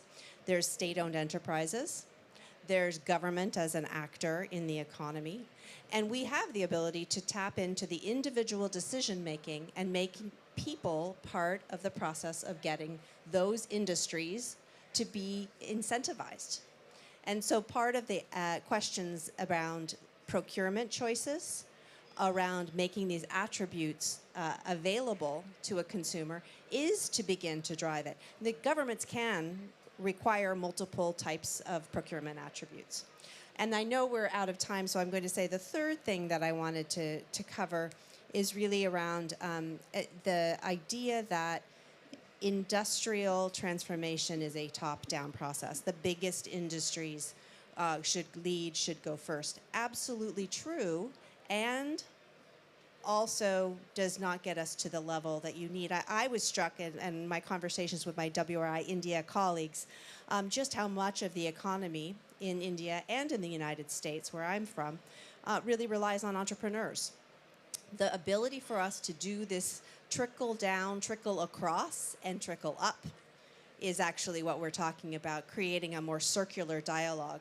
And I think that's what Lifestyle for the Environment can do here, whether it's in buildings that we're putting together, whether it's in refurbishing housing, whether it's in thinking about our industrial spaces, where and how we use government incentives, performance attributes of the technologies, and thinking about awareness and accessibility of the purchasing of those to be able to deliver on the aspirations for livelihood and for our economy to contribute to a cleaner economy. So thank you for the opportunity to be with you all today.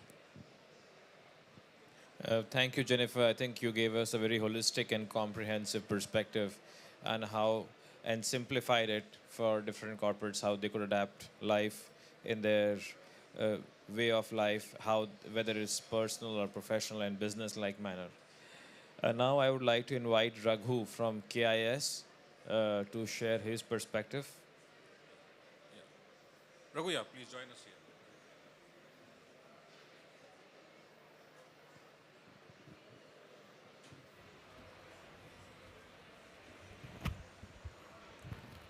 Good afternoon, and first of all, thank you so much to ASSOCHAM for giving me this opportunity. I think the action has started already for us in Asian market. We already started Asia's largest decarbonization project with Unilever in Indonesia. They have the largest manufacturing facility in the world in Indonesia for Unilever, and they have set a target to achieve net zero by 2030, and we will achieve it by 2025. And how we achieve it is by capturing methane in waste from agricultural industries, and we transport that biomethane to Unilever facility, and we achieve a net zero for Unilever. In this process, there's a tremendous benefits for social as well as employment generation and environment.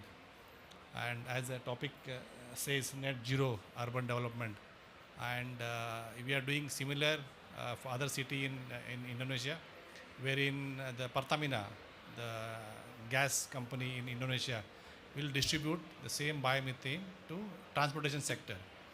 So these two major projects which are already under going in Southeast Asia would create a great example for rest of the industry to start following that steps.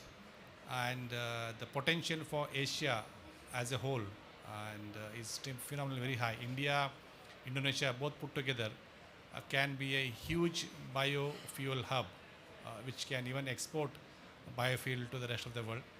So the potential is very high, and then the waste to energy or city net zero is also very important to handle the city's waste.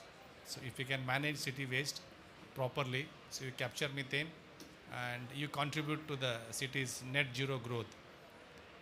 The biomethane is the only carbon negative fuel. So the net zero path becomes faster the moment you switch from fossil fuel to biomethane, because your net footprint gets reduced drastically. On the side, carbon positive fossil fuel and carbon negative biomethane. So your balancing acts gets multiple times higher. So with that remark, I think the potential for city net zero, industrial net zero, and overall growth of industry, society, and employment generation, achieving net zero targets is going to be possible. Yes, of course, lots of funding is needed for this, and lots of funds do available, I believe. So going forward, I think achieving net zero and then this net footprint, zero carbon footprint will not be difficult. That is what I think so, and that's my thought. Thank you so much once again. Thanks, Raghu. I think a very interesting perspective around net zero. And with this, I would like to invite Mr. U. Raj Shekhar from National Institute of Urban Affairs to give his perspective. Thank you, and good afternoon, everyone, and pleasure being here, talking to you about life and also about initiatives which Ministry of Housing and Urban Affairs is doing as part of the Smart City mission. So within this, we have been undertaking assessments across cities and trying to look in terms of what has been the ease of living, what has been the climate preparedness, how cities are doing with respect to their environment. What are these larger initiatives which are taking place, where the investments are going on, so on and so forth. So in the last 2 years, and in the last 3 years, we managed to scale up from 97 cities to 127 cities to currently this year, more than 260 cities are being assessed for what they are doing. And these are broad parameters, metrics, and these are also things which give you a stage-wise indication. Because of tomorrow, we are asking cities to undertake projects with respect to urban resilience, with respect to climate resilience, or with respect to environment. What they end up doing is they end up taking a small area or a part of the city and they start implementing certain solutions. We hope that they end up scaling it up, but sometimes it becomes very difficult for cities to do that. We end up other cities to adopt it. We always say that it has worked so well, and like any other innovation, the straightforward thing or the logical thing would be other cities picking it up and implementing it. But that also doesn't happen as easily as we envisage. And why is that? Because there is something called as a certain mechanisms, certain building blocks, certain foundational elements which are needed for cities to basically transform, scale up, and also implement certain things at large. So we try to identify those things, and one of the key elements which has come up is that certain collaborative committees and cell needs to be formed and institutionalized within the cities to take up issues related to environment, because issues related to environment doesn't usually work within an administrative cycle, doesn't usually work within a project life cycle, and doesn't usually work within a migrant's life cycle also. In today's world, there are a lot of IT parks coming up. There are a lot of jobs which are because of which people come in, move in to a particular city and move out. Whether they are able to feel the passion, the closeness to the city where they live, reside, and also function. We hope it happens, but more or less it takes a generation for that to take place. And we don't have that time. We can't wait for that to happen. To make people part of the movement, it needs to be, first we need to form certain key institutions and key organizations being part of the long-term vision. And that's what we started looking at. And what we have managed to do is cities which have committees and cells established, which usually doesn't require funding, become very instrumental in looking at projects over long term and also prioritizing the citizens' need. These can be a group of NGOs, academic institutions, even corporates for that matter, coming together and talking about solutions. Cities which are performing well in terms of the energy use efficiencies are cities which are already engaging with the cities, citizens for promoting some of these initiatives. What we managed to do is, in the recent assessment, one out of 126 cities, the per capita energy consumption for a city, including all the city services, all the citizens consuming energy at their houses, all the business consuming energy for their operations. The range is somewhere from 300 kilowatt per hour to 1,500 kilowatt per hour. So that is a 5x difference in some of the cities which are not progressive, or other way around, there is a 5x reduction in cities which are being progressive. And what do the cities do differently? Because everybody uses similar kind of appliances within the household. You can always talk about some cities, in India are in the hot zone, and some cities maybe in the cold zone, but both do use energy. The cities which are in the hot zone use air conditioners. The cities which are in the cold zone use, hot water, or they use a lot of energy for heating purposes. What differs is how they engage with the citizens. How do they promote certain star appliances? How do they make sure that certain incentives are provided? How do they go about their what you call the load sharing mechanism, especially during peak summer? And even during peak summer, how do they promote the green cover and other things? Because even a 4-degree difference, but multiplied across the city, the extent of energy consumption is going to increase multifold. And what we have realized is energy consumption for a city or for any even household beyond 40 degrees is actually 20 to 30% higher than less than 40 degrees. So when the threshold gets crossed, your air conditioning basically it stops performing first. The motors and other things are not designed to perform at that rate. And for that, they end up consuming more energy. And you still feel uncomfortable. So we have a lot of examples, even in terms of the fossil fuel consumption. The number of liters per capita per day consumption or per year consumption. The per capita per year consumption of fossil fuel was like somewhere close to 120 liters per capita per day per year for progressive cities, and this was close to 500 liters per capita per year for non-progressive cities. Simple things like mobility solutions, NMT solutions, so on and so forth, and also promoting it. A lot of people do complain that we have the BRT but nobody is using it. Have you created an awareness? Have you created that last mile connectivity? Have you given licenses to these paratransit to fly around those regions so that people end up taking these things?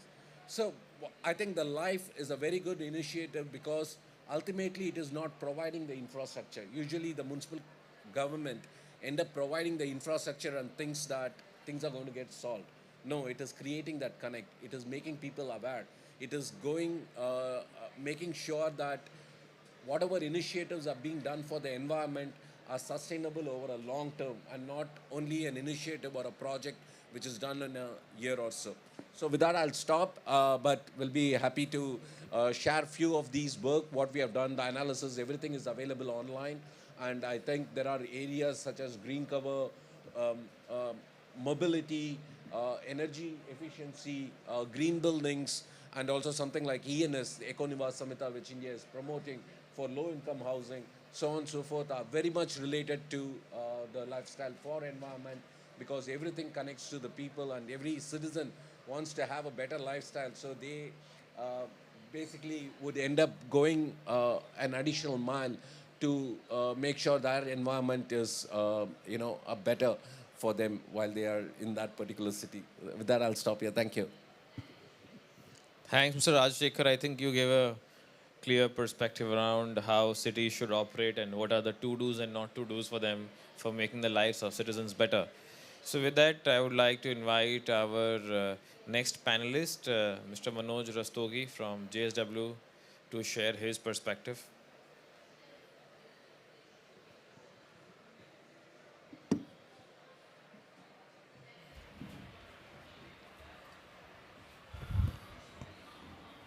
Good afternoon. First of all, thank you, SHM, for having me here. So my name is Manoj Rustagi, and I am the Chief Sustainability and Innovation Officer at JSW Cement. So just to explain, what is the cement and concrete, or where the industry is.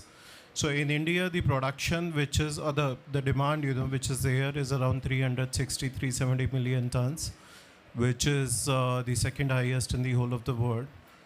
And it is increasing. So the increase in the cement and the concrete consumption is slightly higher than GDP, factor of 1.1, 1.2. Urbanization, the need for the urbanization, so that is going to also drive the growth of and the consumption of the cement and concrete industry. There is no substitute of concrete as such right now. It is way of lifestyle, which we have, whether it is housing, whether it is infrastructure, bridges, tunnels, roads, ports, airports, or whatever you name it. Concrete is everywhere. And the reason for that is because it is one of the cheapest building material. It is one of the most resilient building materials, and it is durable. So it's cheap, durable, resilient, and it is a sustainable material which is there, and that's how for centuries it's been in use. So what we do at JSW Cement, just to give you a brief, we align to the principles of circular economy. That's the business model which we have adopted. We take the waste coming from the steel plants. We take the waste coming from the thermal coal-based power plants, and we use those material as the cementitious material, supplementary cementitious material. In terms of the specific carbon emissions at JSW Cement, we are at a number which is 1/3 of the global average. The global average is 600 kg of CO2 per ton of cementitious material. We guys are operating at around 200 kgs. And for us, the circularity is the key focus area. And that is where, we align to the focus the Government of India has on the circular economy. And that's a business model. The one of the thing, which I wanted to say, and when I engage with the builders and the real estate players, which are working in the cities, creating these the towers, the residential towers and the houses and all that, and then plus the infrastructure contractors, the large ones also. Met a lot of them. There is, the focus right now for most of them is on the energy efficiency, and that's the operational carbon, which is only 50% of the carbon in a building. The remaining 50% of the carbon is actually the embodied carbon. All the building material which is consumed during the construction, if we take the BOQ, whether it is steel, whether it is cement, whether it is the wooden doors, or whether it is the glass windows, or copper, or aluminium, or whatever we name it. So all those materials the embodied carbon which is there, that's actually 50% of the footprint, which is there in a building. If we take per square meter, it ranges from 500 kgs to 700 kgs. I was talking to WBCSD lead yesterday. They are doing the benchmarking. Maybe India is still lower than the developed countries, much lower even on the embodied carbon. But I think that awareness is needed to push for further reducing it. And this lifestyle for environment, I think it's a fantastic framework. It's a unique framework, because I think I've never seen similar or anything similar to like this, in the whole of the co-op in last couple of days. Because it's a fantastic framework, because it is similar to the finite element analysis. It's like putting together the individual pieces. If everybody has a sustainable way of life, I think the sum total is going to be much more sustainable.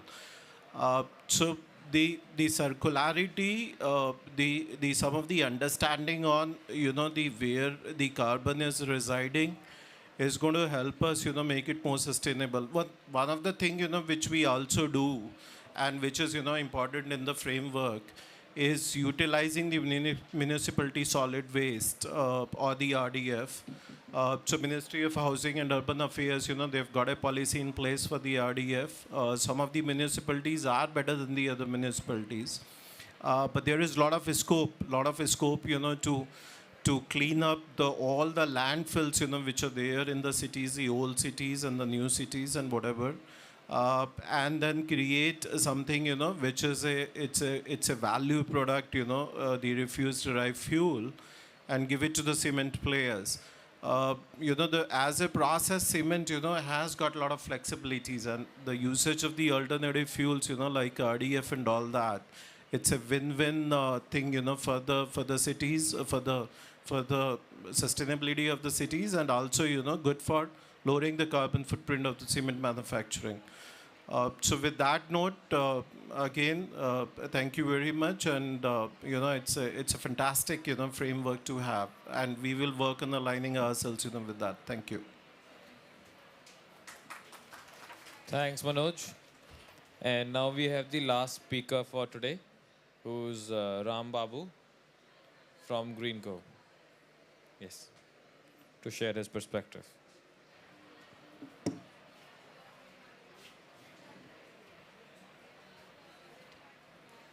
Yeah, I'm sorry that I came at the last moment. I didn't hear many of your views already. I have seen the context paper that you people have circulated, so around that I'll express my views. As you all know, Greenco is the largest renewable energy asset operator in India. We operate around 7.5 gigawatt of hydro, wind and solar in India.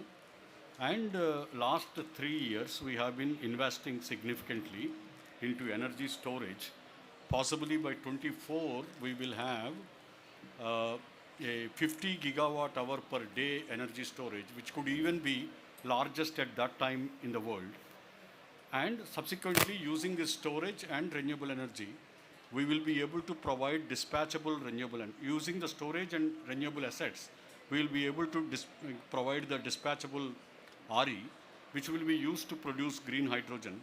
Most probably, we are very excited that we have an architecture which will be able to provide manufacture green hydrogen at the lowest cost possibly in the next 1 year, around $3 or $3.5. And after that, we will do ammonia and green molecules, etc. We are a decarbonization solution providing company rather than a simple renewable energy company any longer. Okay. Coming to the specific topic of life and how do we look at life, okay, and its perspectives. See, today we are not in the Kyoto regime. We are not actually discussing in 2000. We are actually discussing in 2020. And if we continue business as usual, within 6 years to 7 years, we will completely consume the carbon budget. So I was coming out of certain other industry panels, And it was very clear in all those industry panels when the industry sits down to work out net zero roadmap and starts implementing with the operational people in it, everybody is finding it seems to be easier than what we thought earlier. It seems to be happening faster than what we thought. But only thing is that you need to challenge yourself. You need to be extremely disruptive. You need to be ready to close the assets which are contributing maximum to your value, etc., etc. You need to disrupt everything. In that context, life puts production and consumption at one level. So unless otherwise you redesign the production consumption cycle, the way that we conduct life, okay, both the sides, if you don't focus, possibly the solutions are not that easier. So that whole focus going towards the consumption cycle, okay, and then that consumption challenging you to say that will we be able to manage by 2030, only drawing 70% of what iron ore we are drawing from the earth? Will we be able to manage aluminum from the recycle at least 30% of or 40% of our demand by 2030? So these are the kind of challenges. I think unless otherwise we challenge ourselves, putting the consumption on the table, consumption patterns on the table, I don't think we will be able to address the net zero. One thing that I wanted to emphasize here is that last 3 decades, we spent reorganizing information. Next 3 decades to 4 decades, we will be reorganizing energy and materials. And this is going to be much more disruptive than what happened during the past 30 or 3 decades. So that's extremely important. So many of the consumption things that you are seeing, consumer articles that you are seeing, may completely change in their particular shape. Industry is addressing this challenge in a different way. Industry is addressing this challenge of consumption in what they traditionally call as Scope 1, Scope 2, Scope 3 emissions. In Scope 3 emissions, there are variety of categories which are simply outside their 4 walls, and they look into the supply chains and also as a product, what am I doing? So in that, it is really, really addressing the consumption pattern. For example, one of the toughest thing to consume, hard to abate sector, or lots to abate sector. The industry panel where I went, they said it is not hard to abate sector, it is lot to abate sector. I need to abate lot, but that is not hard. So don't call it hard to abate. So these sectors, for example, if I look into the steel, in steel industry, if I want to expand my capacity today, I cannot go into BF-BOF route because BF-BOF route, which is traditionally low-cost producing steel route, is no longer compatible with net zero goal ultimately. If it has to be net zero goal, either it has to be direct reduced iron, DRI process, or it has to be EAF, okay, electric arc furnace. Electric arc furnace immediately brings in lot of smaller players to one level. And India is doing an excellent job by automobile recycling legislations that are requiring automobile to be recycled, solar panels to be recycled, etc., etc. So for EAF, electric arc furnace, you have now the raw material coming back into it. So there are a number of things life demands us to address, and already business to a large extent started addressing, but I think with a deeper thinking is what life actually demands. Okay? It is not only, for example, cement, if you look at, I don't think we will be producing same amount of cement going forward. There could be alternate building materials that are going to come up.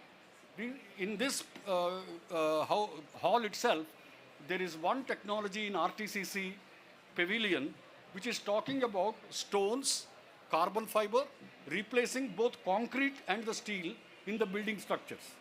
So there are significant amount of alternate materials, alternate consumption patterns, even reducing consumption patterns. The automobile, we may not be wanting, you cannot extrapolate automobile demand as such. We may be innovating multiple ways of even automobile requirement, but still having the mobility, but not necessarily automobile production. Okay, so I think there are a number of ways we are going to address that consumption side of it. I think life emphasizes that decarbonization is not only about production side, decarbonization is about the consumption side. To some extent, that was addressed, but the deep philosophical thought, the thought process has not gone deep. I think life asks and demands. That is the reason why in Indian Pavilion, we are all carrying the life badge. I think the whole COP needs to get, and the whole process needs to get imbued with the life kind of a thinking and should go a little more deeper than the simple scope 3 emissions. I think we need to go much deeper to reduce the consumption itself, redesign our consumption. Unless otherwise we do that, I think decarbonization will be at least last 10, 20, 30% is going to be extremely difficult. So to that extent, I emphasize that life offers that deeper level thinking to the whole process, and that needs to come into negotiations as we go forward. Thank you. Thank you.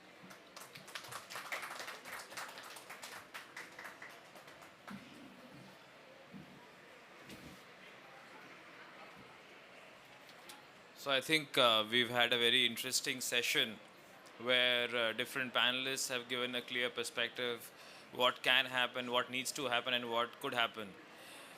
Starting with Arunabha, I think how he brought about the point of estimating the kind of capacity which is available within the framework with each stakeholder to manage this transition of net zero in life is very encouraging. And at the same time, where we see cities having multiple hotspots, floods and famines as their challenges, amongst the other success stories, having a holistic approach is very critical. At the same time, when we understood, I think Jennifer brought about a few very good points about how growing economies are moving forward, but at the same time, they need to do that in a decarbonized manner. And the idea of connected is being challenged. At the same time, it is giving us a totally different dimension to look at it. And many supply chains, which are even outside the purview of the geopolitical issues, are really having challenges and yet coming up with different opportunities, which is leading to global competitiveness and carbon neutrality. And all of this is impacting lifestyle at a personal and professional level. Similarly, I think Raghu shared some good points about how Asia's largest decarbonization is being done with Unilever, how India is on the right path, and he clearly sees that biofuel and waste to energy and the city level net zero are some of the key initiatives to be taken as we move forward. And I think Mr. Raj Shekhar gave a clear understanding how assessment of 97 to 127 cities and how now 200 plus cities are being assessed. So I think that gives the magnitude at which the government is operating and institutions like NIU are really functioning today. And the kind of role model cities and the horizontal deployment of them is something which is very difficult because every city has its own challenges and they have their own nuances to be addressed. And clearly the kind of collaborations and the requirements of institutionalizing such initiatives is very important so that things can be scaled up very fast. And then we see that every single city needs to prioritize what the citizens want. And it's not that what you want, because the city is functioning for the citizens, not for individuals. And coming to Manoj, I think the perspective and the scale which we have of the cement industry in India, about 370 million tons, and really seeing that how key technologies like RDF and other technologies which are so instrumental in going towards zero waste and circular economy, at the same time meeting the requirements of big cement, steel and such fuel guzzlers. And I think Mr. Ram Babu gave a good ideology around how energy storage and renewable energy can be a great source for green hydrogen, and definitely we need to see that what happened in the last 3 decades would not happen in the next 3 decades, and we would transform and look at things very differently. I think hearing all of this, I was very happy to understand that how all of us clearly resonate the same thing in different ways, that what got us here will not take us there in the future. And clearly, if India has to become the green capital of the world, these initiatives are what would be path-breaking initiatives which would lay the bedrock and the strong foundation for us to get there.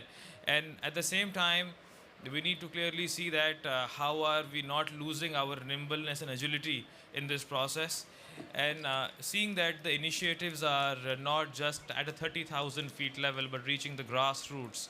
Until and unless that happens, the citizens would not get and yield the benefits. And when we are talking about life, I think it does touch upon all aspects for each and every person in their own ways, because whether we talk about smart transportation, smart energy, smart utilities, smart cities with smart infrastructure. Our country has embarked on that journey very early in the last few years, and now it all gets summed up with the renewable energy program, which is about 500 gigawatt, with the kind of largest electric bus tenders, which is meant for the public at large, which is 90% of the country traveling in public transportation, having the largest railway network in the country, which is getting electrified at this point, and seeing the urban solutions coming up in every city, and every city having a smart, every state having certain smart cities, which are becoming the role models for many others.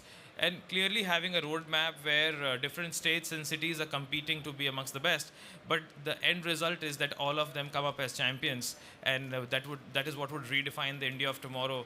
And clearly seeing that the kind of population and the kind of demographic dividend which we have, with the way we are positioned, I think this is a great opportunity where the challenges can be addressed through this opportunity. And that is where the lifestyle for environment is very important, whether we talk about the social environment, whether we talk about the business environment, whether we talk about the political environment, or we talk about the personal environment which people are looking at. And idea is to see that how, I would like to reiterate, sustainability is becoming profitable, for making profitability sustainable for each organization, for each stakeholder, for things to be sustainable and scalable in the longer term. And that can only happen based on collaboration, co-creation, and partnership amongst all stakeholders. And I think India can lead the change and be the change which we all want to see.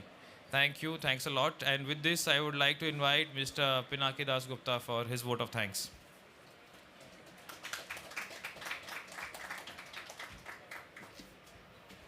Yeah, good evening, and thank you so much for being here, and thank you, Nishant, for such a concluding remarks. A lifestyle for environment is living the change. So, with our Honorable PM Modi ji calling not only India but all the world, the globe, to get along, collaborate, and support this movement, I would like to thank all of my panelists, starting from Jennifer, Nishant, Dr. Rajshekhar, Dr. Ram Babu from Greenco, Manish ji from JSW Cement, and Raghu from KIS. I think we see a change in the business, and we will see a change in the next decade or so very quickly from Indian business on a very low carbon lifestyle, which they are already doing that. And I think this is where the catalyst comes into action. So we're also having this, I'll take this opportunity to invite all of you on the 14th of November for our another event, which is called Life as a Catalyst for Climate Action. So please be there, and thank you so much. And also would thank my colleagues Pooja and Neeraj for facilitating this kind of conversation. Thank you so much. Have a great evening.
Okay.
कौन सा नाम कहाँ लगेगा?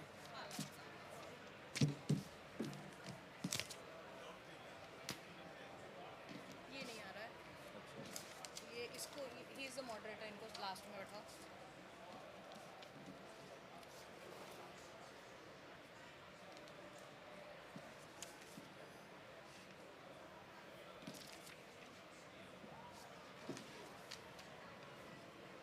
ठीक है, हो गए सारे नाम? हाँ, बाकी कीर्ति मैम तो इज कमिंग ऑनलाइन। सर का भी एक बनाओ। अरे वो बोल के चले गए, मतलब he will come, he will not be a part of panel। मेरे पास ये स्टैंड नहीं, कार्ड तो मैं होल्डर चेंज कर दूंगी ना। अच्छा किस नाम से बना? ये वाला बनाओ। मेरे को भेज दो। जेवी शर्मा, उसी में लिखा हुआ है। जेवी शर्मा ना? हाँ, जेवी शर्मा। ठीक है, वो बना दो।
Somebody has left a tab here.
So let the panelists be here.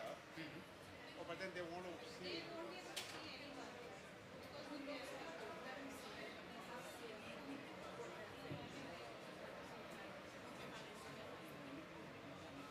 You have screens here. You can see everything. You can see this through the screens. You can see.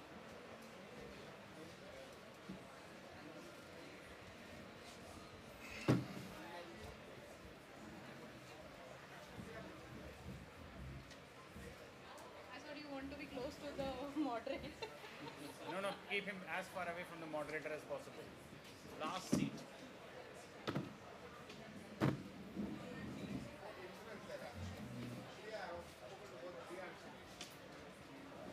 And what has been Priya's reaction? She smiled and looked away, right?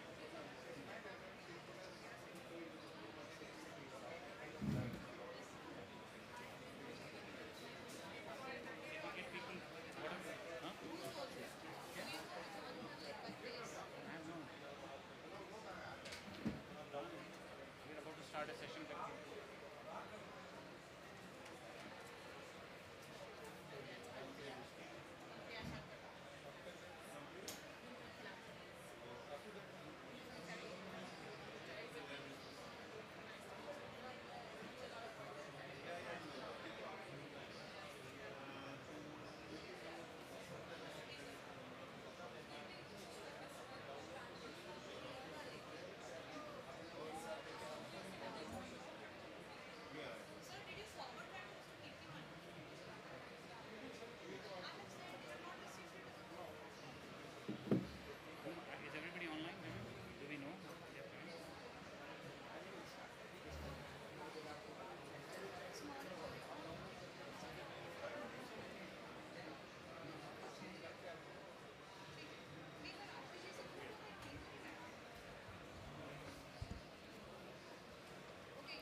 Hmm?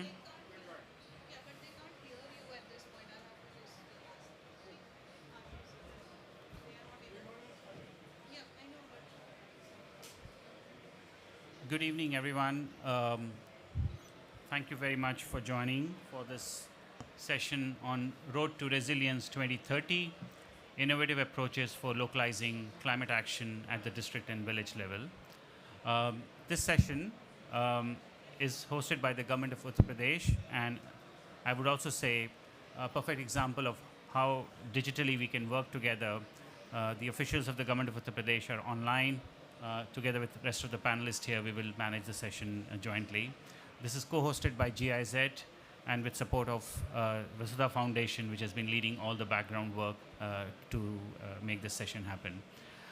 We have a fairly tight agenda and schedule, so therefore, without taking any further time, I wanted to give a brief introduction to the agenda today. We will hear in the beginning from the senior officials, including the Minister for Environment, Forest and Climate Change from the government of Uttar Pradesh, and then we will hear from the other speakers from the state government, followed by a very short presentation on the role of carbon markets and how it can actually impact, and then looking at a panel discussion with the experts that are here on the stage.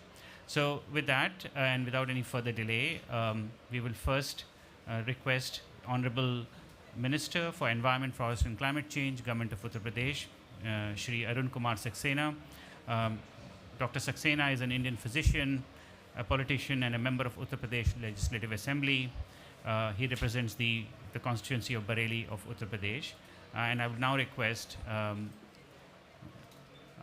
Minister Saxena to kindly give his opening remarks, and he would actually be joining us online.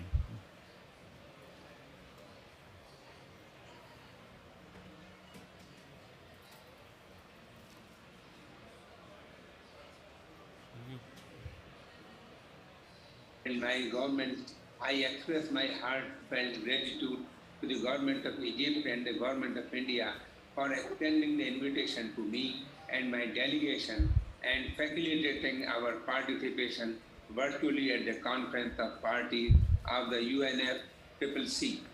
I represent the state of Uttar Pradesh, which is one of the largest states of India and larger than several countries globally and of a size similar to United Kingdom.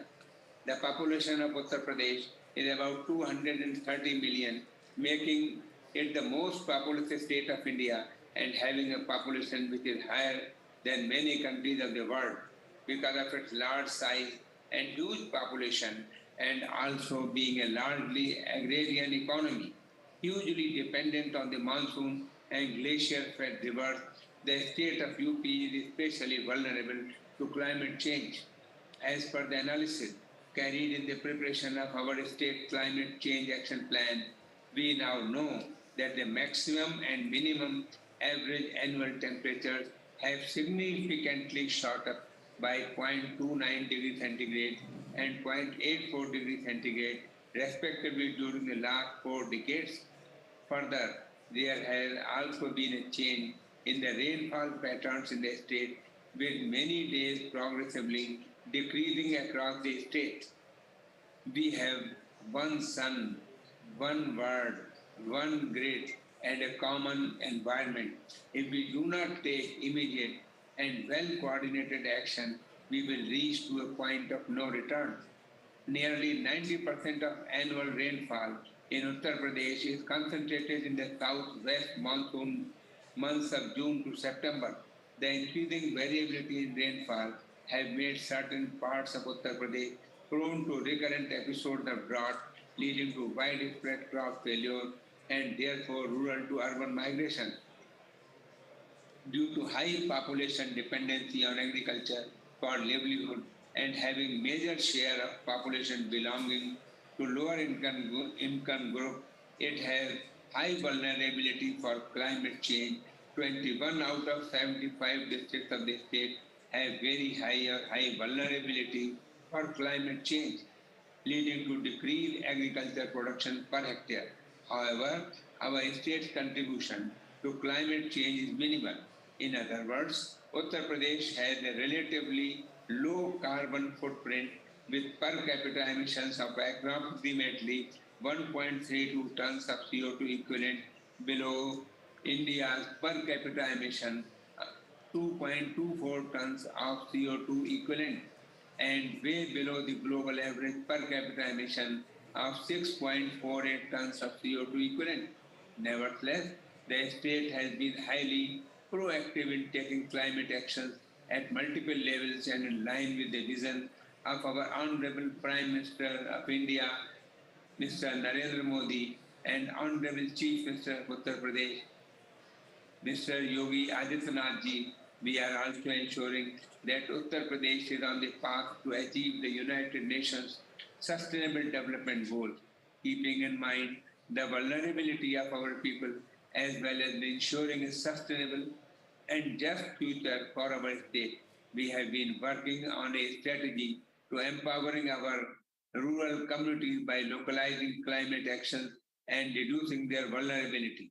These initiatives are also in line with the life mission that our Honorable Prime Minister, Mr. Narendra Modi, has launched recently along with UN Secretary General Mr. Antonio Guterres. As many of you may be aware, that Honorable Chief Minister of Uttar Pradesh, Yogi Adityanath, has expressed that UP would be a 1 trillion economy by 2027. Our aim is to ensure that this achieved through green energy and other sustainable development solutions and practices. In other words, we would like to ensure UP's economy to decouple from a carbon-intensive development pathway. Without getting into the details of the various initiatives being taken by my government in this regard, I would like to inform this esteemed audience that our initiatives range from creation of additional carbon sinks through afforestation and reforestation to water conservation and restoration of water bodies, scaling of renewable energy, proactive electric vehicle policy, and deployment and belonging to implement green hydrogen initiative, thus enabling us to gain a first mover advantage in these cutting edge new technologies. Needless to say that all our initiatives are in line with India's NDCs submitted to the UNFCCC.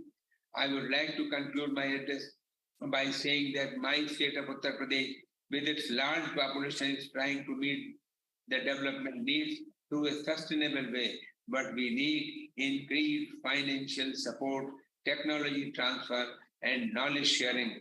Through this platform, I invite the international community and financial institutions to my state for investment in clean and green development activity. Thank you to all.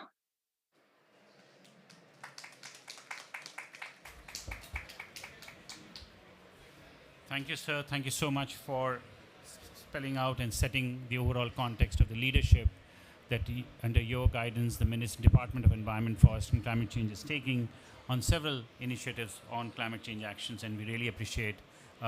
We recently saw your solar policy, and early this week now you have also come out with a green hydrogen policy, which is actually moving the state towards the right direction. Thank you so much for your intervention. I will now request Shri Durga Shankar Mishra, the Chief Secretary of Government of Uttar Pradesh. Mr. Mishra is a 1984 batch Indian IS officer of the Uttar Pradesh cadre. He currently holds the role of Chief Secretary, and for a very long period he also was the Secretary for the Ministry of Urban and Development. Mr. Mishra, over to you. Thank you so much. A very good evening to all of you. The participants and the panelists on the dais, and those who are participating in today's this event, a very good evening to all of you. At the outset, let me first greet you you are in a beautiful city of the Sharm el-Sheikh, and we are joining through this digital platform, which has made the world so close. There was a concept of world as a family. The digital platform has brought us together, and we are connected at such a distance in such a fantastic manner where we can converse with each other and share ideas on such an important topic as the environment protection and conservation. Well, Honorable Minister has shared various aspects which our state is doing for protection and conservation of environment. My state is the most populous state of the country with a population of nearly 240 million, which is equivalent to, if you take in terms of the countries, maybe we were the 6th largest country if we were a country. So it's such a large state. Area-wise also, this has got a large expanse. The state has been moving, primarily it used to be agrarian state where there's a large number of the population depends on the agriculture.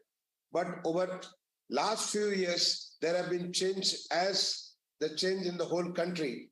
There is a lot of focus on the manufacturing, on the service sector, on the various other things. There's also change. There's a tremendous movement of the people from, going up the strata. When the people are going up the strata, their consumption is also going to change. And there, in all kinds of development, the state has focused on a sustainable development. That's our, the Honorable Prime Minister has given a commitment before the world community in the COP26 for a zero emission by the year 2070. And we are making all-out efforts through the various measures on moving towards that direction. Whether you mentioned about the solar, use of the solar power, that's an initiative started by the Honorable Prime Minister, or whether using energy efficiency, making sure that the total addition to the greenhouse gases to the environment is minimal, or whatever is there, we are able to consume that. So various steps have been taken in the last few years, and we are going ahead with that, where we'll definitely be needing assistance from the world community, especially from the developed countries, in terms of various kinds of programs and various kinds of assistances through which we can address these challenges in the future. Some of the important things which you have done, let me start things which you have done for the land, water and the air. For the land, you must be aware that the Honorable Prime Minister launched the Swachh Bharat Mission in the year 2014. It was launched on the 2nd October 2014. And in the last 8 years, there have been a significant progress. All our cities and the rural areas are open defecation free. There is a huge consumption of, not only picking up, transporting and processing the solid waste management, construction and debris that have also been treated a large extent. And there is a Swachh Bharat Mission 2.0, which was launched only last October 2021 by the Honorable Prime Minister. Now it's committed that by the year 2027, in the next 5 years, we will be able to come to a very ideal state of complete cleanness, the clean cities and the clean rural areas.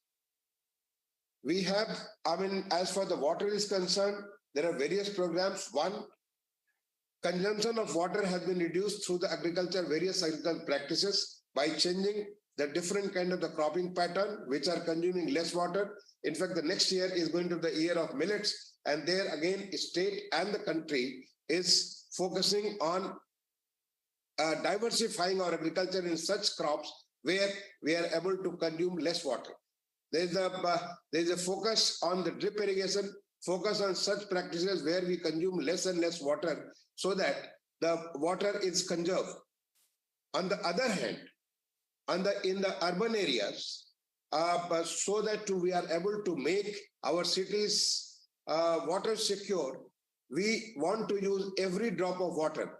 Whether it is a solar roof, or whether it is a water conservation through the roof, roof water harvesting, whether it is a conservation through on the field, on the channels, or dual piping system through which we first treat the water and the treated water is used for such practices where it can be used. So a lot of action is being taken for the water conservation. Recently, last year, a program was launched by the Honorable Prime Minister, Swachh this is a Amrut Sarovar, a ponds of nectar. This is water is so important, and this program has worked so well in my state under Honorable Chief Minister's leadership. More than 9,000 ponds have been rejuvenated.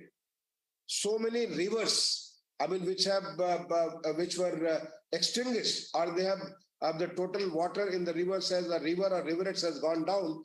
They have been revived. They have been rejuvenated. So there's so much of focus on the water. On the air also, there's a clean air program. There's a national clean air program, and so many things are being done, whether it is the construction practices. I mean, our construction activities, we are following such practices where minimum kind of dust goes to the air. Or, I mean, this is one, the instructions are there, they are being implemented slowly. At the same time, using electric vehicles, we are converting mostly, I mean, the cities, the big cities have got the electric buses, electric two-wheelers, electric three-wheelers. That's the direction. Or going for the CNG, mostly going for CNG, or using, if you are using a petrol, there is a Bharat 5. That is the latest technology using in such a way so that pollution is to the minimum level. We are also taking care that such measures through which the farmers do not have to burn their residues, but they are consumed either for converting into the some kind of a manure, or it is consumed right in the field, or it is being consumed for biofuel. In fact, the state government of Uttar Pradesh has recently come up with a biofuel policy through which we are able to consume these residues to convert them into the biofuel. We are, I mean, coming with this is nationwide, especially in my state, we are very much focused on this environment matter, and we are taking such measures through which the total contribution to the air, so this is the minimal. We are also focusing on the afforestation. Afforestation, in the last 6 years, we have planted nearly 1.35 billion trees. And the survival of trees through the Forest Research Institute, I mean, this has proved to be more than 80%. There is a huge addition to the forest cover in the state of Uttar Pradesh. And we have taken on us that every year we are going to plant nearly or over 3.5 million trees every year. So that's the target which we are keeping. So with this, we will be creating large amount of the forest, a large green cover. Recently, this farm forestry, that's also going to be pushed in a big way so that we are able to increase the green cover. As far as the solar, I mean, you mentioned about the solar policy. I'm sure the solar policy with the state has issued very recently. We are going to get not only solar, but various kind of alternative energies, which are going to come to the state. And this is all needed because now the state has, after creating such an environment where the manufacturing or investment in the state is welcome from the all over the world. We are focused so much on the infrastructure like expressways, on the railhead, on the metro system, on the airports, on the water transport. All these things have improved, and that is getting so much of investment for the various manufacturing units. There is a large manufacturing parks which are being planned in the state, and for that we are making sure that we take such measures so that there is environmentally, it is all sustainable. We move for a sustainable development, and for that the target of the SDG, the kind of various programs which the government of India has launched and the way state government is proceeding, whether it's providing housing for everybody, but making every city clean, making every city water secure, or taking such measures so that the state is able to address a sustainable development path. And in this field, in this ground, I mean, I think very recently the Honorable Prime Minister has launched this lifestyle, the lifestyle for environment, LIFE. This is, I think I see here also that is there, lifestyle for the environment, where it is a part of our Indian life. I mean, this is if we follow such kind of practices, there is a reduce, reuse and recycle the circular economy, then we will be able to contribute better to the environment. This has been very aptly put as by our Mahatma Gandhi, the father of the nation, as we are all trustee of the environment. We have to be, we have to pass on the environment, a better environment of the future. In fact, very aptly put, what Gandhi has said, world has enough for everyone's need, but not for everyone's greed. So our consumption level has to reduce. Our consumption level has to be optimal so that we produce minimum to the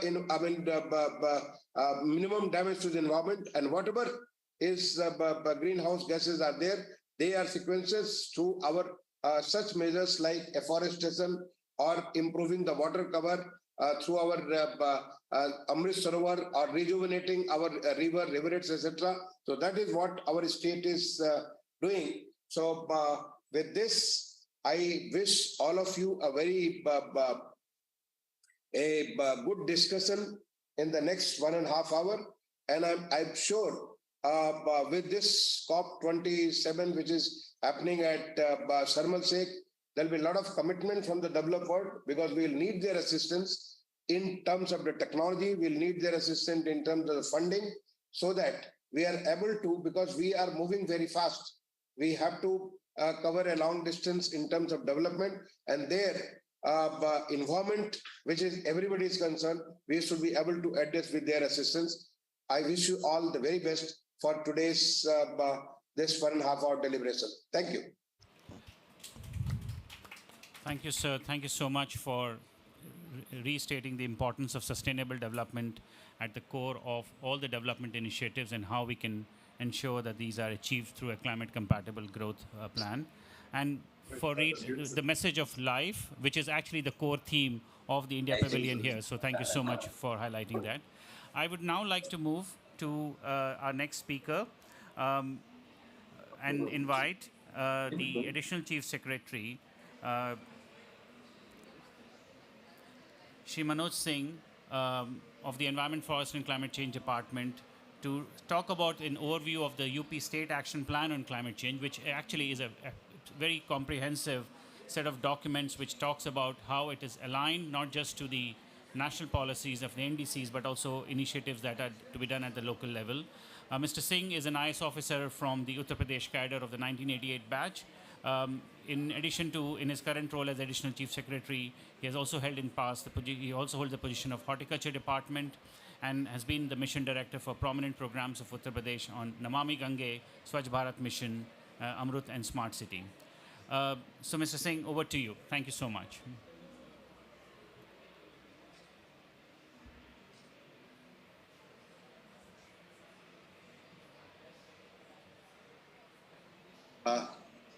First of all, I would like to start with the location of this whole conference in Sharm el-Sheikh, which is in Sinai Peninsula of Egypt. And this is quite amazing because being a student of science, this peninsula has a rock deposit which is a earmark, a bearing of an ancient climate change. And this deposit is called Paleogene-Eogene Thermal Maxima, PETM, which has been taught by climate scientists. And the beauty of this hill, which lies in Sinai, is that there is a base rock of chalk, and overlying is the limestone marble. And the boundary between that shows the initiation of this climate change, ancient climate change. So this whole thing is a bearing that the location of this has been decided keeping in mind the scientific background of this peninsula. So it reminds us that climate change is a phenomena which is happening on this earth, but this time the climate change is being driven by humans. First of all, I would like to thank all of you for giving us the opportunity.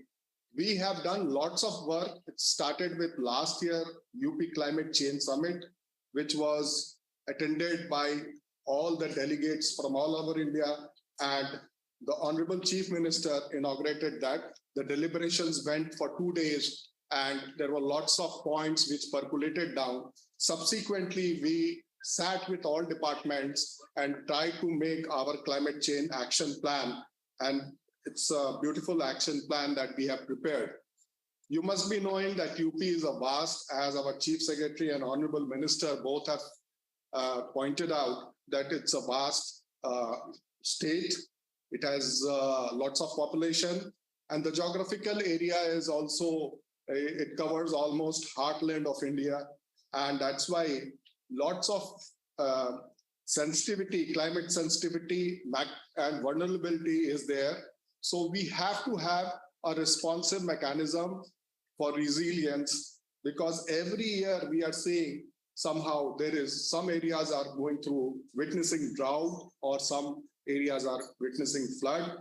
And this time we had last year initiation of our summers very early during the March only, and which not only reduced our wheat production by 20%, but it had impact on subsequent agricultural crops also. So we had taken into mind all these factors, and then we prepared our action plan. It is a dynamic action plan. And we then itemized into what kind of interventions is required. So there are 39 strategies in UP action plan and 179 action points.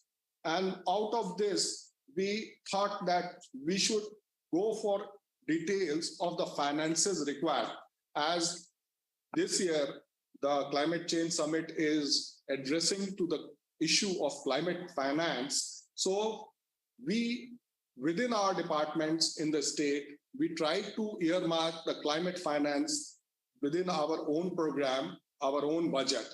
And that then we itemize those areas where we needed finance. So the key strategy was sustainable agriculture, energy efficiency, green energy, greening of UP, water, sustainable habitat, health, disaster management, and strategic knowledge. And then we also categorize 3-tier monitoring and evaluation framework. The whole report is very robust, and I will like to share those reports. We will put it online, and we will also invite some of the suggestions to improvise that report. How can we improvise it? So overall, we need $15 billion US, which is a preposterous kind of finance, and there is a funding gap of almost 30% as far as the governmental funding is concerned. But apart from this, the green finance is also one of the areas where lots of deliberation and lots of initiative is being taken by the private sector. And the banks and our financing bodies are now giving this finance for environmental sustainable projects, renewable energy projects like solar, wind, and biomass, clean transportation projects like low green gases, energy efficiency projects like green buildings, waste management, recycling, and efficient design projects, and then climate change adaptation projects, and sustainable land use, where our Chief Secretary also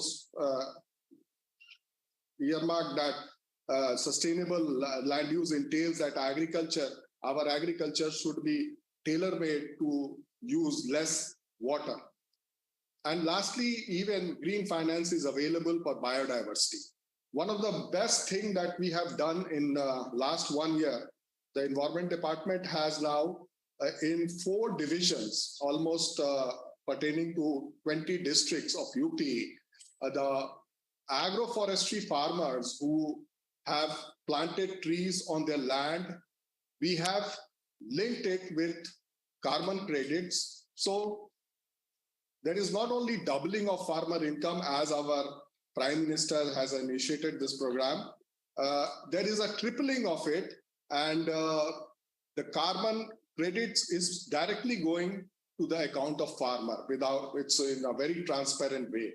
So this kind of linkage of carbon credits, and as you know, voluntary carbon markets has become very robust, and lots of money is percolating. They are looking after these kind of projects. If we link the third tier of panchayats with the poor farmer with carbon credits, we can have a sea change, not only in poverty alleviation, but also sustainable development. So summarizing all, we have lots of financial instruments available now in India where the state government is thinking to take finance. We have in place sovereign green bonds, and then green bonds of bank, green equity, and we are developing a carbon credit institutions also. So I hope this conference will go in long way in involving mechanism of climate finance, and it will involve countries, and it will see that these finances percolate down to those countries, those regions where there is lack of finance. And one of the greatest tragedy of climate change is that the poor country, which has a least role in overall cumulative carbon accumulation in atmosphere, are the most sufferer. So with this thought, with this appraisal, I would like to again thank the August gathering, and we will ensure that we will keep abreast with whatever deliberation is being done over there, whatever suggestions come from there, and we will try to incorporate those in our action plan. Thank you very much. Mr. Singh, thank you so much once again, and for really setting up the importance of the mechanism that we need for resilience, especially in view of what you have rightly described as being the impact of the heat wave, not just on the communities and people, but also on our food production system. And then highlighting the several initiatives that the state is taking through the several sectoral actions which are part of the state action plan on climate change. And finally, to say how important access to finance and climate finance is going to be for all of us essentially to achieve the targets that we are setting. So thank you so much, sir. I will now turn to Mr. Ashish Tiwari, Secretary Environment. So there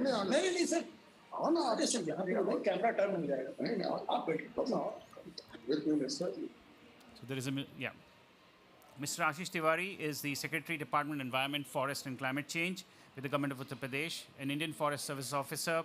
I'm not going to read out his bio, but I've had the personal experience of working with him in the last 6 months. It has been an absolute pleasure because the way he has driven us to look at sectoral areas and actions which needs to be there as part of the implementation of the State Action Plan on Climate Change. It's been a learning experience for all of us who've been working in this sector. And I will request Mr. Tiwari to talk about some of the very interesting initiatives that he's looking at through the State Action Plan. So Mr. Tiwari, over to you.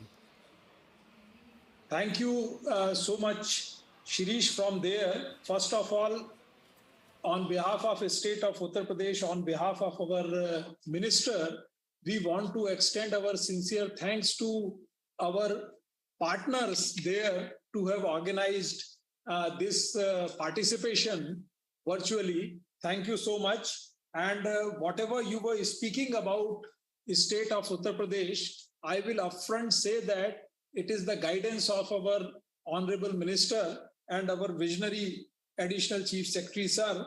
Because of this, a very good team over here and very good visionary guidance, we are making a widely discussed impact in the field of climate change. So I will briefly present what kind of initiatives we are taking up, and we really thank our partners also who are collaborating with us to make the vision a reality at the ground level. So I'll start with a brief snapshot of state of Uttar Pradesh. Already Chief Secretary, next please, the Chief Secretary, sir, has already presented, next, that we have a population of 23 million, which is 17% of India's population, and the area 241 lakh kilometer square, which is equal to area of United Kingdom. We have 75 districts in the state of Uttar Pradesh, out of which, because it is very close to Himalayas in Indo-Gangetic plains, out of which 27 are highly vulnerable, as the study which has been concluded under a state action plan for climate change, to which our additional chief secretary sir was mentioning. Then we have cities and towns nearing about 700. It's sixth largest country if we were a country. That is why it's more populated state, and we have around 700 cities and towns. And of course, the local ground level self-government, we have 58,000 gram panchayats. We call it a gram panchayat, village governments. Then we have done, next please, we have done a vulnerability assessment, sectoral. This is a very detailed vulnerability assessment, which has agriculture vulnerability. We have done prioritization, which are all the districts which need more priority. Similarly, forest vulnerability.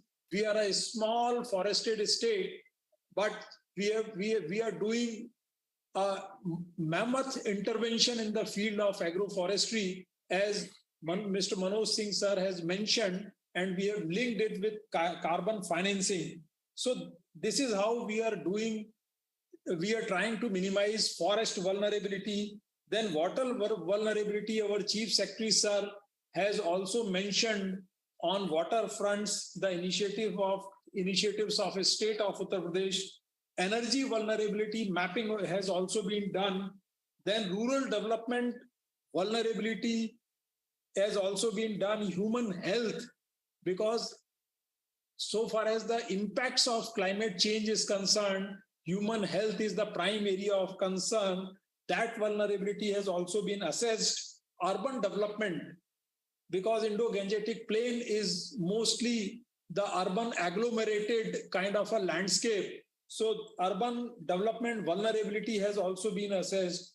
In a nutshell, I want to say that the detailed vulnerability study has been done under a state action plan for climate change. I will just, next please, I will just try to tell you that, next please. These are the hazards of climate change. We are looking for a time period of 1969 to 2019. This about 50 years of time span, our state has over 2,500 massive flood events. Then cold wave days over 17,000. Then heat wave days over nearing 7,000. Then lightning days 720. So this is the kind of a climate hazard, and the geographical distribution of these hazards can also be seen in the map. We are just trying to assess the kind of a scale on which we need to work on climate front. Next, please. Now I will sum up very briefly various climate action initiatives in the state of Uttar Pradesh. Next, please. Which has been done under the guidance of our Honorable Chief Minister, our Minister and ACS sir. You will see the boxes. First is the UP is probably the first state which has constituted a climate change authority under the chairmanship of Honorable CM in 2015. It is a pioneer state to have constituted this authority, and this authority is now working in full vibrance under the guidance of our seniors. Then second, as I mentioned, the composite vulnerability assessment has been done about the state. Then a state action plan for climate change has been revised with very good financial resource mapping, and we have identified financial resource gaps, etc. So this is the large planning part is already done, and the action at the ground level has also started.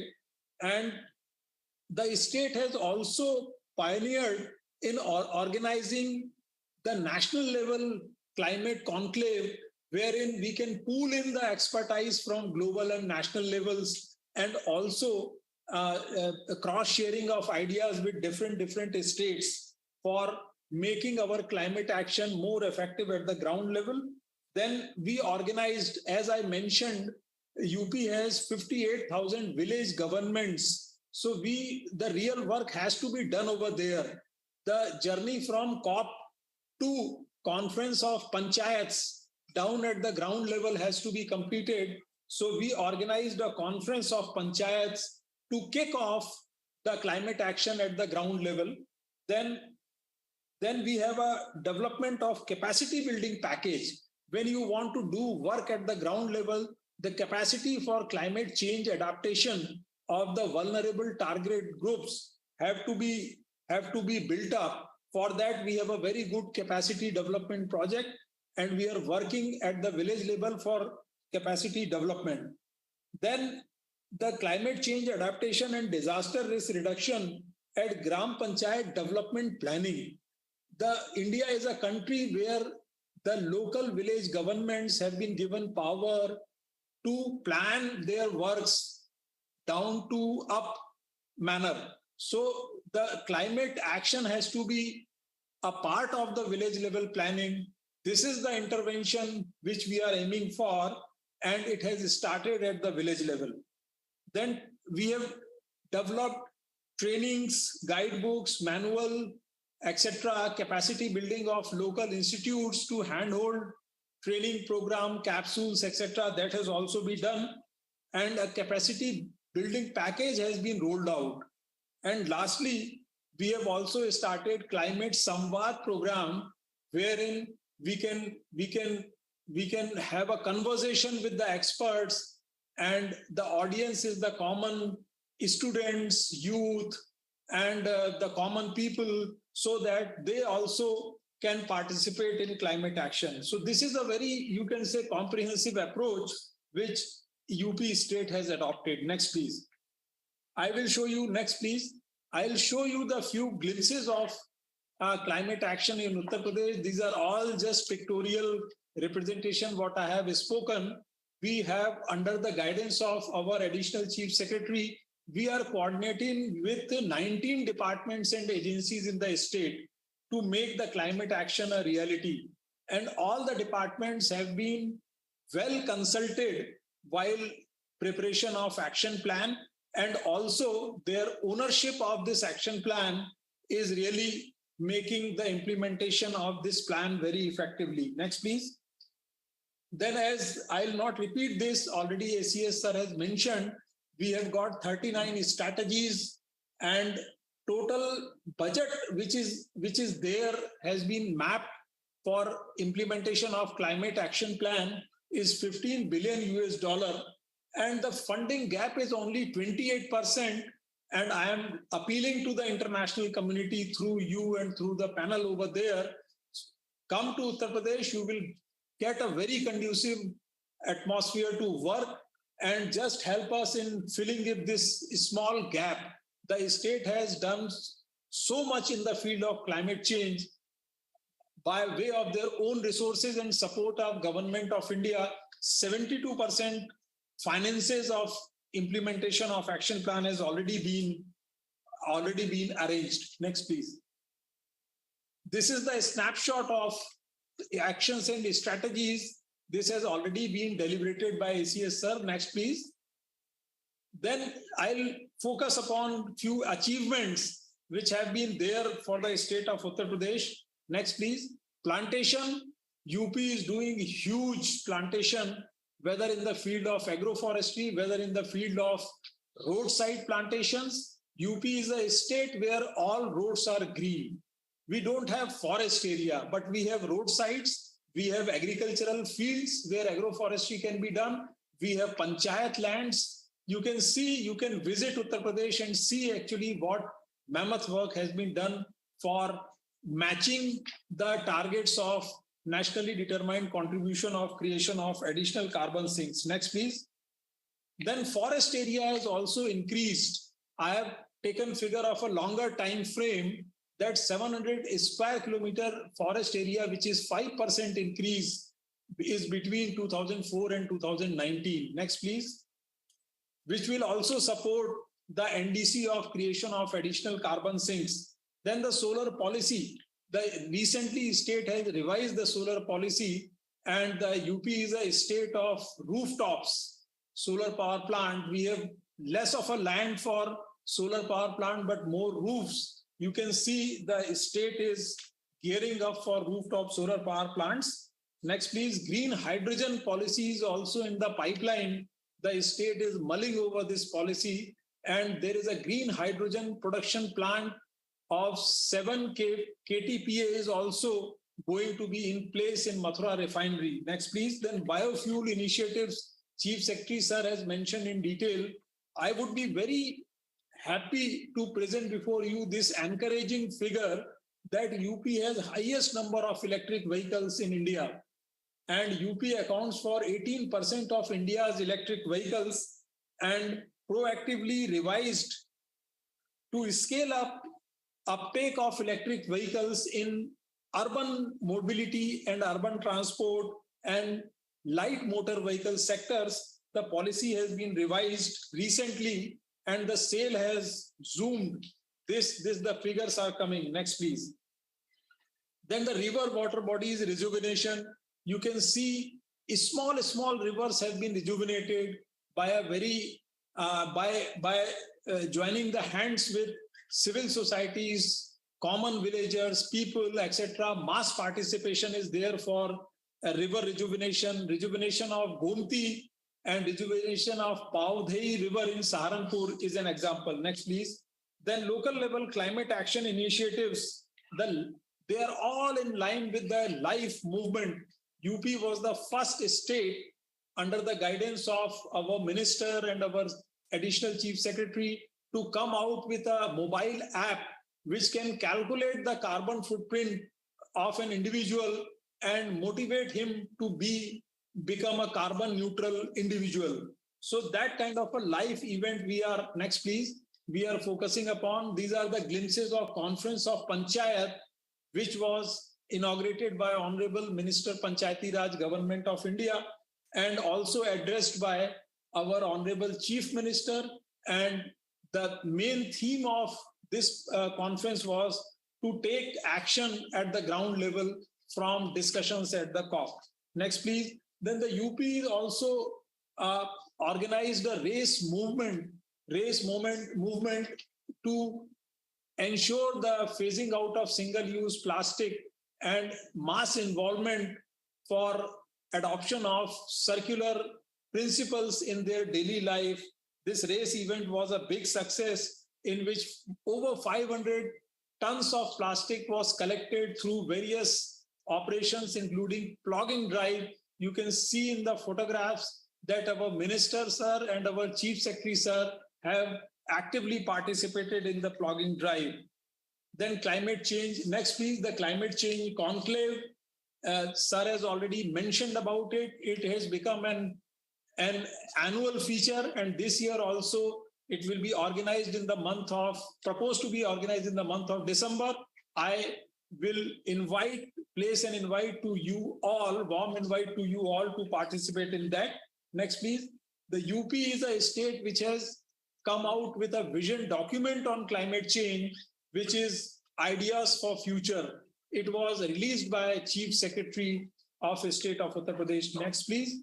A very novel concept of Panchayat-private partnership is also being developed in the state of Uttar Pradesh, where various corporates through CSR funds, etc., can adopt villages, local self-governments for climate action and ground level. This is also being implemented in the state of Uttar Pradesh. Next, please. Then district level action plan. We have to take action planning at the ground level. So from state level to district level, then to village level, ultimately our vision is to make and prepare the villages as climate smart villages. Next, please. Then the knowledge sharing outreach activities. The UP is a state which has got a very, you can say, very updated climate change and knowledge portal, wherein all kinds of customized knowledge on climate change have been put for public domain for making and mainstreaming climate action. Next, please. This is the glimpse of climate change knowledge portal. We extend our sincere thanks to GIZ, our partner, to have helped us in this climate. Next, please, the Climate Samvad Karyakram is also there, wherein there is a dialogue between experts and the common youth, students, and people. So with this, I close here and thank you so much. And I invite you, as rightly reiterated by our Honorable Minister and Chief Secretary and Additional Chief Secretary, that financing is a big challenge and we have a larger plan with us. You can come to us, you can join hands, and we can connect dots to make a very robust kind of a climate action at the ground level in one of the most populous states, alas, country in the world. Thank you so much. Thank you, Mr. Tiwari. Thank you so much for outlining the several initiatives that the state is doing. And I'm so glad to say that we are starting our technical assistance program under your guidance with help of our partners over for next 3 years, which will help to support the state in implementation of its state action plan on climate change. So thank you, Ms. Tiwari, for it's been. I'll do a small shift in the program before we screen the video. Christoph, I know you need to leave. So I just wanted to hear from you before you go. You lead this work on the Smart Freight initiative, and you're working in India already. You heard the Honorable Minister, the Chief Secretary, Additional Chief Secretary, and the Secretary of Environment talk about several initiatives the state is doing. Transport is one of the major areas of work that the state is looking at. And so from your experience of what you're developing as a smart hub for transport and the freight, especially around the freight, what do you think are the opportunities that the state can lead to in terms of the implementable action plan? Thank you.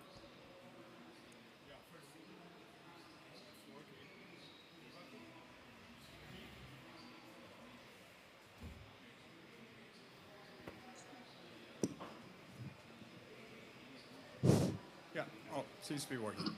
Very good.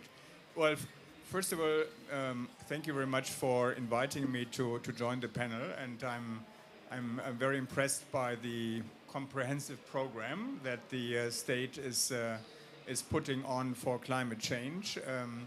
So I personally had the opportunity over many years to work with the government of India and various states on sectorial programs, starting with the National Solar Mission like many years back, and EV policies with the Ministry of Heavy Industry under the FAME program at federal and state level.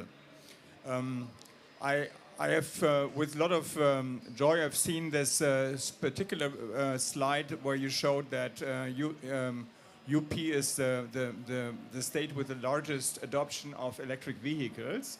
So, and this is actually a great achievement. The Smart Freight Center is a global institution that sets the ISO standard for emission performance for transport value chains. And this is for road freight, sea freight, and air freight. If I focus on road freight for the moment, road freight transport is about 25% of CO2 emissions. The freight sector, even though there's a lot less vehicles out there, but they move a lot more, they're very highly utilized. So the freight sector is about half of that. It also adds up to a significant part of the cost base, GDP, so it's about logistics is 14% in India, so it's significant.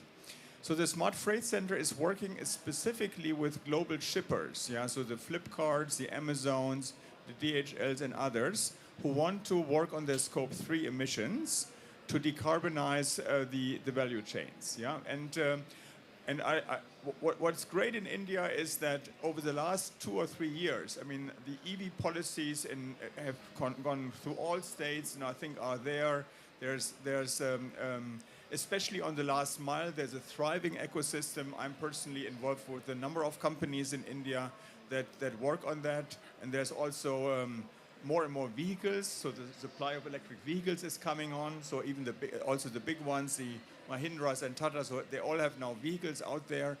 I think the next frontier is basically the mid range and long haul freight sector. Yeah, so this is actually the next level of vehicles that is required. I've just talked earlier today with companies in India that are innovators here and that actually could make this another thriving sectors. Like electric buses have come to India, and actually the electric bus tender that ESL has put forward has been magnificent. I think it has, like in earlier days in renewable power procurement, has set a standard on the pricing side. So actually the electric buses came out at a lower price than diesel buses. So that's significant, and we think the next sector could actually be the freight sector. And why is it important actually to look at the freight sector? Because the cost of logistics need to be reduced. Yeah, this actually would have a positive impact on the economy. And it's also important because it's an informal sector in many ways. So there's a lot of small and medium enterprises that would like to move to more efficient propulsion systems, more efficient trucks and vehicles, but they would need to have, in a similar way as with the e-buses, innovative finance schemes in order to get there. So what we as Smart Freight Center, we work with all these shippers. We have a program together with Terry and the WRI to basically set the baseline for emissions in the freight sectors by many carriers which are in the subcontracted by Amazon, Flipkart, and others. So we will, over a year, we will have data, and then we will actually work with them. We set up something which we call the Smart Carrier Pool. Yeah? So we go through capacity building and training with all these carriers in order to learn how the sector can be more efficient, reduce kind of empty traveling, load optimization, but also moving to greener propulsion systems. And I think this would be the next frontier in a way for UP to tackle, as you have already been very good on the passenger side, on the e-bus side, on the two-wheelers and three-wheelers, which is a unique segment in India to electrify. And so I can only congratulate you on the successes that you've already achieved. And we would be there at Smart Freight Center, and we also work very closely. I'm from Germany with GIZ actually, and others to help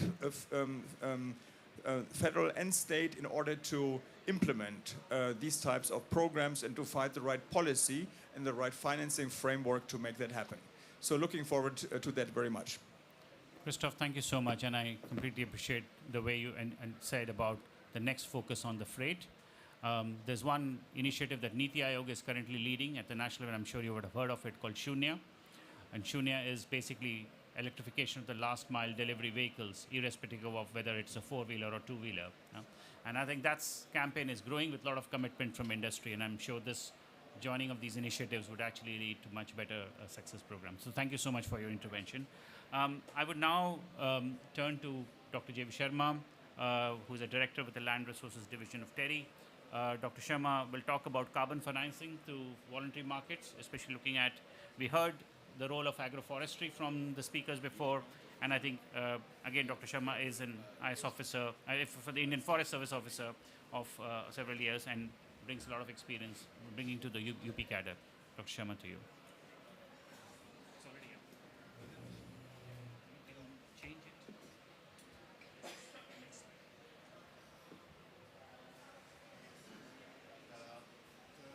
Thank you very much. TERI is implementing 25 carbon finance projects in India. In most part of the country, you can see the map, and we have the projects prepared under ARCDM, under the voluntary carbon market, under the REDD plus mechanism. We have done the capacity building throughout the country, frontline staff and communities, and senior forest officers also. Now, I'm focusing on the UP state, the carbon finance project in Uttar Pradesh. UP state is a pioneer in the carbon finance project. In 2011, they have started, and TERI has assisted UP state for preparation of the 10th carbon finance project, successfully validated, verified, and carbon credit have been issued.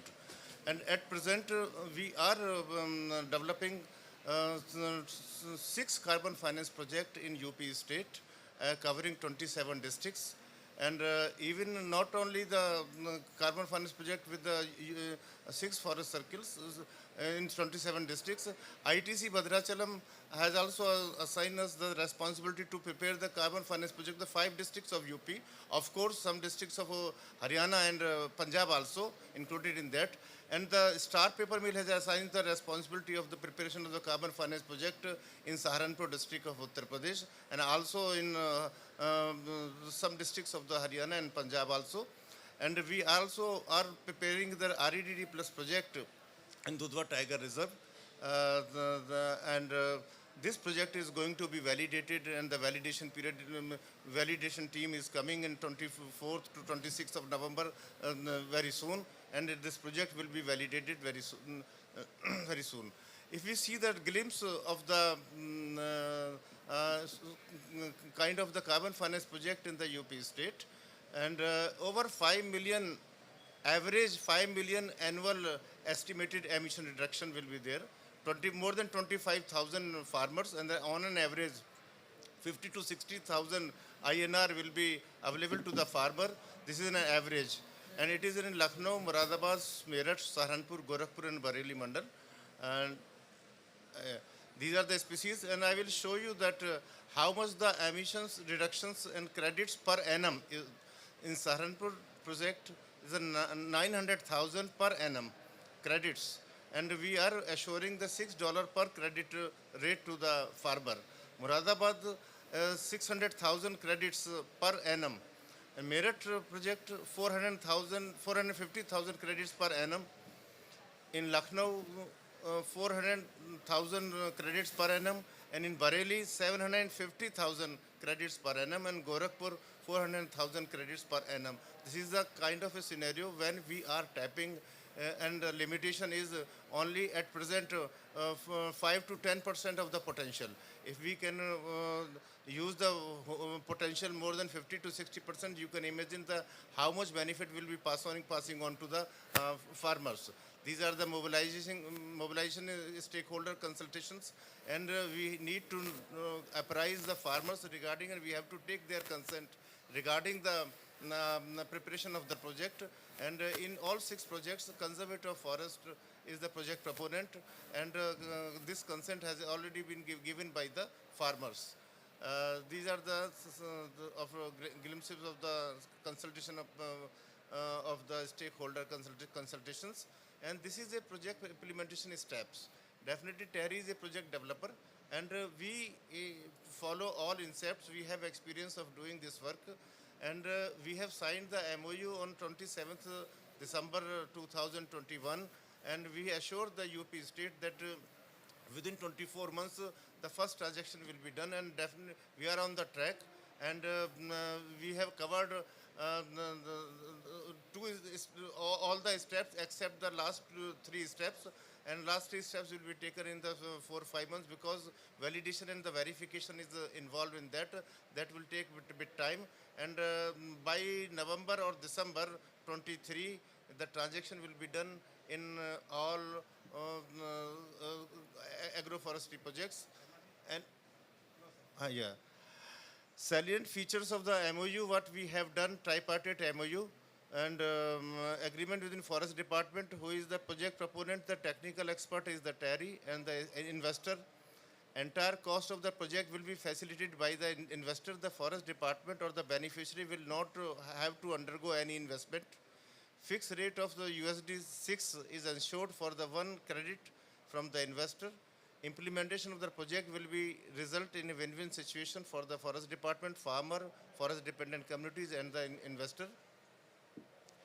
The proposed role of TERI will be the collation of the relevant data from the state forest department, identifying cluster groups and developing the institutional mechanism, which is very key and important in this case, how to pass on the benefit from the project proponent to the farmers, and the money will be transacted to the farmers' account directly. We have taken bank accounts of all the farmers. Conducting baseline survey, capacity building of the stakeholder, and development of the project document and the monitoring report, and assisting in the validation and the verification, and then the issuance of the credit. So the issuance of the credit will be done on and before November, December 2023 in all projects. And the role of the UP Forest Department, appointment of a nodal office person to coordinate with TERI, providing relevant data, facilitation with the beat level cluster of the farmers, logistic support to the consultant and the monitoring activities, agreement between DFO and the beat level cluster of the farmer executing decision, agreement between the conservator forest and the purchaser of the credits. These are the responsibilities. And uh, uh, the role of the VNV advisory is a funding agency and supporting TERI in identifying the most of the suitable methodology in VERA mechanism. We are using VERA platform, conducting validation and verification of the project by appointing third-party independent assessor, undertaking all the required actions on the VERA platform. So these are the responsibilities, the kind of the tripartite agreement have done between UP Forest Department, TERI, and VNV advisory. And the carbon finance in agroforestry benefits are contributing towards the doubling the income of the farmer. Carbon finance project will not only enhance the farmer income but also help the states move towards the carbon neutrality and also contributing towards the sustainable development goals. Another project we are doing in the Dudhwa Tiger Reserve, which is woodland 63% grassland. This is a REDD plus project, and total area is 2200 square kilometer. And more than 137 villages are depending on the day-to-day need on the forest, and the forest department has implemented many activities, and activities I am mentioning over here. Yes, forest protection activities, EDC, eco-development committees and communities are helping the forest department, distribution and refilling of the LPG cylinders, and this is saving the fuel wood collection from the forest, and this is we are calculating on the basis of that the avoidance of the emissions to the fire management is also avoiding of the management fire management activities. Eco development committees and communities are helping and to the forest department, and skill development and the livelihood activities are also key and important. Those those people who used to go to the forest for the collection of the fuel wood and grazing the cattle and collection of the NTFPs. So now they are engaged in the alternative livelihood activities. So these are impacting the avoiding the carbon emissions to the atmosphere as well as the sequestration and removal of the carbon emissions. So these are the important aspects. And in a nutshell, these are the activities done by under the project combined with communities and the UP Forest Department, and the kind of the emission reduction will be obtained, and this is a 358,000 tons of the CO2 equivalent will be per year. This is the emission reduction, and the rates are assured is the $4 per tons, maybe much more when it will be transacting, and this transaction will be done by July 23. Since validation is going to be very soon in a week or so time, and verification will be together, then definitely this kind of the financial mechanism will be helping the management of the Dudhwa Tiger Reserve as well as the forest dependent communities of the 137 villages. And these are the two other projects we are doing, and here I like to offer that if a state of UP, state of Haryana, or state of Punjab or any other states, they want to do the plantation, the funding is available. TERI can facilitate the funding, maybe funding of not only the very small plantation, funding for the maybe 10 million or 20 million or 30 million plantation done by any of the state with under the agroforestry in the scheme, under the agroforestry sector. The investor or the funding agency will taking any of the produce from the farmer, but only the sharing of the carbon credits 50-50. So this is just from this platform I am just announcing it, and those are interested can contact us and we can facilitate the kind of funding. Thank you very much. Thank you so much, Dr. Sharma, for showing the results of the work that you're doing with the UP on the carbon finance and carbon market side. Thank you so much. I would now request the Honorable Minister and the Chief Secretary, sir, to kindly launch the film that has been prepared with the Environment Department with the help of Vasudha Foundation. And then we will come to a very quick round of feedback from Priya, from Kirtiman, to hear their thoughts. That we all inhabit. If not adequately addressed, it will progressively lead to greater disasters due to extreme weather events, as well as rising temperatures, melting glaciers, and rising seas, among other impacts. These impacts will disproportionately affect the poor and the vulnerable.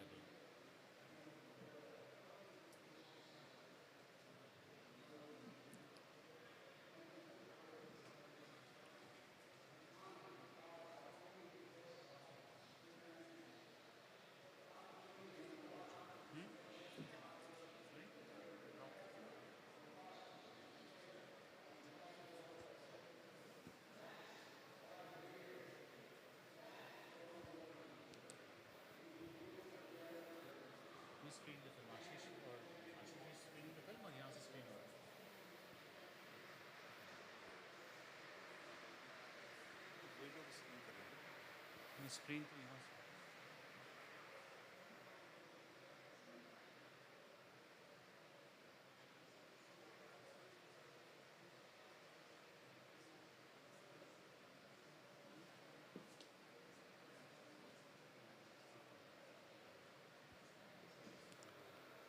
Ashish ji, we're just trying to get the film up.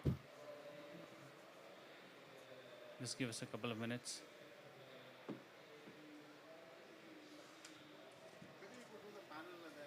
No, it started. Okay.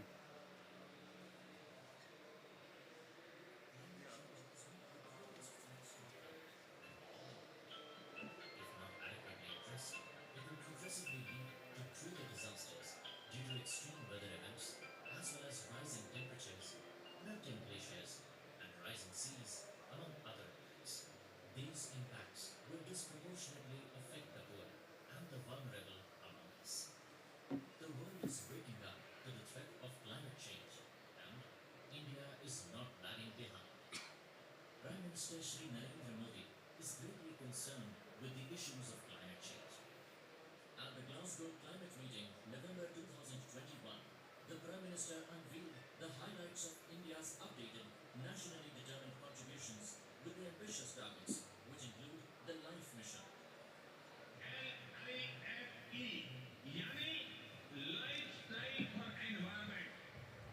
आज जरूरत है कि हम सभी लोग एक साथ आकर कलेक्टिव पार्टिसिपेशन के साथ लाइफस्टाइल फॉर एनवायरनमेंट यानी लाइफ को एक अभियान की तरह आगे बढ़ाएं। To propagate a healthy living based on tradition of conservation for life, to reduce the emissions intensity of India's GDP by 45% to achieve 50% cumulative electric power installed capacity from non-fossil fuel based energy to create carbon sink of 2.5 to 3 billion tons of carbon dioxide equivalent. In addition, India has also introduced new global initiatives such as the International Solar Alliance, One Sun, One World, One Grid, and the Coalition of Disaster Resilient Infrastructure, amongst others. Uttar Pradesh is also taking a number of initiatives following the vision of PM Shri Narendra Modi. Uttar Pradesh is especially vulnerable to climate change. To put this in perspective, Uttar Pradesh is a large state, as big as the UK, and has a population that is greater than many countries. मेरा ये मानना है कि अगर हम प्रकृति के संरक्षण के लिए कुछ भी प्रयास करते हैं तो उसके बदले में हमें कई गुना संरक्षण प्राप्त होता है. Of addressing climate change on a war footing and has pioneered a number of notable and innovative initiatives. Extensive plantation across the state, with more than 1.25 billion saplings planted would lead to substantial carbon dioxide sequestration in line with India's NDC, strengthening the rural livelihood through carbon finance to agroforestry practices in Uttar Pradesh. Promotion of wood in construction to reduce embodied emissions, 5% increase, that is, addition of 700 square kilometers in forest area between 2004 and 2019. Uttar Pradesh has also covered significant areas of land with microforests and Miyawaki forest techniques in urban and industrial areas. Also, the government is developing 26 urban forests in 13 districts of the state. Around 2,800 km of river rejuvenation work has been completed since 2018. Uttar Pradesh is leading village pond restoration and rejuvenation, having overachieved its 2022 to 2023 target. Uttar Pradesh encourages sustainable consumption in order to replace the prevalent use and dispose economy with a circular economy. For this, the mass campaign Race for Single-Use Plastic-Free Uttar Pradesh was launched. This campaign brought together 734 urban local bodies and other relevant stakeholders. पूरे उत्तर प्रदेश में 5,000 quintal plastic इकट्ठा हुआ। ये बहुत ही अभिनव प्रयास रहा है और ये रेस अभियान इसी तरह हर 6 महीने पर अगर होता रहा तो निश्चित रूप से कोई प्लास्टिक बचेगा नहीं। Our waste should be minimized.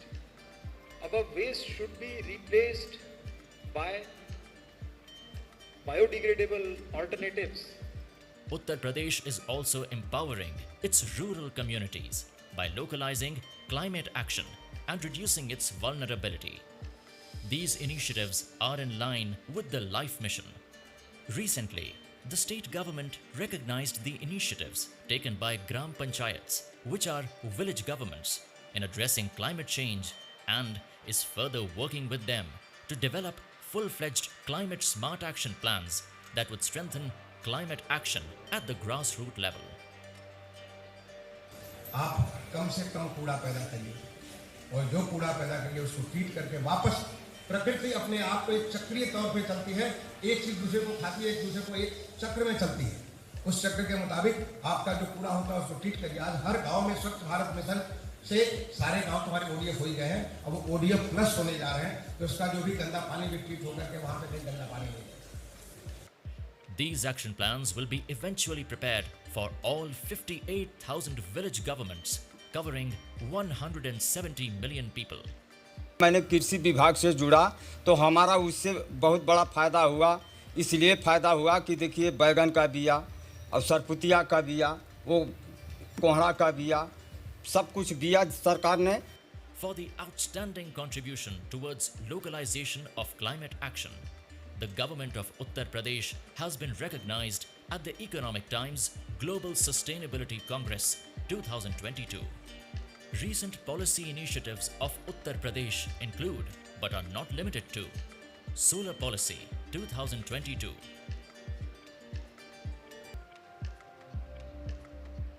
Uttar Pradesh will be the first state to enact a green hydrogen policy in line with the National Hydrogen Mission. A 7 KTPA green hydrogen production plant is all set to be established in Mathura. A very robust biofuel policy to enhance Uttar Pradesh's renewable energy. Uttar Pradesh tops the list for the highest number of EV registration and sales. In order to strengthen the EV ecosystem, the state has proactively revised and come up with Electric Vehicle Manufacturing and Mobility Policy 2022. As of September 2022, UP accounts for approximately 18% of India's EVs. The state of Uttar Pradesh has made rapid strides in addressing climate change, both from an adaptation as well as mitigation perspectives. Despite the large population of Uttar Pradesh, who are highly vulnerable to climate change, there is ample scope to do more, which is subject to availability of adequate climate finance. We hope that the developed countries will come forward to provide the much needed climate finance in order for developing countries to raise their ambition for effective climate action. We welcome everyone to Uttar Pradesh to forge meaningful partnerships to address climate change.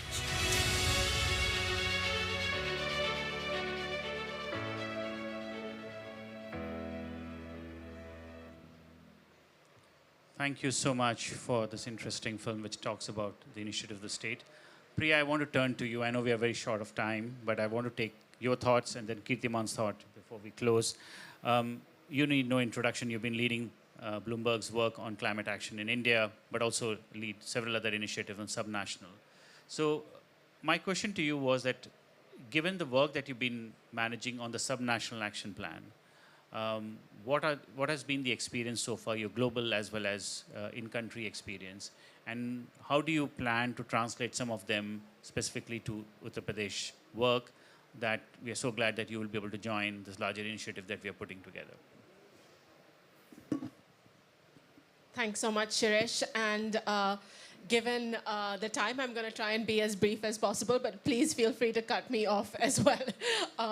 So I think, you know, at Bloomberg Philanthropies, our founder, Mike Bloomberg, serves as UN Special Envoy for Climate Ambition and Solutions and has also previously been mayor of New York City, is a big believer in bottom-up or local climate action. And states and regions in particular, such as Uttar Pradesh, in federal systems like in India and Germany and Brazil, have so much significance in terms of climate action and climate implementation. I mean, we're having the negotiations amongst the sort of nation states, but the sort of subnational states are really where the sort of implementation will happen, especially in these federal systems. And taking some of the sort of examples from work that we've supported internationally around subnational climate action, we see a few key areas that are really important in terms of driving change. And the first is strong policy and political leadership. And here I'd really like to commend the state of Uttar Pradesh and all the speakers that we've heard from in terms of the sort of ambitious policies around solar, the incredible penetration of sort of electric vehicles. It's really encouraging to see all the sort of policies and initiatives emerging from the state. The second is around having strong sort of evidence and data informing these policies. And it's really nice to see the work that the Vasudha Foundation has been doing around some of these issues. I think the third, which we could also see, I think, from these videos and presentations, is the importance of engaging people and having citizen buy-in. And the fourth, finally, is around partnerships and seeking to build partnerships across sort of financial institutions, governments, civil society, technical experts, and really bringing a whole of society approach to tackling climate. I'll add a little bit more about just some of the lessons we've seen from the work that we've been supporting on air quality in India, specifically in the work states of Bihar, Gujarat, Maharashtra, and Karnataka. And here we see that having the ability to bring together sort of different departments, particularly when the sort of state pollution control boards and the urban development departments work together, and when there's strong leadership from the top, that is something that really helps drive action and change as well. And I think we can see some of these sort of institutional mechanisms emerging in Uttar Pradesh now around climate action work, which is really encouraging to see. And then finally, I know we've heard some of these stats about Uttar Pradesh already, but I would like to share one that I've heard today, which I think is correct, that the population is actually the population of France, Germany, and the UK combined. So if we're able to tackle climate change effectively in UP, it really has significant sort of implications for its own citizens, for India, but also the world. So really look forward to exploring the potential of working with the state on this journey and with all our partners here. Priya, thank you so much for keeping it so brief, and but also covering the range of things that the experience that you bring, which will be very helpful as we jointly work on this subnational climate engagement work with them. Kirtiman, I'm going to give you 1 minute. You've given me, and you and I have worked together. Kirtiman is a policy advisor with GIZ.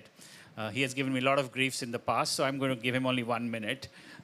So your experience of working with the state on the climate change action plan. So Kirtiman, 1 minute to you. Thank you, Shirish. The moderator has this liberty, but let me begin by acknowledging the presence of Honorable Minister of Environment, Forest and Climate Change, Government of UP, the Additional Chief Secretary, Environment, Forest and Climate Change, and the Secretary, Environment, Forest and Climate Change. I'll be brief in the sense I don't need to repeat because Mr. Tiwari in his presentation and the movie has captured the initiatives where we have been cooperating as part of the Indo-German cooperation on climate change as part of the CAFRI project and also other initiatives that we have around circular economy solutions, such as the RACE campaign, to support climate action. And if I just like to reiterate the fact that the COP27, the primary theme of the COP27 is together for implementation, to fulfill the climate commitments and the collective climate goals that we have set up as part of the Paris Agreement and subsequent agreements as well. And as we saw in the presentation, also from Mr. Tiwari, about this conference of Panchayat, which also talks about collective action and participatory action at the ground level. And this is where the linkage comes in to how do we translate the global goals, global ambition through local action. And this is the role of the local governance institutions become very critical. I'm happy to note that as part of the Indo-German Technical Cooperation, we are working with Department of Environment, Forest and Climate Change on this specific topic, and will continue to work on that one. An important aspect of this engagement has been the revision of State Action Plan on Climate Change, which is the key driver or key platform for promoting climate action. We continue to work on further localization of the State Action Plan on Climate Change through District Action Plan and Village Action Plan. Another important element of this climate action, scaling of climate action, is the availability of additional financing. And we continue to work with the state government in developing the framework for mobilizing, leveraging adaptation finance, climate finance, and also the framework for engagement of private sector and making adaptation a business case for the private investment. And not just developing the framework, but also try to demonstrate how this framework can be applied and actually work on ground. And we continue to look to further build and strengthen this cooperation with the state government of UP. Thank you so much. Thank you, Kirtiman. Thank you so much for your understanding, to keep it brief, and really appreciate the work that you have done with the state so far, and the technical assistance cooperation that I mentioned that we're going to start working with the UP government, especially with the Climate Change Authority for the subnational action and sectoral action, cities, gram panchayats, energy sector, transport, mobility, are as a result of the work that you supported, and we're looking forward to help to work with the state for the implementation of various actions that have been identified. So thank you so much for your past work, and thank you so much for continued support. With this, let me turn to Srini so that you can wrap up and conclude the session, because I think this would be an important closure of the way we want to move forward. Thank you, Srini. Thank you so much, Harish, and good afternoon all. At the outset, I would like to thank the government of Uttar Pradesh, and particularly the Department of Environment, Forest and Climate Change, for giving us the opportunity to work very closely with them. It's been a very exciting journey in the last few months that we've been associated with the department. I would like to say that we have two memorandum of understanding, two partnerships going on with the government of UP. One is with the Department of Environment, Forest and Climate Change, and the other one is with the Uttar Pradesh New and Renewable Energy Development Agency. And so far, and with the Department of Environment, Forest and Climate Change, our engagement is primarily to help in engaging with grassroots partners, with communities, with villages, in trying to develop the village action plans that Mr. Ashish ji talked of, and also prepare a framework for the adoption of the a detailed framework and action plan for across the 58,000 village panchayats. And the roadmap that we will be developing in partnership with the Department of Environment, Forest and Climate Change would not just include an action plan, but also have an implementation plan, a tracker to track the implementation, and more importantly, facilitation of public-private partnership to ensure the implementation of the suggested outcomes. Our experience has been that there's a whole lot of enthusiasm, whether it's the Department of Environment, Forest and Climate Change, whether it's the Renewable Energy Department, whichever department that you interact with, there's a whole lot of enthusiasm in taking forward the agenda of climate change, and we very much look forward to working and developing these plans further in the coming couple of years. Thank you very much. Thank you, Srini, and thank you so much for summarizing the next steps that you're going to do in this program. With this, we will like to close the session. I want to once again thank the Honorable Minister for his time and for staying throughout with us. Thank you, sir, for being here. To the Chief Secretary, Mr. Durga Shankar Mishra, to the Additional Chief Secretary, Mr. Manoj Singh, and also to Mr. Ashish Tiwari. I think this worked well, doing this hybrid event of being and using the technology very well. And thank you so much for your time, patience. And in particular, I want to thank Vasudha Foundation team, Srini and Rini. I think they've done amazing background work which made this possible in a such short notice. And thank you so much once again. And with this, we come to an end. Thank you.